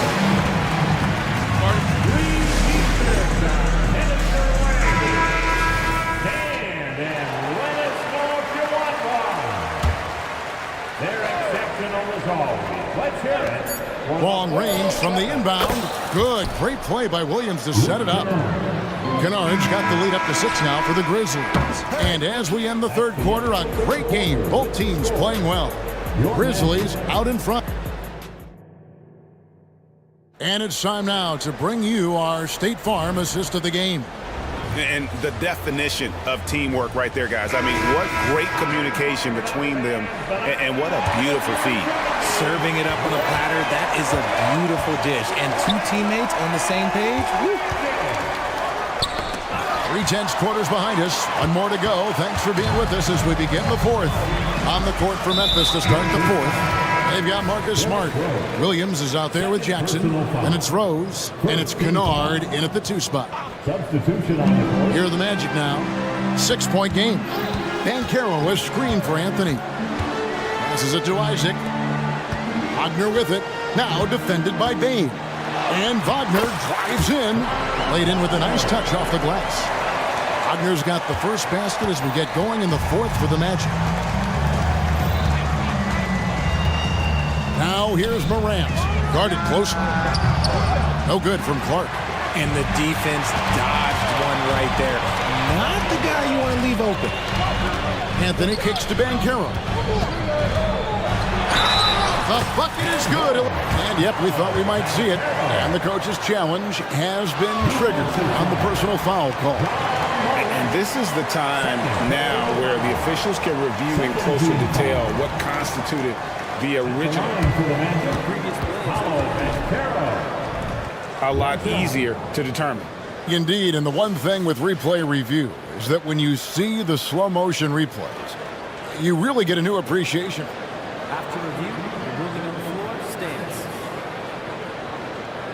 How hard it can be sometimes, how great to make the right call. And so the word is in. They've decided that the call stands as it was made on the floor.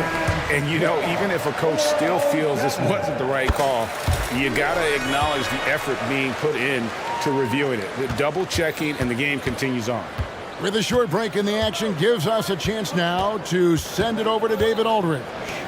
Hey guys, I caught Taylor Jenkins' message to his team. Now they told the team, we're winning this game with our defense. All we need is a couple of stops. Keep your focus. We'll see if they can close it out. Kevin? Thank you, David. Banchero is screen on Morant. Anthony finds Banchero. That's in there. Anthony with the assist. That's 12 points for Paolo Banchero. Oh, nice touch from the mid-range. Banchero, it's great watching his confidence continue to grow. Morant outside. Gets it to go from beyond the arc. Morant's got 19 points. It's been this way since halftime. Tremendous production from beyond the arc. In the modern NBA, you have to hit threes to win games, and they've made that adjustment since the break. To the wing right side. Here's Banchero. And finished off by Banchero. And a terrific ball handler for his size. Banchero will put it on the floor and make a play. Bane against Anthony. Bane passes to Morant. And again, it's the Grizzlies from deep. Confident and composed on the three-point shot at a critical juncture. Anthony kicks to Banchero. And finished off by Banchero. And I know Coach loves to see Banchero get rolling out there. He is capable of some serious production. Outside for Smart. And he converts the layup. He's played in so many big games in his career. Marcus Smart is locked in for that big moment. Wagner, a screen on Morant. Inside. And finished off by Wagner. An aggressive move and fantastic finish. Trying to send a message with that slam, I think. On the wing, Jackson. Good. And a nice assist from Morant. And the Grizzlies lead by 5. Won't shy away from the big moment. No hesitation from Jackson Jr. on that shot. Wagner finds Anthony. And it's Anthony slamming it down. And talk about putting some extra on it. That dunk was way over the top. Close game or not, he's going to finish firm when he gets the space. And the whistle blows. It's going to be on Jalen Suggs. That will get him his 4th foul of the game. 1:36 left in the 4th quarter of this one. Here's Jackson, and the dunk by Jackson. Keeping things simple inside. I like that Jackson Jr. went up for the dunk instead of the layup. To the paint, here's Isaac. Lucky 7 drops in. He's perfect from the floor. 7 for 7. I tell you what, Isaac's starting to show that clutch gene. He's not afraid and he seems willing to put the team on his back. Now let's take a moment to get your guys' take on the scoring so for the Grizzlies. Their offense has been a well-oiled machine. They're moving the ball around, playing for one another, and just piling up assists. And they've also been steady from the three-point line and doing a good job creating room for their shooters and then converting. And he commits the intentional foul. Really no idea why you're fouling in a situation like that. You know, maybe there's some bad blood between those two. Good ball movement here by the Magic. Wagner from long range. A beast defensively. Clark's reach and high motor is what makes him effective at blocking shots. Jackson setting the pick here for Morant. Poked away. Isaac with the steal. Banchero with the ball. Now guarded by Smart. And now they decide to foul intentionally. Marcus Smart, first personal foul. 4th team foul. Gets the first, that shrinks the margin to just 4. And Suggs, a competitive guy, when the D fouls him in big moments, he takes it personally. See, it's easy to see why his teammates trust him. He's a leader on this team and loves coming up huge in the clutch. Here's Morant. Oh, look out! Look out! Wow, okay, I see you. Massive points from Morant, willing to take the big shots. There's the triple. Count it! And he has brought them to within 2 points. Oh, you just love seeing a player with absolutely no fear. He knew what they needed here and was determined to deliver. Now here's Morant. He's covered closely. He dishes it to Smart. Going inside. Yes! Late in the game, up big, they continue to attack. If you want to be great, you have to have that killer instinct. And Isaac throws it down. And it's the sequences like this that really give you pause and appreciating how special this young talent is. I mean, he's calm, has a great attitude in those huge moments, and how about that, knocking down big shots. Good on the first, and that makes it a 3-point lead. So he goes 2 for 2 at the line. and it's a 4-point ball game. Making no mistakes and putting some extra nails in the coffin right here. That pretty much did it. Now a timeout called by Orlando. They're behind by 4. 8 seconds left in the fourth quarter. Here's Anthony. And here's Fultz. Beyond the arc. Offline.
And so off the tip, it's Oklahoma City.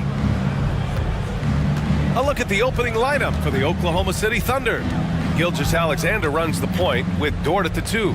Gordon Hayward is out there with Holmgren.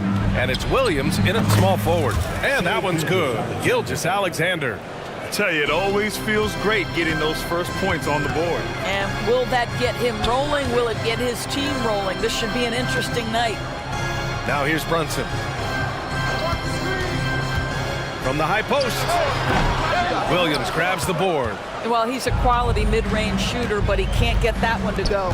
You know, Doris, looking at this current Knicks team, you think they are poised for a big run? Well, if you look back at their history, the Knicks have had a lot of players past their prime.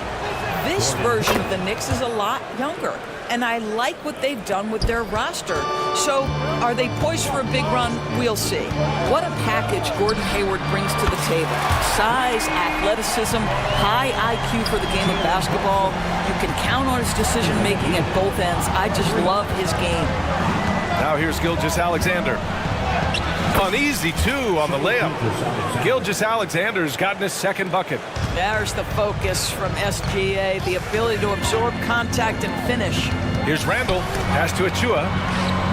And now we have an intentional foul.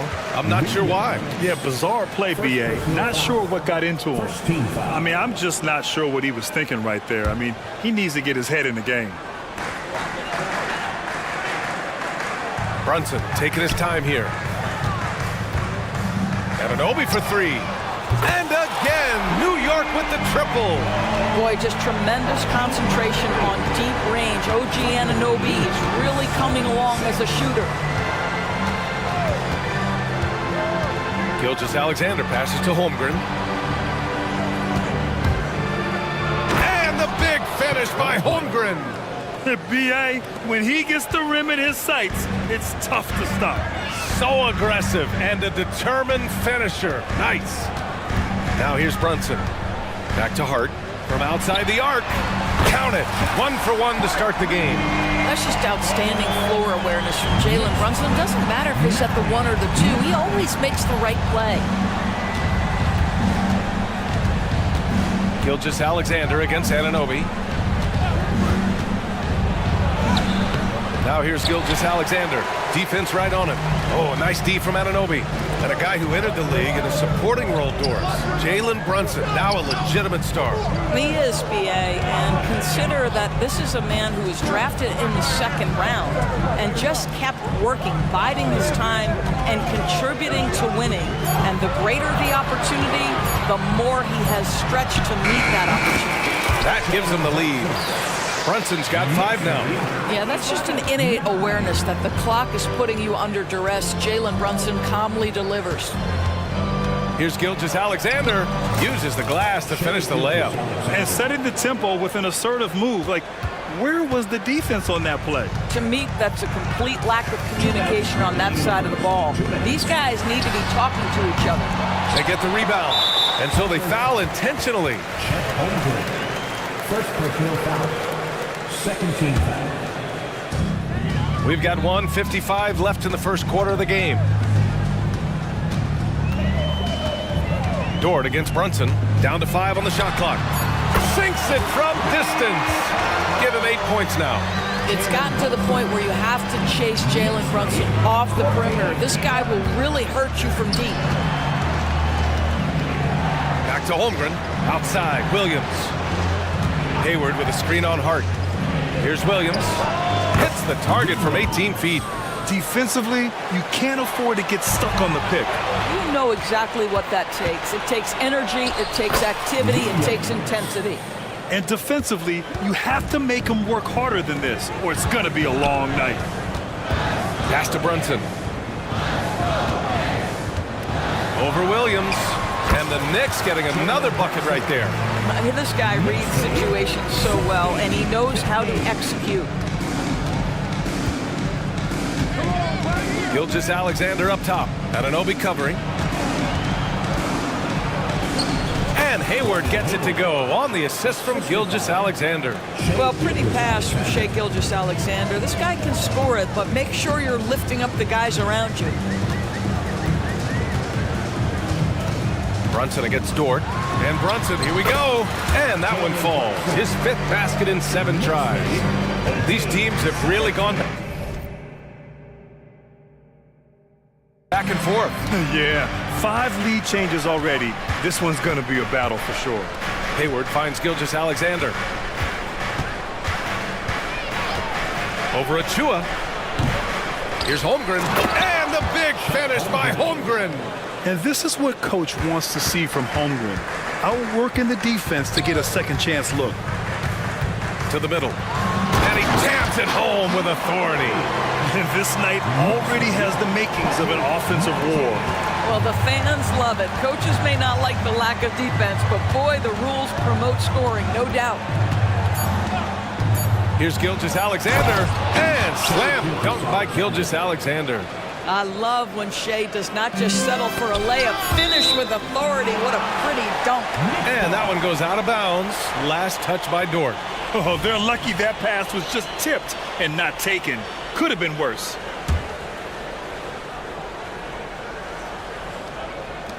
Here's Brunson. Oh, got it off in time, but it's no good. What a performance for Shea Gilgeous-Alexander. He has been the story for the Thunder. 8 points in the quarter, showing how effective he can be. And more NBA.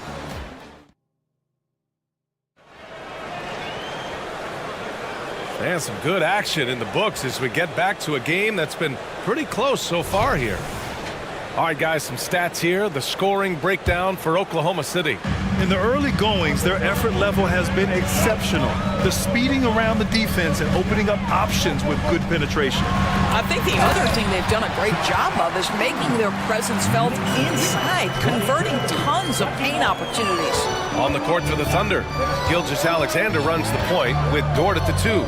Chet Holmgren out there with Gordon Hayward. And it's Williams in at the 3. Here's Gilgeous-Alexander. Look at Shea playing big inside.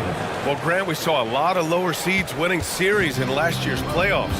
Is the regular season losing importance? You know, B.A., there's greater parity, which means less separation in the league, especially between the top seeds and the bottom seeds. But still, the league needs to make sure regular season games do matter.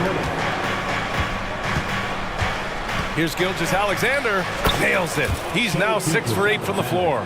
Trading the lead back and forth, neither side is willing to back down. And right now you love the chess match, right? The ability of each side to adjust to what the other is doing. Here's Brunson. And the bucket counts. And he is on his way to the line. He'll try to make it a 3-point play. All right, guys, what do you think so far on the offensive approach for the Knicks? Yeah, their early focus on outside scoring has paid off. They're finding plenty of points from three-point land. And the other thing I love, how they're making the extra pass. They're not settling for the first shot. They're going from good to great. Randall, left side. There's the 3. The Thunder pull it in. And here in the second with about a minute and a half gone by.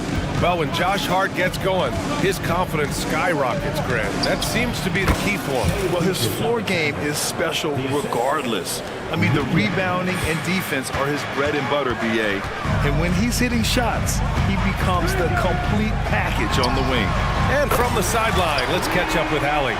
The Knicks are in the nation's media capital, but Coach Tom Thibodeau said, I've never felt pressure. I've been at this a long time. I approach it the same way. I put everything I have into each and every day. I'm willing to live with that result. There's no one who studies this team harder than I do. No, he has made the difference for sure. Thanks, Allie. Good work there as it goes. Listen, that is all you can do defensively. Lou Dort, at times, is just going to make tough shots.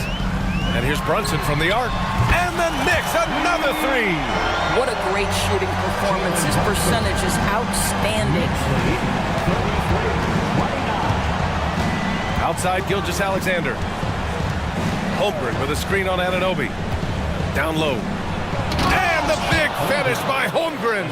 Yeah, the defense making it way too easy for Holmgren. Gotta push him farther out than this. Here's Brunson outside. Yes, sir! Brunson for 3. Yeah, he's in his his bag from beyond the arc right now. You see his confidence. And I think the defender knows once he gets cooking, look out. The bucket looks awfully big to him right now. Well, as soon as you recognize the size mismatch, you have to attack. Dort against Brunson. It's Hart on the wing. Randall on the screen. Hart against Hayward. 6 on the shot clock. Randall outside. Anunoby on the wing. Beyond the arc. That's in. Coming off an assist from Randall. Anunoby's got 11.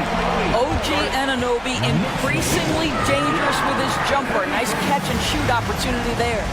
Timeout called. The Thunder.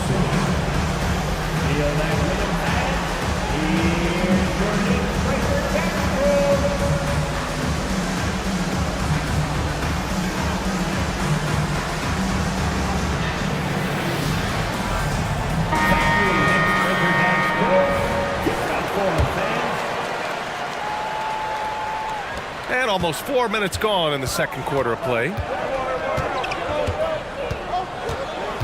Gilgeous-Alexander against Anunoby. Yep, that one's good. Dort's gotten his second bucket of the game. Well, Dort touched the paint, and he was immediately thinking score. Hart passes to Brunson. Again, the Knicks. Good for 2 more. Boy, he's been unconscious this quarter. I love the confidence he's playing with. Dort finds Gilgeous-Alexander. Drives to the hoop. Okay, hello. SGA with the hammer. Boy, Shai Gilgeous-Alexander just slicing his way inside. No doubt on the finish. Randall, a screen on Dort. Brunson passes to Randall. Count that bucket. And the Knicks lead by 6. Okay, it appears an injury out on the floor, and that does not look good. And man, this really doesn't look good. Just the way it happened. Boy, it's got to be so frustrating for him. As hard as he has worked, doing everything he can to help his team, just heartbreaking. The Thunder making a switch here. Giddey's checked in. Anunoby against Gilgeous-Alexander. Dort, a screen on Anunoby. Gilgeous-Alexander passes to Williams. Back to Gilgeous-Alexander. And slam dunk by Gilgeous-Alexander. Yeah, Shai Gilgeous-Alexander has now emerged into a superstar, and on nights like this, guys, he's unstoppable. Woo! Defensively, you can't afford to let him get to the rim that easily. Well, that might be why their deficit is what it is right now. I'll tell you, you can't get stops if you're unwilling to put in the work. Here's Gilgeous-Alexander. And there's the drive. Ooh, Shai driving it with a purpose. The burst of speed from Shai Gilgeous-Alexander. Put it on the deck, get to the cup. And the first half comes to a conclusion in a game that's been very close so far. It's the Knicks leading by 4. Well, now a minute to check in with Allie LaForce. She's courtside. Hey, Allie. Thanks so much. I'm here with Coach Tom Tip. Appreciate it, Allie. And we'll be coming right back after this break. Ready for the third quarter.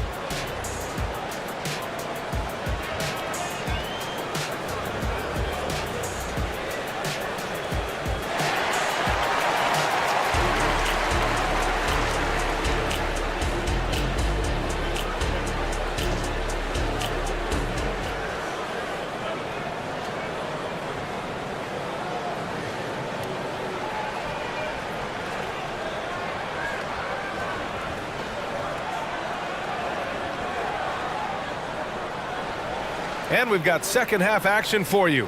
Thus far, a pretty evenly contested game. You look at Jalen Brunson. What a contribution. He's hit shot after shot from deep. He's so locked in right now. Well, the break certainly didn't have a cooling effect on him at all. He's in a great rhythm, looking comfortable and confident. Time called here. The Thunder decide to talk it over.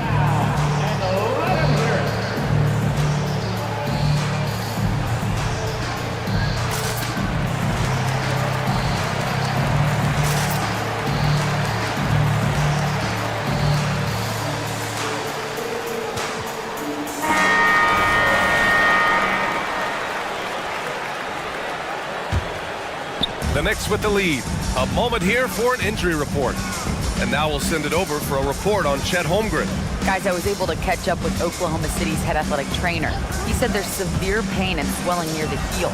Classic signs of a strained Achilles. He won't return tonight or anytime soon. This injury will knock him out for an extended period of time. DA? Okay, thanks for the update. Good to get that information. Now we know how things are coming along, Grant. That's true. It's the uncertainty factor with injuries that can be so hard to handle. There's no question, because even if you know what's wrong, individuals have different healing times. The time frames can be totally different for similar injuries. Julius Randle out there with Bojan Bogdanovic. Then there's Alec Burks. Then it's Josh Hart. And it's DiVincenzo in at the small forward position. That's Tom Thibodeau's 5 as we get going in the second half. Bogdanovic with a screen on Giddey. Hart from long range. On target from range. And now a 9-point New York lead. Gotta fight harder to get over those screens. You know, we see this all the time. You're basically, as a defender, hoping the man misses rather than putting in the work to get over screens. A little over a minute gone here in the second half. Pass to Wallace. And there it is for him. Wallace has got his first 2 points. Probably a play they drew up in the locker room at half. Well, there is nothing better than catching a rhythm as early as possible, and boy, that's a terrific start right there. Here's Bogdanovic. Back to Burks. Clock at 6. Outside for Randle. DiVincenzo against Hayward. Tries again. The offensive rebound. For 3, Randle. And again, New York with the triple. Credit Julius Randle. Off-season preparation trying to build the three-point range. Now a timeout called by Oklahoma City.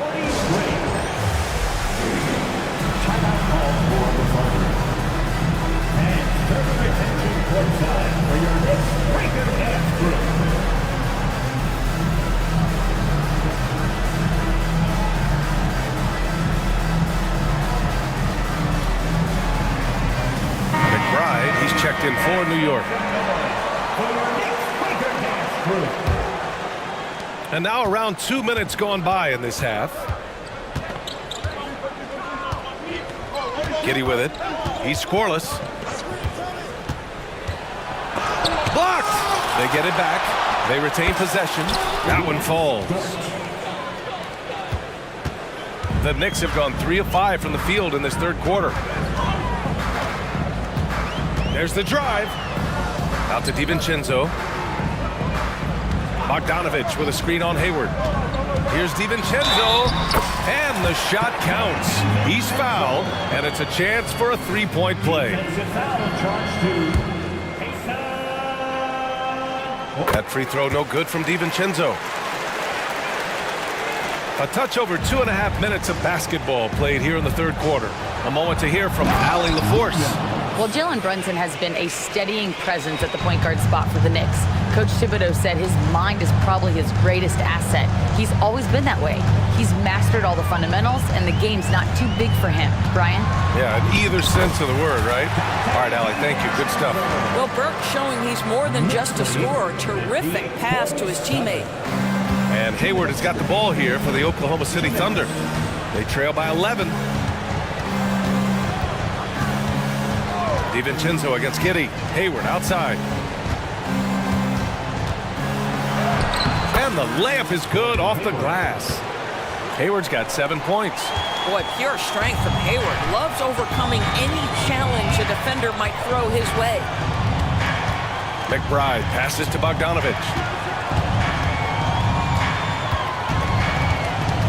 We've got 1:28 left to play in the third quarter of basketball.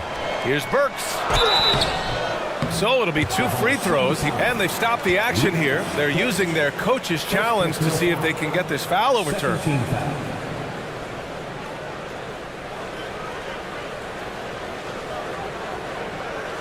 People were worried that this would slow the action down. But with so many close calls in every game, the NBA... Previous play is under review. You know, one thing this does for a coach is let his players know he's got their back. If they're adamant that the call was wrong, he'll back them up and make... The ruling on the floor stands. And they've made their decision. The call will stand. And as much as it hurts to lose a challenge, I think Coach would challenge that call again if he could. He really disagreed with the foul, and he's still peeved.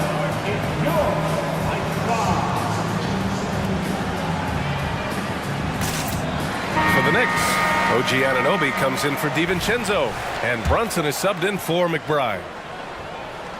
First one falls for him. Alec Burks continuing to develop into a dependable scorer. He's got great size for a two-guard. You can tell when he steps to the line the kind of confidence he has in himself. It's written all over his body language. Now a timeout called by Oklahoma City.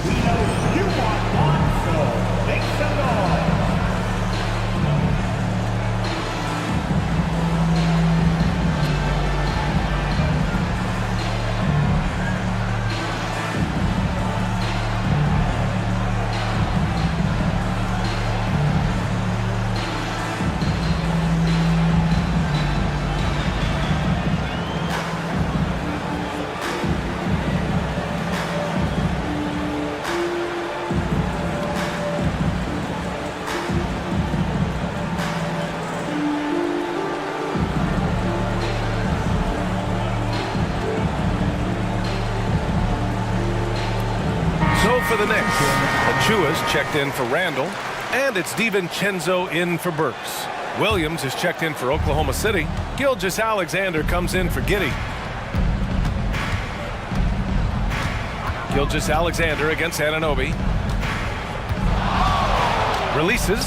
Gilgeous-Alexander finds Dort. Oh, plenty of contact on that shot. Officials call the foul, and he'll take 2 free throws now. Boy, that's a savvy move by Lou Dort on the inside. Gets himself the whistle. That free throw, no good. And he's good on the second. We've got 1:08 left in the third quarter. Achua with a screen on Dort. Brunson passes to Bogdanovich. Brunson against Dort. They set the screen. It's Brunson working inside. Just good on-ball decision-making from Brunson right there. This guy a master in the pick and roll. The kick out to Williams. For 3. He buries it from 3. Wow, you don't see him left alone very often. And, of course, he makes good use of it.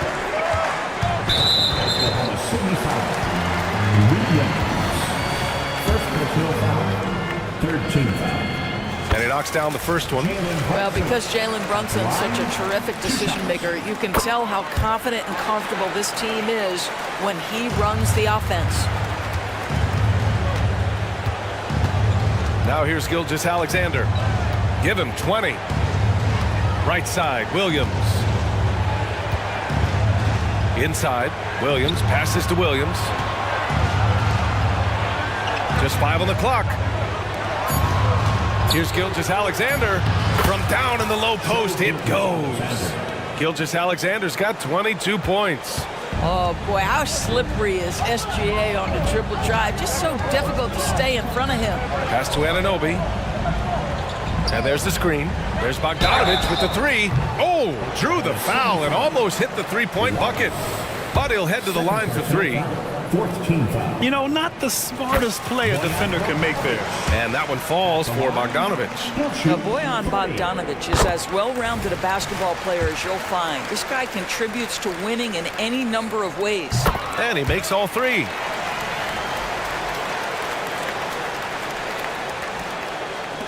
Five ticks left in the third quarter here. Here's Gilgeous-Alexander. Oh, and makes it with the kiss. Gilgeous-Alexander's got 4 points now in the quarter. Well, that's SGA in a nutshell right there. Quickness, length, guile, finishing on the interior. And so it's the New York Knicks. And let's take this opportunity to show you our State Farm assist to the game. And just a selfless decision from your two guard, showing his ability to get his teammates good looks. How about the secondary playmaking you are getting? Great to have that from the shooting guard spot. And this is it. Glad to have you along for this fourth quarter. Taking a look at the Thunder. 2 Jalen Williams out there for them. Jalen with an E at the 3 and Jalen with an I at the 5. Gilgeous-Alexander runs the point with Dort at the 2, and it's Wallace in at the 4. Brunson on the drive. Brunson to the basket. It's good. Jalen Brunson right now attacking without hesitation. His foot is on the gas pedal. Gilgeous-Alexander feeling it out a bit. Again, Oklahoma City. Yeah, just doing his part. Staying active and converting at a high rate. And he has really kept them in this one. The high effort level. Now the rest of the team has got to step up. And here's Brunson from the arc. Williams grabs the board. And Williams has got the ball here for the Thunder. A nice shot by Gilgeous-Alexander. Gilgeous-Alexander's got 28 points for the game. He gets inside right when he sees the opening. Gotta attack when you have that chance. Now a timeout called by New York. Randall, he's checked in for New York. Josh Hart comes in for DiVincenzo. Time now to hear from our reporter, Allie LaForce. Thanks, guys. I was able to hear Tom Thibodeau coaching his team during that last break. And despite the lead, they are still coaching this team hard. In the huddle, they told their guys to stay alert. Do not give them anything easy. They want to protect this late lead, BA. And Allie, thanks. Here's Wallace. And a two-handed jam. Ooh, bouncy. That should give him a nice lift. Good timing. They needed that one. Well, sometimes it's about taking it into your own hands. That kind of individual play could spark his groove. It's good. If Brunson sees any daylight, he's going to attack. Did just that on the drive. Dort finds Williams. Back to Dort. To the paint. Here's Gilgeous-Alexander. Boy, wide open teammate. Really pretty pass by Lou Dort. No hesitation there. And there's the whistle. That'll belong to Shea Gilgeous-Alexander. That's his first foul of the game. The Knicks have gone 3 of 4 in the fourth and looking confident on offense. Brunson passes to Hart. Basket is good. Off the assist from Brunson. Brunson's got his 7th assist of the game with that last one. Gilgeous-Alexander against Anunoby. Williams a screen on Anunoby. Gilgeous-Alexander passes to Wallace. Now Dort. Back to Gilgeous-Alexander. Clock at 4. SGA showing off the athleticism there. Woo! When you finish like that, you deserve to brag. Impressive, no question. How about that from your point guard, gentlemen? Playing big at the rim, okay. And just a great screen. And they got a high-powered finish out of it. And my question is, where was the help? Someone rotate over and challenge. Outside, Williams.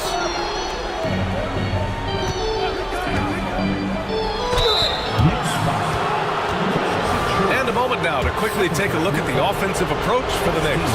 Well, the coaching staff has to love what they're seeing on offense. There's so many assists because how this team is moving the ball.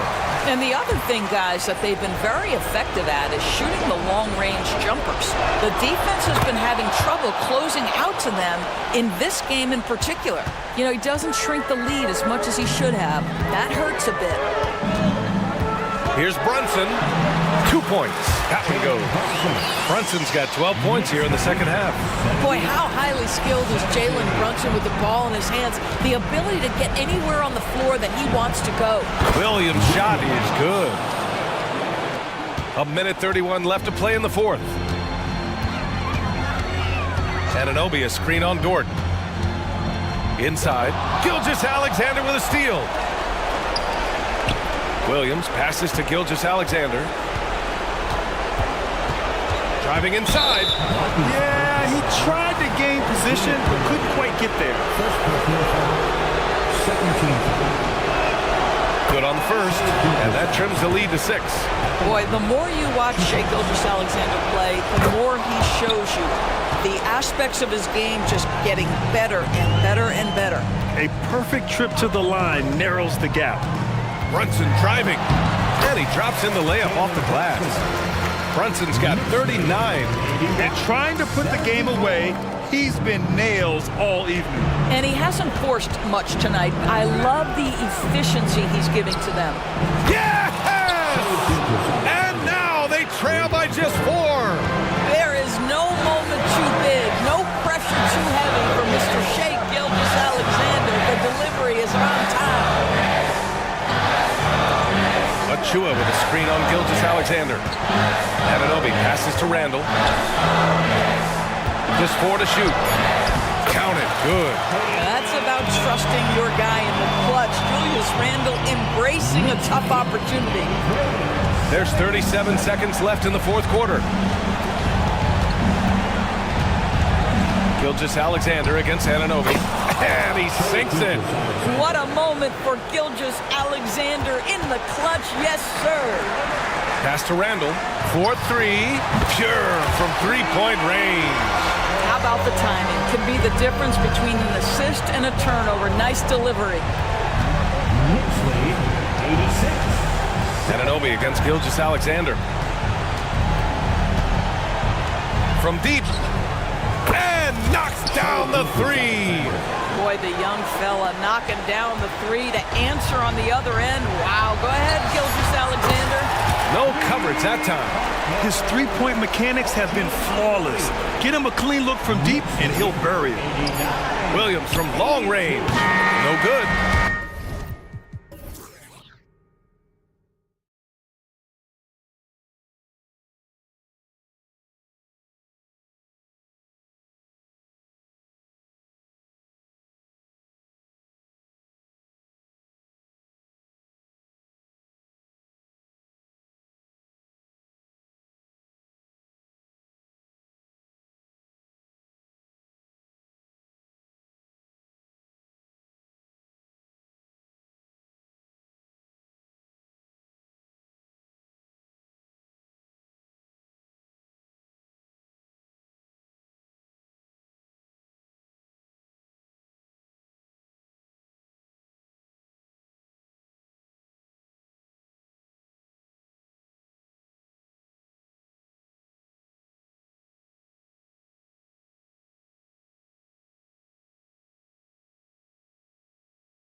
Clash at the guard positions really stands out. No question about it. Both teams rely heavily on their backcourts to get it done, and I'm interested to see which backcourt brings it tonight. Here are the 5 for the Clippers. We've got George. Kawhi Leonard is out there with P.J. Tucker. Then it's Harden, and it's Powell in at the small forward position. And Isaac throws it down. Boy, good vision that time from Suggs on this play, finding the most ready shooter and fed him nicely. Powell dishes to Harden. Driving to the basket. Puts the D in a tough spot when you have a point guard who can throw it down. He really does, G.A. He really does put pressure on him. And you know, guys, showing how dynamic a weapon he is for this offense, they feed off of that energy and ability to make plays. It gets them going. And that's exactly what he's looking for, draining the triple. No one near Suggs as he lets it go. And again, it's the Magic from deep. You know, it's not his greatest strength. He's got a lot of different things that he's good at, but Suggs will hit the 3 if you give it to him. And an intentional foul right there. Really no idea why you're fouling in a situation like that. You know, maybe there's some bad blood between those two. Yeah, but that's no excuse for that kind of foul. I mean, that might be an explanation for it, but certainly doesn't justify it. And even then, it's just not a good play. Mark, in recent years, Orlando's been one of the league's bigger teams. Well, you can see clearly, Kevin, that the front office prioritizes length. You don't ever have to really worry about them playing small ball. Here's Leonard after the made shot from Cole Anthony. Leonard inside. Powell, no one around him. They get the rebound. Another shot. And there's the nice layup by Leonard. And the work rate that Kawhi shows on every play never takes a moment off, and that can lead to second chance opportunities. Now here's Anthony. And it's Anthony slamming it down. He's going to put that one in his scrapbook. Insane dunk. And now they're starting to rub it in. Oh, man. And throw it down, Kawhi. That was nasty.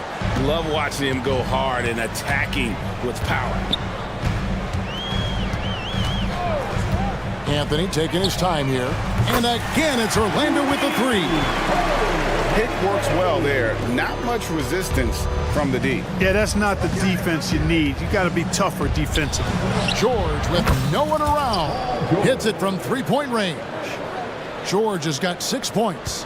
That last 3 must have bothered George a little bit. He goes to the arc with a purpose and fires off his answer. Wagner finds Anthony. And slam dunk by Anthony.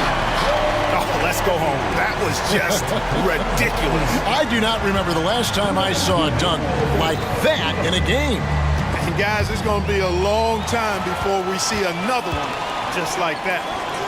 Banchero with the ball. Leonard picks him up. Banchero going in strong, leaning in, getting himself to the line, drawing that foul. Boy, he's got a combination of athleticism and physicality that is impressive. As far as first overall picks go, Paolo Banchero definitely arrived with a bang in 2022. He sure did, Greg. I mean, he's the first rookie since LeBron James to record at least 25 points, 5 boards, and 5 assists in his debut game. And he continues to build on that en route to Rookie of the Year. Magic leading by 6. Anthony down low, guarded by Powell. Anthony with the bucket. 13 points in the game. Not just the move from Anthony, but he also follows the good move up with the bucket. Leonard sets a screen for George.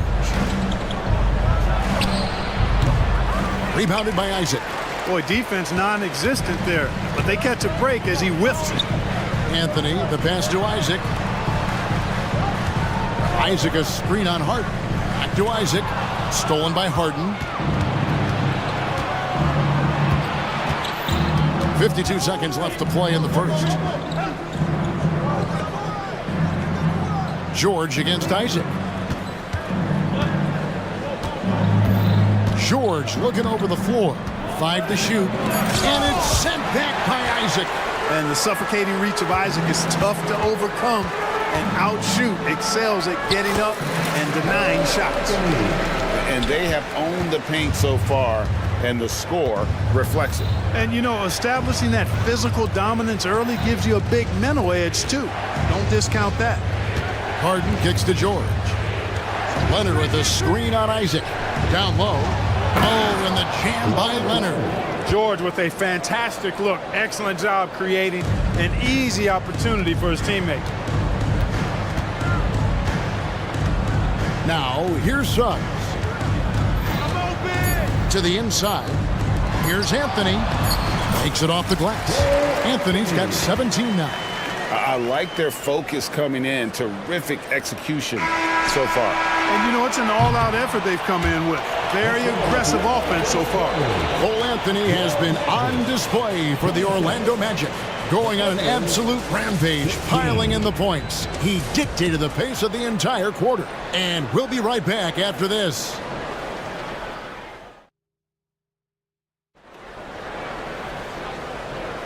And if you're just tuning in, we've got a wide margin on the scoreboard, but plenty of time left for a comeback. And let's quickly check out the scoring breakdown here for Orlando. Absolutely dialed in from beyond the arc so far in this one. The defense is surrendering the long-range shot here early on. I also like the way they've been able to penetrate.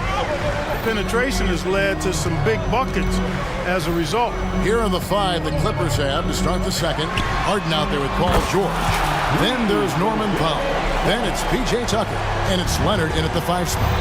And the Clippers, one of the more efficient three-point shooting teams, Greg, in the NBA.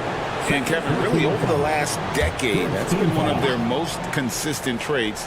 And it's not just because of talent. They're smart about the shots they take. Leonard dishes to Powell. In the corner, Harden. Leonard sets a screen for Harden. For the 3. Really good contest from Suggs right there. Nice job distracting the shooter. Off target from three-point range. Just enough coverage to bother that three-point attempt.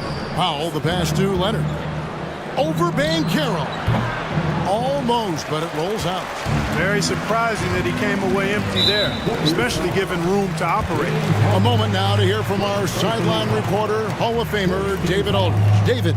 Hey there, Kevin. Kawhi Leonard continuing to work his way back to peak form after his ACL tear during the 2021 playoffs. He said, I missed a whole year of basketball. I don't want to take anything for granted. I'm just trying to live in the moment and bring a sense of energy for the team. I'm still young, I'm a lot stronger, and I'm back. So, I'm happy. Kevin? Yeah, good to see, D.A. Hey, thank you. The Magic making a switch here. Fultz is checked in. And it's Fultz with the ball for Orlando. The 12-point lead, their biggest of the game, and so they choose to intentionally foul. First personal foul. Second team foul. Here's George. 8 points for him. And it's Jonathan Isaac with the foul. Side out. That's his first foul. And the next one puts him in the bonus. Yep, they'll be trying to draw that next foul quickly so they can start getting those easy chances at the stripe.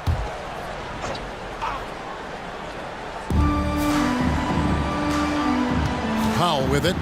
Hasn't made one yet. Leonard sets a screen for George. Just 4 to shoot. When it comes to the essential components of a winning team, GA, how much importance do you place on veteran leadership? Kevin, I think it's important. You want a few guys in the locker room who've seen it all. Players who can keep the ship steady if the team kind of goes awry or has a tough stretch. Making it look effortless. Send this guy to the stripe, he's going to cash in more than not. Yep, it counts. And, you know, even when you D him up, Fultz still powers through that defense, especially when he's this close to the rim. Harden looking it over. On the wing, George. Tucker a screen. Shoots the 3. Good on that shot. And with that, the Magic lead is cut down now to just 9 in the bucket from Paul George. Orlando's gone 1 of 2 on three-pointers here in the second quarter so far. Here's Bankero. Second shot opportunity. He takes it up and lays it in. Bankero's got 7. Love that attacking mentality from Bankero on the glass, getting after it for the second chance. But nice timing on these jumps. He's somewhat on the small side for a power forward, but he just never gives up. And the shot goes in from Fultz. And the Magic lead by 11. And, you know, Fultz is highly skilled as an offensive player. When he gets this kind of positioning inside, it's a wrap. From deep, George. Bankero grabs the board. Bankero's got his 4th rebound in this one. 1:36 left here in the second. And finished off by Bankero. Yes, sir. Paolo Bankero rising up and throwing it down, folks. So, Clark, looking back at the 2021 draft, Franz Wagner, the 8th overall pick. And, you know, he very well might turn out to be the best of the bunch, Kevin. He's 6'9", really can shoot it. But I think his activity and playmaking, perhaps his best attributes, creates for others as a 6'9" wing guy, and that's valuable for any team. Gary Harris, who's checked in for Jonathan Isaac. Fultz the pass to Harris. Puts the move on, and slam dunk by Harris. Just another example of Harris taking what the defense allows. Sees the soft spot and attacks. Clippers trail by 13. It's Powell on the wing, guarded by Harris. Harris against Powell. Harden outside. Suggs with the steal. On the wing, Harris. No good from outside. Got the defender off his feet with the pump fake, but couldn't knock it down. Harden has a wide open look. That falls. Nice feed that time from George. Harden's got 5 points now in the quarter. No three is really a bad three when Harden shoots it. Here's Fultz. He kicks it to Suggs. 1 second separating the shot clock and game clock. And finished off by Bankero. Whoa, that'll wake you up. He is such a great athlete. No question about it. He's very comfortable in the air. Dunks like that, no problem for him. I have no clue what they were doing out there. Not the guy you want to foul in this situation. The Clippers have hit all 4 of their chances so far in this one. And just to mention, a season ago, they were very comfortable at the line, hitting about 78% of their free throws. Harris drives in. Uses the glass to finish the layup. And the Magic lead by 12. So hard to guard Harris on the drive. He does a nice job of warding off the defense. And that concludes the first half. It's the Magic up by 12. 2K Sports back in a moment from the Amway Center.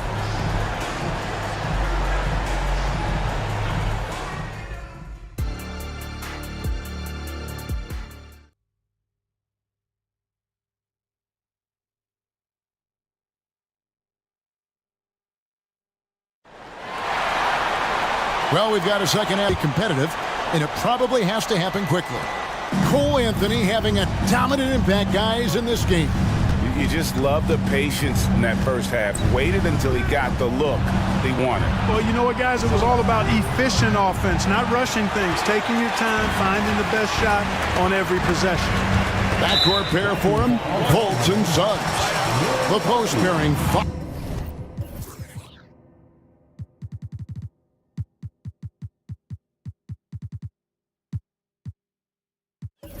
Along with Carter, and it's Harris in at the 3.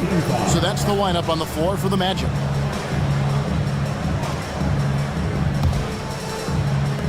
Los Angeles on D, a 12-point game. And now the fast break, George with the ball. That's good, and so Westbrook comes up with the assist. George has got the first points of the second half here for the Clippers. He just exudes a love of the game, guys. You can see it in everything he does. This guy lives and breathes the game. Gary Harris says, I got more than just a three-point shot, folks. Excellent at getting into the lane by penetration. So timeout called here, the first for Los Angeles. For the Magic, Houston's checked in, and Anthony subbed in for Markelle Fultz. Big group substitution here for the Clippers. Leonard, he's checked in for Daniel Tice. P.J. Tucker comes in for Amir Coffey. Powell, he's checked in for Mann. And James Harden subbed in for Paul George. Harden outside. Right wing. Tucker dishes to Harden. Shot clock at 5. Back to Tucker with his first shot attempt. It's hauled in by the Magic. That's a shot he's got to hit. You don't get many looks better from that range. And load management, a term, Greg, that's been associated with the Clippers. And Kawhi rightfully managing his return from ACL injury with care. It's harder to build chemistry when guys are out, but it's all about staying healthy for the postseason. That was some slick passing from Harden on that one. They set the pick. Here's Anthony. Oh, and the jam by Anthony. This has been Anthony's night for sure. Everything going exactly right for him at the offensive end. And while we've got a moment, let's send it over to our terrific reporter, David Aldridge. David? Thank you, Kevin. Well, the NBA is looking to expand its footprint, and a franchise south of the border could potentially hold tremendous appeal. Commissioner Adam Silver said Mexico City is the largest city in North America. It could also be a gateway to all of Latin America. The opportunity to flip a switch in terms of opening up a large geographical area to NBA interest. Kevin? That's interesting. Thanks, David.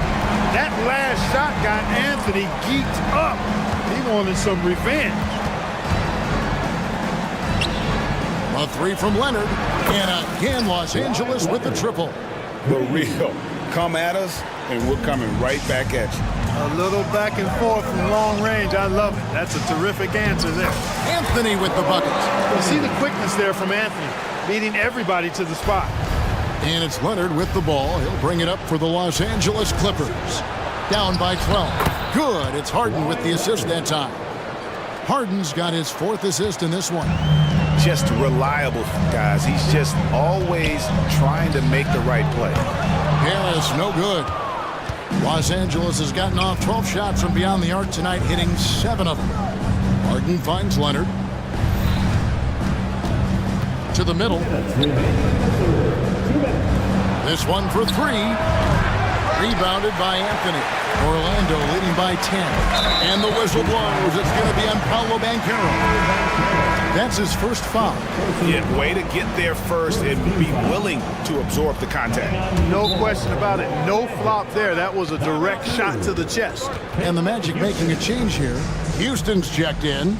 Los Angeles calls timeout. Attention fans, now on the court is your hype squad. For the Clippers, Daniel Tice is checked in for Kawhi Leonard. Amir Coffey comes in for P.J. Tucker. And it's Paul George in for James Harden. And the whistle blows. It's going to be on Paolo Banchero. That's foul number 2 for him.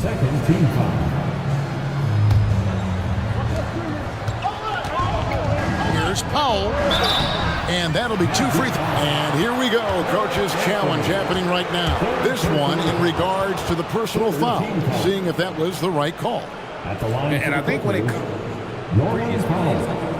making 2 shots. This can be tough. The action is so fast that it's really tough to catch everything in real time. The wonders of technology. We've seen replay reviews so effectively and involving the coaches by being able now. The ruling on the floor stands. And so the word is in. They've decided that the call stands as it was made on the floor. And, you know, even if a coach still feels this wasn't the right call, you got to acknowledge the effort being put in to reviewing it. The double checking, and the game continues on. The free throw drops for Pop. And it's been an outstanding game for them at the free throw line, not missing their chances when they get them. Magic leading by 9. Blocking foul called.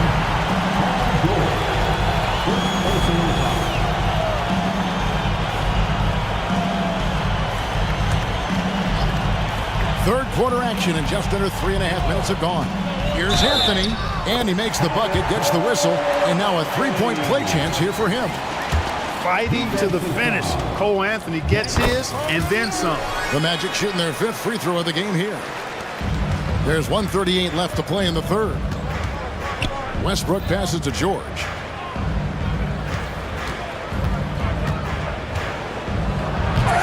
Houston with the rebound. Orlando, they've gone 6 of 8 on field goal attempts in the third. A 75% clip.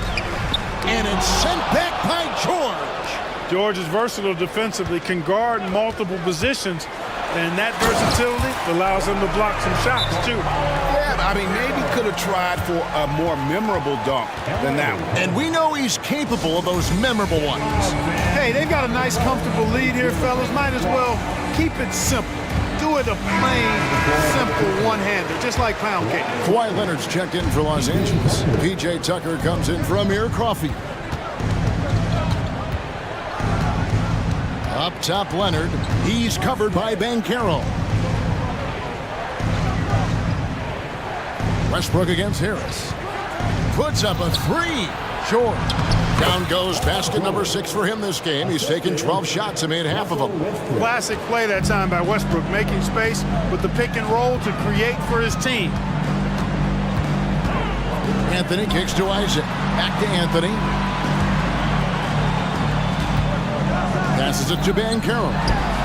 That's in there. Anthony with the assist. And that's 15 points for Paolo Banchero. Now that's impressive. Banchero showing you he can do damage from the mid-range, too. And it's George missing. Just 2 seconds between shot clock and game clock. Anthony, the pass to Banchero. To the paint. Rebound, Kawhi Leonard. Leonard's got his 4th rebound with that last one here tonight.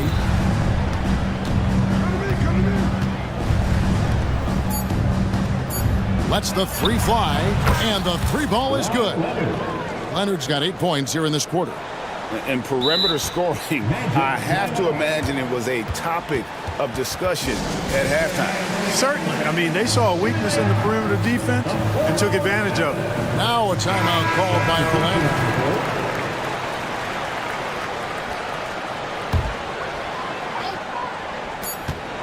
Here's Houston. And as we end the third quarter, a double-digit deficit will make it tough to come back. Magic lead by...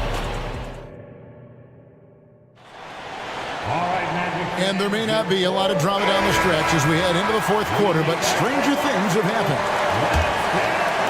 Orlando leading by 11. So for the Clippers right now, Powell is out there with P.J. Tucker. Then it's George. Then there's Kawhi Leonard. And it's Harden in at the point. Anthony going up top. Don't let his size fool you, folks. Cole's got some hops.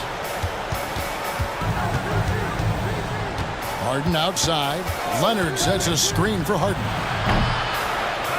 Second chance shot. And scoring with the play inside is Leonard. Great work down inside. Leonard so adept at converting on the interior. Here's Suggs. That's in there. Anthony with the assist. And the Magic lead by 13. And with the lead, I like the strategy here. Continue to get the ball to guys who can do something with it. If it's working, keep working it. That's what I say. Keep the pressure on him. A super high percentage shot there. You just can't allow him to get that close. Anthony down low. Powell's there. Now, here's Suggs. He's covered by Leonard. And that one is good from Suggs. At 6'5", Suggs has really good size for his position, and he knows how to use it when he's inside the painted area, too. From deep, Harden. The offensive rebound. And Kawhi Leonard with the slam. Just a terrific effort on the offensive glass. That's how they're going to cut into this league. And Greg, a dunk like that is sure to give them a spark. Which is a spark they desperately need. They've got to ramp up the intensity. George dishes to Tucker. Three-pointer. Leonard kicks to Powell. Pass to Harden. Just 5 on the clock. And he gets it to go. Man, it's fun watching Harden use the pick and roll to his advantage, getting space off the screen and letting it fly with ease. Banchero passes to Isaac. Good ball movement here by the Magic. Here's Wagner. That one drops for him. That's simply an outstanding play, working the size mismatch right at the rim. Clippers trail by 13. It's Powell on the wing, covered by Anthony, and that's a foul. It's called on Cole Anthony. That will get him his 4th foul of the game. For those just joining us, 4th quarter here. We're just over 2.5 minutes into it. Here's George, rejected by Isaac, and they recover it. 4 on the shot clock. And there's George. That's good on the assist from Leonard. George has got 25 points in the game.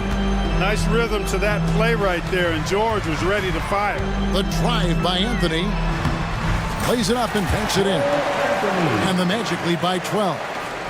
And a breakdown here, guys. The hustle stats for the Magic. Phenomenal work on the defensive end so far. That stands out the most. They've made it their mission to block shots and make things hard for the opposition.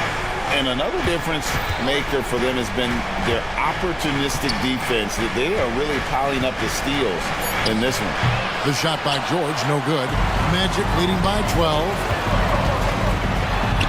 And that one's good. Suggs. And 12 points for Jalen Suggs. Part of the job description as a guard, but Anthony relishes the chance to get his teammates good looks. And the whistle blows. It's going to be on Jalen Suggs. And that'll be his 3rd foul so far. And Orlando making a change here. Fultz is checked in. 1:30 left to play here in the 4th. From deep, George buries the long-range jumper. George has got 11 points here in just the second half. And this is the way to stretch the floor. PG-13 with a good look from the corner, and he nails it. They get it back. Fultz kicks to Wagner. Second shot opportunity, and it's in there. Wagner's got 6 here in this quarter. A pretty comfortable win for them in this one. Great effort pays off for Orlando. Starting 5 must have been happy to get so much help from the reserves in this game. And they not only lightened the load, the subs did nothing less than guarantee a win. And one of the key components to this victory, if not the biggest, was the incredible performance for Cole Anthony. Boy, this game really had his name all over it. I mean, he relished being the guy to carry the load offensively. And Fultz gets it to go. And credit the whole team. It was a focused, concerted effort to put this one away. Yeah, what a time to put the hammer down. Any hope of a comeback diminished. It's always great to get into a rhythm, but do it when it matters. Now they're playing with urgency. They could have done it much earlier before the game was out of reach. They made the most of their opportunities, looking comfortable and locked in throughout the night. Boy, they've given their fans plenty to cheer about, that's for sure. Effort, skill, coaching, you name it, they've done it. Leonard against Banchero. Down to 5 on the shot clock. Leonard kicks to Powell. And a miss there.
Smitty, don't expect this to be a historic scoring night. Not at all. If you like defense, you come to the right place. I expect this game to come down to rebounding. The more you can limit second chance opportunities, the better. The starters for the Memphis Grizzlies. Morant and Bane in the backcourt together. Brandon Clark out there with Jaren Jackson. And it's Smart in it for three. Achua with the dunk. What a beautiful look. Randall continues to round out his game in the prime of his career. To the middle. Here's Bane. And he says right back at you with a big dunk of his own. I didn't know if they could match that last slam, but it only took them a couple of moments. Hey, not the best interior defense on those last few trips, but who cares? That was awesome. That's 250 pounds coming down on the rim. Randall attacking with ferocity. And he dunks it down. Hey, when in doubt, run the defender off the screen. And you know, with a result like that, we'll see them run it again. Especially if the defense is going to allow you to do it. Have to switch on that play. Inside Brunson is pretty deadly, just dropping his shot in. And when you're looking for guys with MVP traits, Smitty, the light really shines on Ja Morant. It does, B.A. Like all the great ones do, Ja can completely take over a game. Elite skills, elite athleticism. He's got a sixth sense for this game. For New York, they've gone 3 of 4. Off to a nice start. Oh, it's blocked by Jackson. You got to be alert whenever Jaren is nearby lurking because he's a superb shot blocker. Outside Brunson. To the inside. Achua with the dunk. He's undersized for a 4, but his hops level the playing field. Outside Morant. Jackson with a screen on Anunoby. Down low. Achua against Morant. Oh, there's Morant with the slam. Not one to shy away from physicality. Ja Morant just goes about his business. Achua with a screen on Smart. Brunson passes to Anunoby.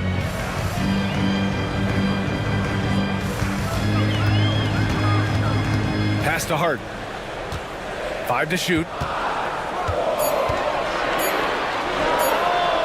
No good. A bit long that time. Empty possession, and you don't want to miss these easy looks. And down it goes. 2 points. It's a tie ball game. Rising to the challenge, good coverage won't alter Smart's selection. And here's Brunson from the arc. Here's Achua. Outside for Randall. Back to Achua. Second chance shot. Out of bounds. It'll go to the Grizzlies. Unforced errors. These are the kinds of things that break momentum.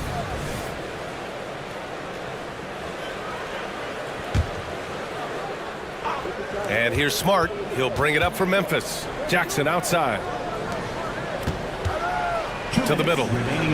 Oh, Clark with the slam. As the point guard, this is Ja's responsibility. Nice job finding the open man. Grant, there is some magic here in New York. One of the best home court advantages in the NBA. So, B.A., you have to think about the history of this building. It's incredible. I mean, when the Knicks are playing even remotely well, this place is rocking. For New York, they've gone 5 of 9 from the floor. Pass to Achua. And here's Randall. Achua with a screen on Clark. Here's Randall. Oh, and there's the whistle on the shot. So 2 free throws for him coming up. With his size and skill set, Julius Randle can be a walking mismatch. You put a big man on him and he will blow right by him. Now, if you go small, he'll drag him to the block. So when Randall is focused and involved, he is a monster to deal with. When it comes to addressing his weaknesses, the right hand, the range, Randall has put in the work. Clark with a screen on Anunoby. From deep, Morant. The Knicks pull it in. Outside Brunson. Back to Anunoby. Achua with a screen on Morant. Here's Anunoby. To the left side wing. Here's Brunson outside. It goes. He's made 3 shots in 6 attempts. You know, some threes look better than others, and Brunson's lefty stroke from 3 is a beautiful thing. The drive by Morant. Basket counts. Sometimes it's simple. Put the ball in the hands of your scorers and let them do what they do best. Brunson against Smart. And that one's good for Brunson. Brunson's got 9 points. And I love the trust between Brunson and his guys. I mean, working so hard to set each other up. And Morant gets it to go. In the NBA, you just can't let guys get to the rim. Just 2 seconds between the shot clock and the game clock. Smart against Brunson. Anunoby passes to Brunson. Into the lane. Hey, now 5 for 8, shooting a pretty good percentage right now. You know, one of Brunson's many skills is his ability to absorb contact. Inside, Bane, and he caught that pass in full stride on his way to the big slam. I know it's early, but you have to wonder if these offenses can keep this up. Yeah, both teams in the... And here comes the coach's challenge. He disagrees with the foul. He does not hesitate to ask for a second look. It's a pretty heated game. Every call matters. People were worried that this would slow the action down. But with so many close calls in every game, the NBA was smart to adopt. The previous play is under review. Does for a coach is let his players know he's got their back. If they're adamant that the call was wrong, he'll back them up and make the refs take another look. The ruling on the floor is confirmed. And they've made their decision. The call will stand. And as much as it hurts to lose a challenge, I think Coach would challenge that call again if he could. He really disagreed with the foul, and he's still peeved. And he makes a first. What teams love about Josh Hart, he gives everything he has out there. Tremendous effort on defense and a great locker room guy. From the inbound, it's been all about Jalen Brunson for New York. 11 points in the quarter. He's on fire. All right, stick around. We'll be right.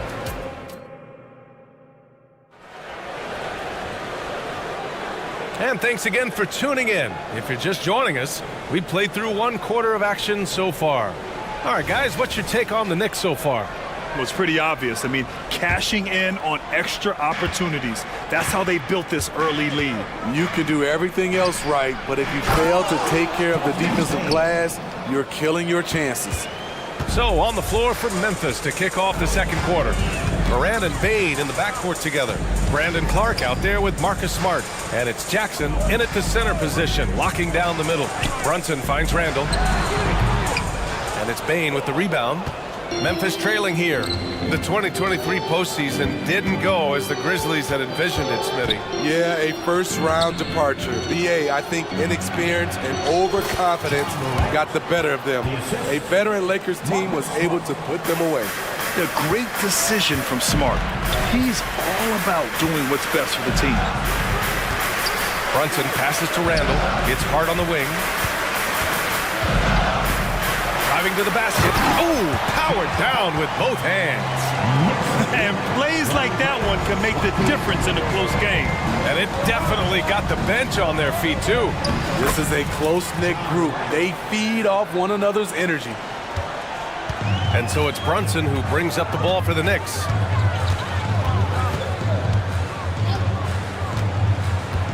To the inside. And it's Randall with the jam. Brunson with a sixth sense. I mean, always knows where his teammates are. And he's going to the line for 2. The official saw contact while he was going up. Smitty, let me ask you, what do you think has been the most impactful change to the game in recent years? I think it's the three-point shot, BA. The number of attempts and also the bigs from the center spot and the power forward, those guys taking threes has created a lot of space for guys to drive the basketball. Pass to Achua, fires the 3. Basket is good. Off the assist from Brunson. Brunson's got 4 assists in the game. And I love how he's pushing the tempo and creating for others. He does this game in and game out. Incredible. You know what it is? It's his creativity. That's making this engine run. Let's check in with our reporter, Allie LaForce. Brian, a few years back, Marcus Smart was talking about how he'd love to follow in Hall of Famer Gary Payton's footsteps as the next guard to win Defensive Player of the Year. He spoke it into existence last year, winning that coveted award. But guys, you watch him play, his actions on the court speak louder than words. No doubt about that, Allie. Thanks, good stuff there. Oh no, he may have gotten injured right there. Man, he's in a lot of pain.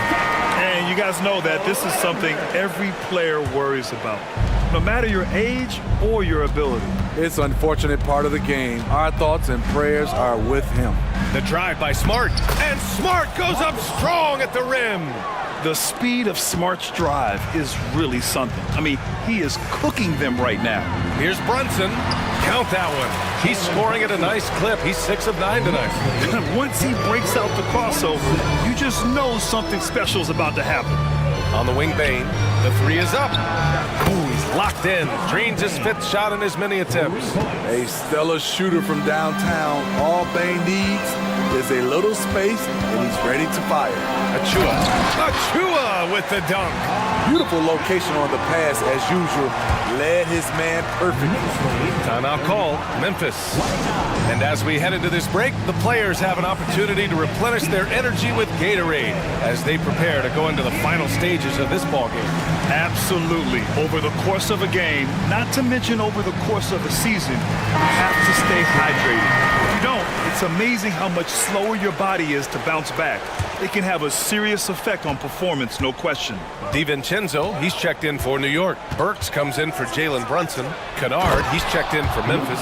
Derrick Rose comes in for Williams. All right, time for an injury report. All right, now an update on Ja Morant's injury. Let's go to Allie LaForce.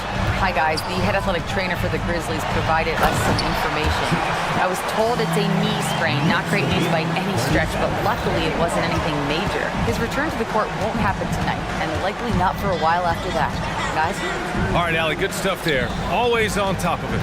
Yeah, I mean, it's just crazy. Even with the advancements in strength training, injuries continue to impact the game. And we're seeing that across all sports. Guys are just getting bigger, faster. The human body can take only so much. Pass to DiVincenzo. Launches it. And the Knicks, another 3. That right there, that's the kind of look this system is designed to create. But you talk about a team on the rise. The Grizzlies are young and dangerous, Smitty. BA, they hang their hats on the defensive end. With their length and activity, they make it hard for people to handle them. Randall, a screen on Smart. It's got room. And it's Randall with the jam. Anytime you can get Randall moving toward the rim, that's a good thing. 42-35. Rose outside. And the layup is good. Credit their discipline. They've been working for high percentage shots. Pass to Burks. Randall on the screen. Burks with it. And Clark picks him up defensively. Offensive rebound. Back to Hart. 6 to shoot. Achua with a screen. Hart finds DiVincenzo. They shoot again! Another one falls for New York. What unselfish play by Josh Hart with the perfect pass to an open teammate. Clark, the pass to Smart. Played it in with a nice touch off the window. Smart's got 4 points now in the quarter. High percentage look. This is what your offense is designed to do. Yeah, a communication breakdown. Two guys thinking in opposite directions. The pass winds up in the stands. Rose against DiVincenzo. And it's Rose penetrating. Uses the glass on the layup. And now just a 3-point Knick lead. Very aggressive Derrick Rose. So efficient on how he attacks the hoop. Here's Burks. And he goes up strong with a one-handed jam. Woo! Defensively, you can't afford to let him get to the rim that easily. Well, that might be why their deficit is what it is right now. It's a backbreaker for your defense, giving up easy buckets like that. I like watching Smart get it done inside. He is such a fearless competitor. And we're through the first half of play here in what's been a good one. It's the Knicks up by 3. And time now for the halftime break, with the third quarter soon to follow on 2K Sports.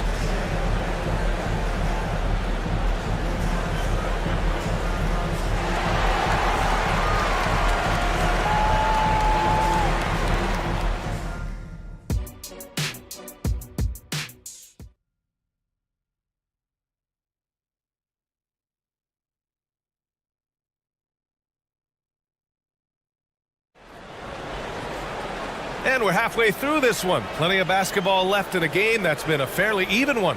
You look at Jalen Brunson. What a contribution. Hey, we didn't expect this. Not normally a big-time assist maker. He's done a great job moving the ball around. And some of it's just a mindset. He came into this game with a very unselfish approach, and his teammates have benefited from it. We've got OG Anunoby, Dante DiVincenzo out there with Alec Burks. Then it's Julius Randle, and it's Bogdanovich in at the power forward. That's Tom Thibodeau's 5 as we get going in the second half. The handles of Burks really set him apart at 6'6". He's got some moves off the bounce. Pass to Kennard. Clark left side. Back to Kennard.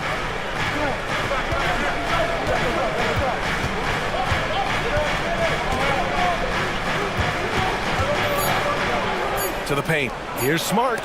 Deflected. What a swat from OG Anunoby. His wingspan is 7'2", and the opponents, sometimes they're surprised. And a second look at that rejection, taking no prisoners on defense there. Oh, showing no signs of giving up this lead. That block sent shockwaves into the opposition sails. One advantage for this team, OG Anunoby's versatility defensively. BA, OG has got the size and length to match up against anyone. He takes a no-nonsense approach, and he's active. He looks to disrupt. Here's Kennard. Well-timed pass, and he goes straight to the bucket for the layup. Kennard's got his second basket of the game. Burks against Clark. Bogdanovich from long range sends it home from three-point land. And the Knicks lead by 8. Didn't doubt himself even from way back. Bogdanovich with the smooth release. Oh, wait. Big finish. Big time. And man, did they need that. You can tell he's trying to get him going with that dunk. You're totally right. That can be a shot in the arm for them. A spark that turned things around. Aggressive mindset, but the defender just as determined to send him away empty-handed. Oh, got that bucket in no time at all. Kennard's got 6. This is what Luke Kennard does. Gets to his spot and knocks it down. And he goes in for the dunk. That lack of defensive intensity is not going to stop a player of his caliber from scoring. Here's Rose. Time called here. The Grizzlies decide to talk it over. Coach is not happy with their effort on the defensive glass. They're giving up way too many second chance points.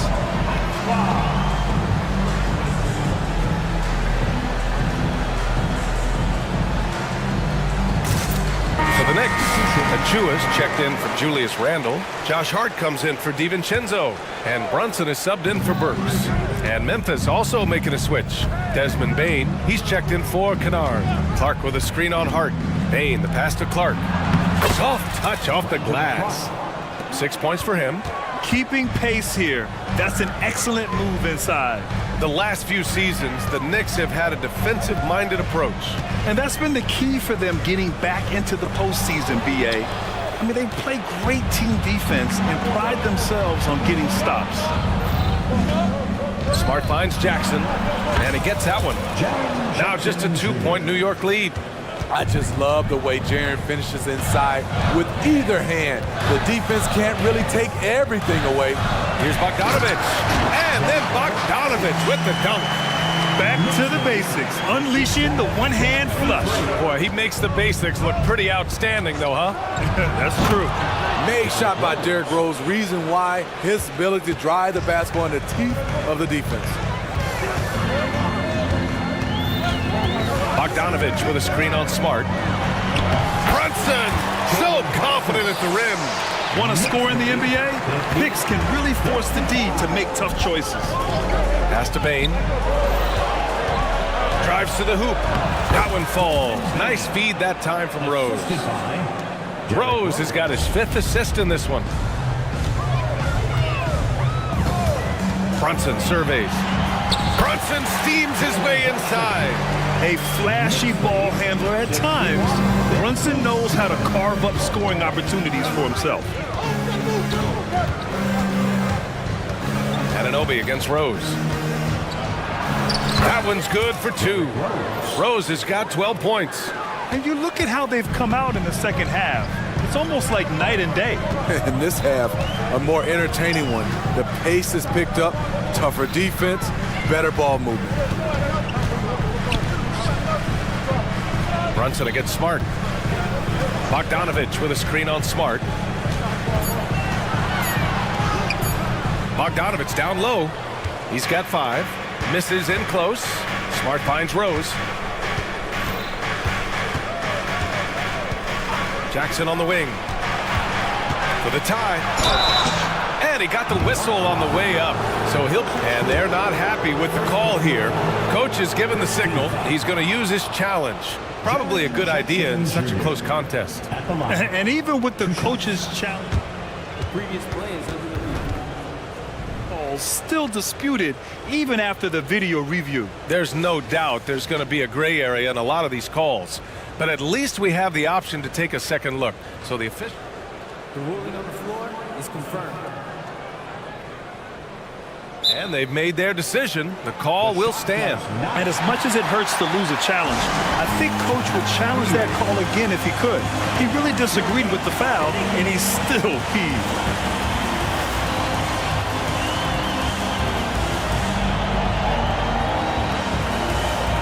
Julius Randle's checked in for Bogdanovich. Williams is checked in for Memphis. Williams comes in for Rose.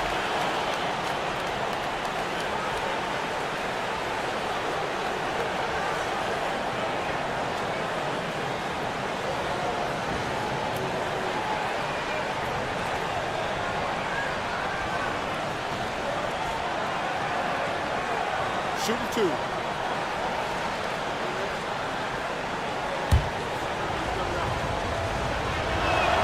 And he knocks down the first one. You really get excited about Jackson's potential. The size, the agility, and the skill level to make an impact at both ends. He's making the most of every trip to the line, providing for his team. And Marcus Smart picks up the foul. That's his first foul of the game. First team foul.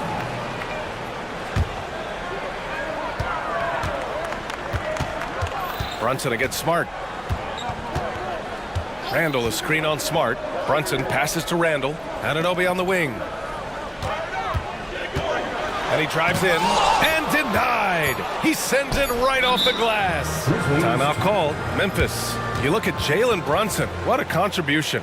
This guy is killing you, and so far I haven't seen a good adjustment defensively.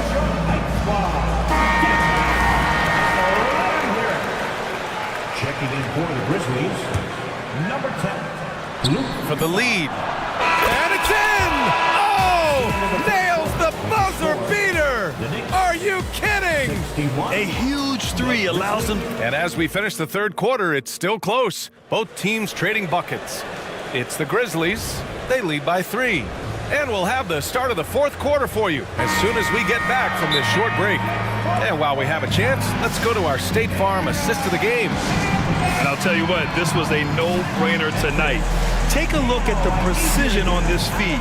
Couldn't place it any better. This is why you preach teamwork. Some of the most spectacular plays are the ones where guys are feeding off one another. And with 3 quarters behind us, we'll start the fourth in what is still anybody's ball game. And let's send it over to Allie LaForce. I was able to listen in on what Taylor Jenkins had to say to his team. Coach was blunt with his assessment. He said to throw out everything that happened until now. It is a brand new game, and it's only a few minutes. Leave it out on the floor. Back to you guys. Great work, Allie. Thanks. On the court for Memphis. Brandon Clark out there with Marcus Smart. Then it's Jackson. Then there's Derrick Rose. And it's Bain in at the 2-guard spot. Showing us his competitive nature, Desmond goes to the arc and drills the answer.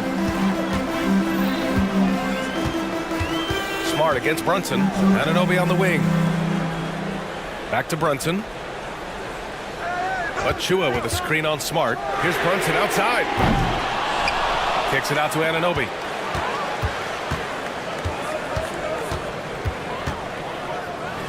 Just 5 to shoot, and stolen by Clark. And the Grizzlies pushing it up now. And the dunk by Jackson. Tough to miss that man. Desmond Bane read the defense perfectly. Brunson passes to Hart. Brunson against Smart. Pass to Anunoby. Back to Brunson. New York needs to get one up quick. The timer ticks. Whoop, there's the shot clock violation. So they'll turn it over.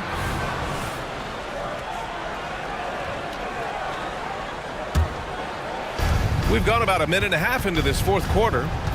And Rose has got the ball here for the Memphis Grizzlies. Here's Bane. That one falls. Nice feed that time from Rose. And it's a 7-point Memphis lead. It only takes a couple to fall for Desmond Bane to hit his groove. Then after that, he is rolling. Randall finds Brunson. Now Achua. Brunson a screen on Jackson. Shot to stop the run. And the Knicks miss again. Memphis has gotten 3 of their 7 threes to find the net in this matchup. Oh, Clark with the slam. Nice pass by Derrick Rose, spotting a wide open guy from the corner of his eye. Randall, good. And coming down the stretch, both teams still playing fantastic offense. Yes, and if you love offense, you're loving this matchup. It's been a highlight reel affair. And a foul called on the way up. So he'll take 2 from the free throw line. And some stats here, guys. The scoring breakdown for the Grizzlies.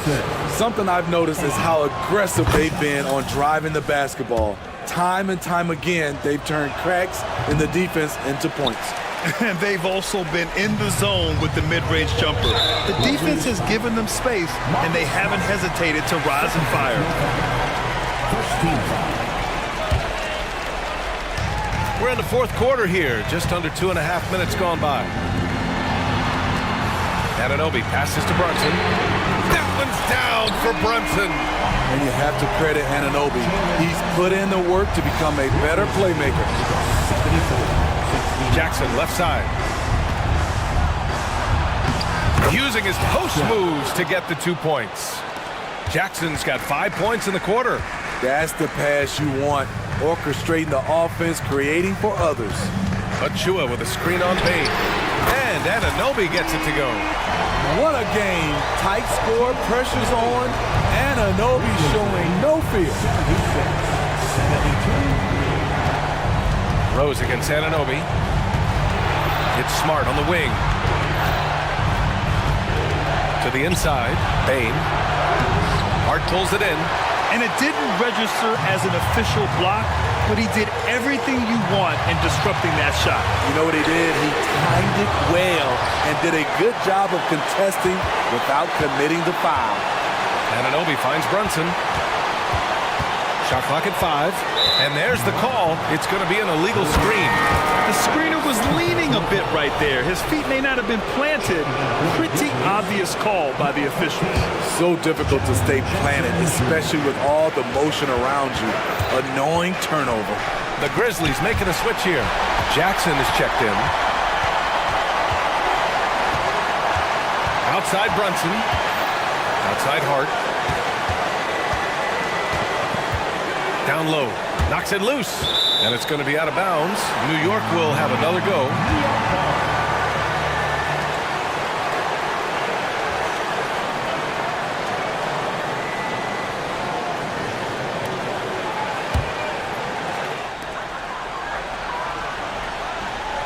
Randall outside. 4 on the clock. Here's Brunson. Cash! And he's brought them within 2 points now. There is absolutely no fear in his eyes. He loves the moment. Incredible shot with everything on the line coming through for his team. Coming through in a big-time moment. Smart doesn't back away from the spotlight at all. Count it! Dating back to his days at Kentucky, Randall can be counted on for big buckets. And I think we'll see him milk the clock a bit. Yeah, seems like the heady move right now. And the game isn't over yet, but they have to move quickly. You know what? They're focused right now. Every possession has to yield points. 8-second difference between the shot clock and game clock. Outside Hart. Now a timeout called by New York. They're trailing by 2. There's 18 seconds left in the game. All right, guys, what's your take? More than enough time to get a bucket. But I'm curious to see, will they go for a 2 to tie or a 3 to win it all?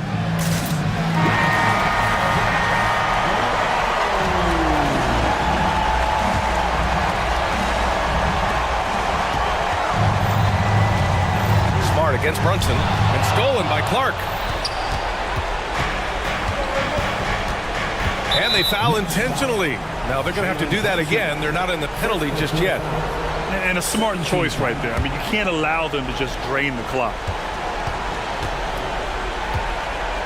And now they decide to foul intentionally. First personal foul, 13. He hits the first one, and that makes it a 3-point lead. Desmond Bane looks very comfortable in this situation. He is an excellent free throw shooter. And that's a wrap. Those free throws being the nail in the coffin. Time called here. The Knicks decide to talk it over. They trail by 4. Just 4 seconds left to play in the fourth quarter. Guys, what do you think? It's gonna be tough. They've got to get a quick hoop and then immediately foul. The putback.